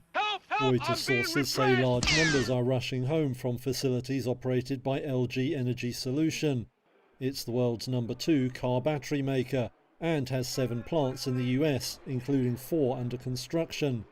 The Hyundai raid last week saw 475 people detained, including over 300 Koreans.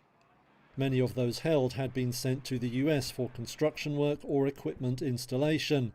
However, that kind of work is not permitted under visa waivers or business traveller visas. One of the sources says workers at LGES plants who are in the US on visa waivers have now been instructed by the firm to go home. The company has reportedly told subcontractors to make contingency plans and hire local workers, concerned that the situation will hamper its operations in the US. LGES wouldn't comment on that, but did say it had told all workers on business trips to the US to head home or remain at their residency. Yep, and actually I saw a story earlier today, but I think it was... I can't remember what outlet it was. It wasn't like a YouTube video, it was just like a story that I saw. And I believe that they are sending a chartered flight to pick up any straggling South Korean workers still in the United States who were picked up in this raid. So this is just going to slow down the building, if not maybe entirely scuttle the building of this plant. Who knows what's going to happen with that? Because they're going to have to find hundreds of new workers somehow all of a sudden, prepared to build a very highly technical facility. Otherwise, that new battery plant's not going online. Which, like I was saying before, kind of goes against Donald Trump's desire for more manufacturing in the United States. Can't have more manufacturing without the manufacturing plants. Can't build the manufacturing plants without the people with the required skills to build those plants. And most of those people happen to be, especially when it comes to technologies like batteries, in Asia. China! Okay, let's keep this going. Now, to Oceania. First, New Zealand. Tens of thousands join pro-Palestinian march. Reuters. Yesterday. Second to last video, also. Sorry for not warning you. Thousands of people took part in a pro-Palestinian march in Auckland, New Zealand's biggest city.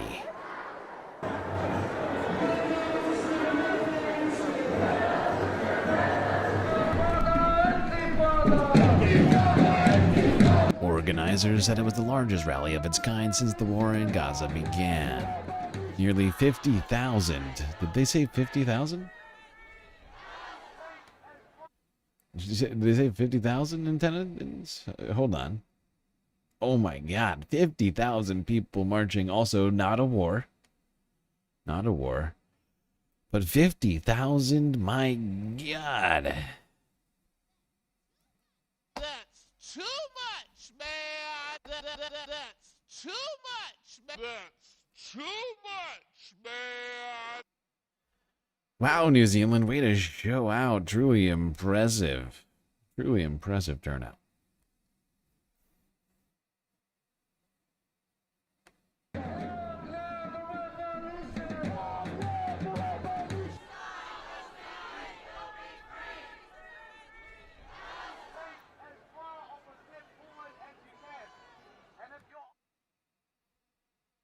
There you have it. Kiwis in New Zealand flocking in great numbers to the streets to show support for Palestine and to also demand from their government, I believe, sanctioning of and boycotting of Israel and of business relationships, a bunch of shit. It was like had a whole list of demands. I didn't really go over on that piece, and I don't have it in front of me right now, but they did have a whole list, which I found very organized. Okay, final story. Actually, final story, second to last clip. I tricked you. Totally forgot about this. You forgot to... Now, I tricked you. Penultimate video now. It's in Australia. That's right. Real life succession story. Really, it's the story that Succession was based on. The Murdoch estate fight. And that succession fight has come to an end. And that end has ended with Lachlan Murdoch being in control of the vast majority of Rupert Murdoch's vast media empire. Reuters, 5 days ago. It is the real-life story that supposedly inspired TV drama Succession. But the battle for control of Rupert Murdoch's family empire seems to have reached its final episode, and the victor is the tycoon's oldest son. An agreement announced Monday will see Lachlan Murdoch cement control of the media group. Rupert's children James and Elizabeth Murdoch and Prudence MacLeod will sell major stakes. One Reuters source says they will get about $1.1 billion each. Meanwhile, a new trust will be created to benefit Lachlan and his younger siblings Grace and Chloe Murdoch. The battle for control had played out last year in a Nevada. Not gonna lie, I'd love to be in a position where I lost and wound up with $1.1 billion. It's not the worst loss impossible, possibly fathomable. But the thing about this ruling is the implications for the media empire, what direction Fox News might take, because Lachlan has some big dreams, big plans for Fox News, Sky News, and all the rest of the empire, and he happens to be the most right wing of the siblings. Courtroom. Rupert Murdoch wanted to change the terms of a family trust that Oh, holds God big damn it. stakes in Fox News parent Fox Corp and Wall Street. I just realized the volume was super low. Son of a bitch. It is the real-life story that supposedly inspired TV drama Succession. But the battle for control of Rupert Murdoch's family empire seems to have reached its final episode, and the victor is the tycoon's oldest son. An agreement announced Monday will see Lachlan Murdoch cement control of the media group. Rupert's children James and Elizabeth Murdoch and Prudence MacLeod will sell major stakes. One Reuters source says they will get about $1.1 billion each. Meanwhile, a new trust will be created to benefit Lachlan and his younger siblings Grace and Chloe Murdoch. The battle for control had played out last year in a Nevada courtroom. Rupert Murdoch wanted to change the terms of a family trust that holds big stakes in Fox News parent Fox Corp and Wall Street Journal owner News Corp.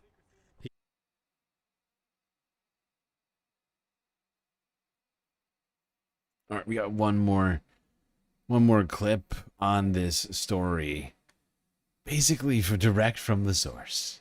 Sky News, Australia, 5 days ago. Lachlan Murdoch secures control of News Corp and Fox as succession battle ends.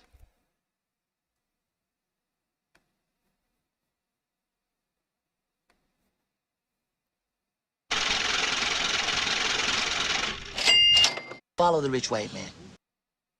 Lachlan Murdoch will lead News Corp and Fox Corporation into the future after settling a family trust dispute with his siblings. Sisters Prudence, who's 67, and 57-year-old Elizabeth, along with brother James, who's 52, will no longer be members of a family trust that would have given them equal voting rights to the company's futures upon the death of their father, Rupert Murdoch, who's 94. The existing trust had been contested in a Nevada court. A new Murdoch family trust will be created that will include Lachlan, who's 54, and his two younger sisters, 24-year-old Grace and 22-year-old Chloe. Rupert Murdoch will continue as chairman emeritus of both companies. The News Corp and Fox Corporation boards have issued statements confirming that Lachlan Murdoch will retain voting control of the Murdoch family's shareholdings in both companies until 2050. The News Corp statement reads, News Corp's board of directors welcomes these developments and believes that the leadership, vision and management by the company's chair, Lachlan Murdoch, will continue to be important to guiding the company's strategy and success. Well, there we go. The end of a real-life succession battle. A multi-billion-dollar media empire now in basically the control hands of one man. Oh, God, but I need a little sip of hydration here. Getting low on tea again. By the way, you can contribute to the Tea Fund and the Galactic Deficit over on Cash App or PayPal.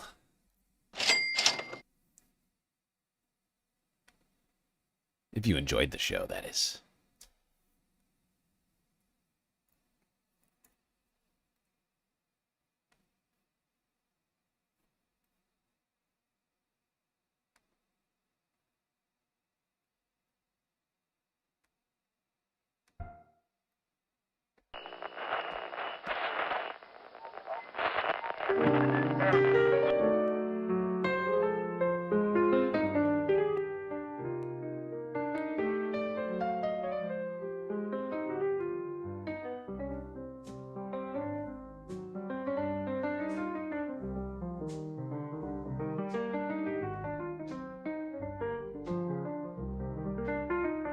Well, it would appear that we got through another stream.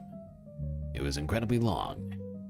Also pretty damn difficult, but thankfully we had each other to get through it. That's gonna be it for me. Till I see you next, you stay classy, Galactic Stream Nation.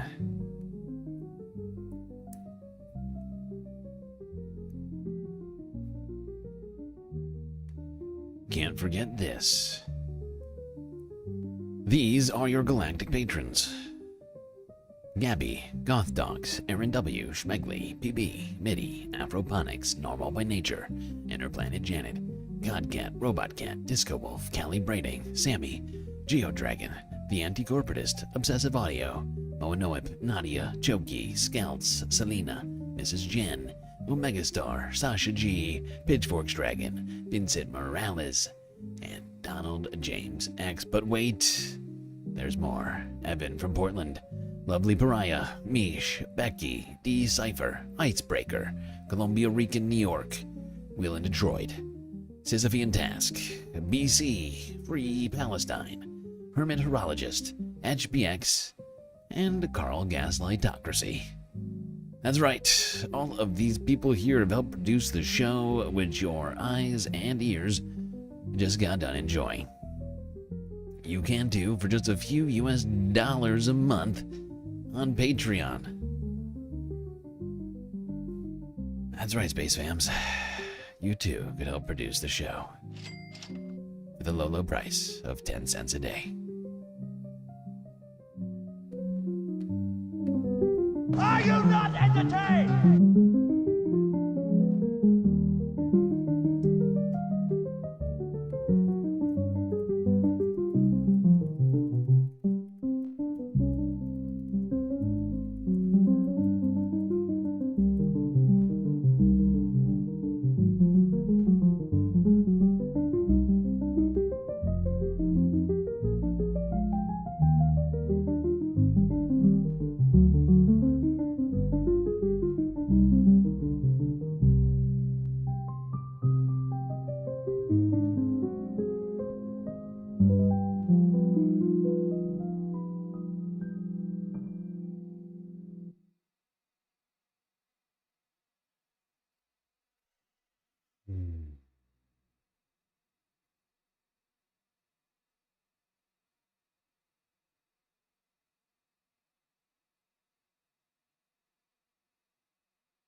All right, everybody.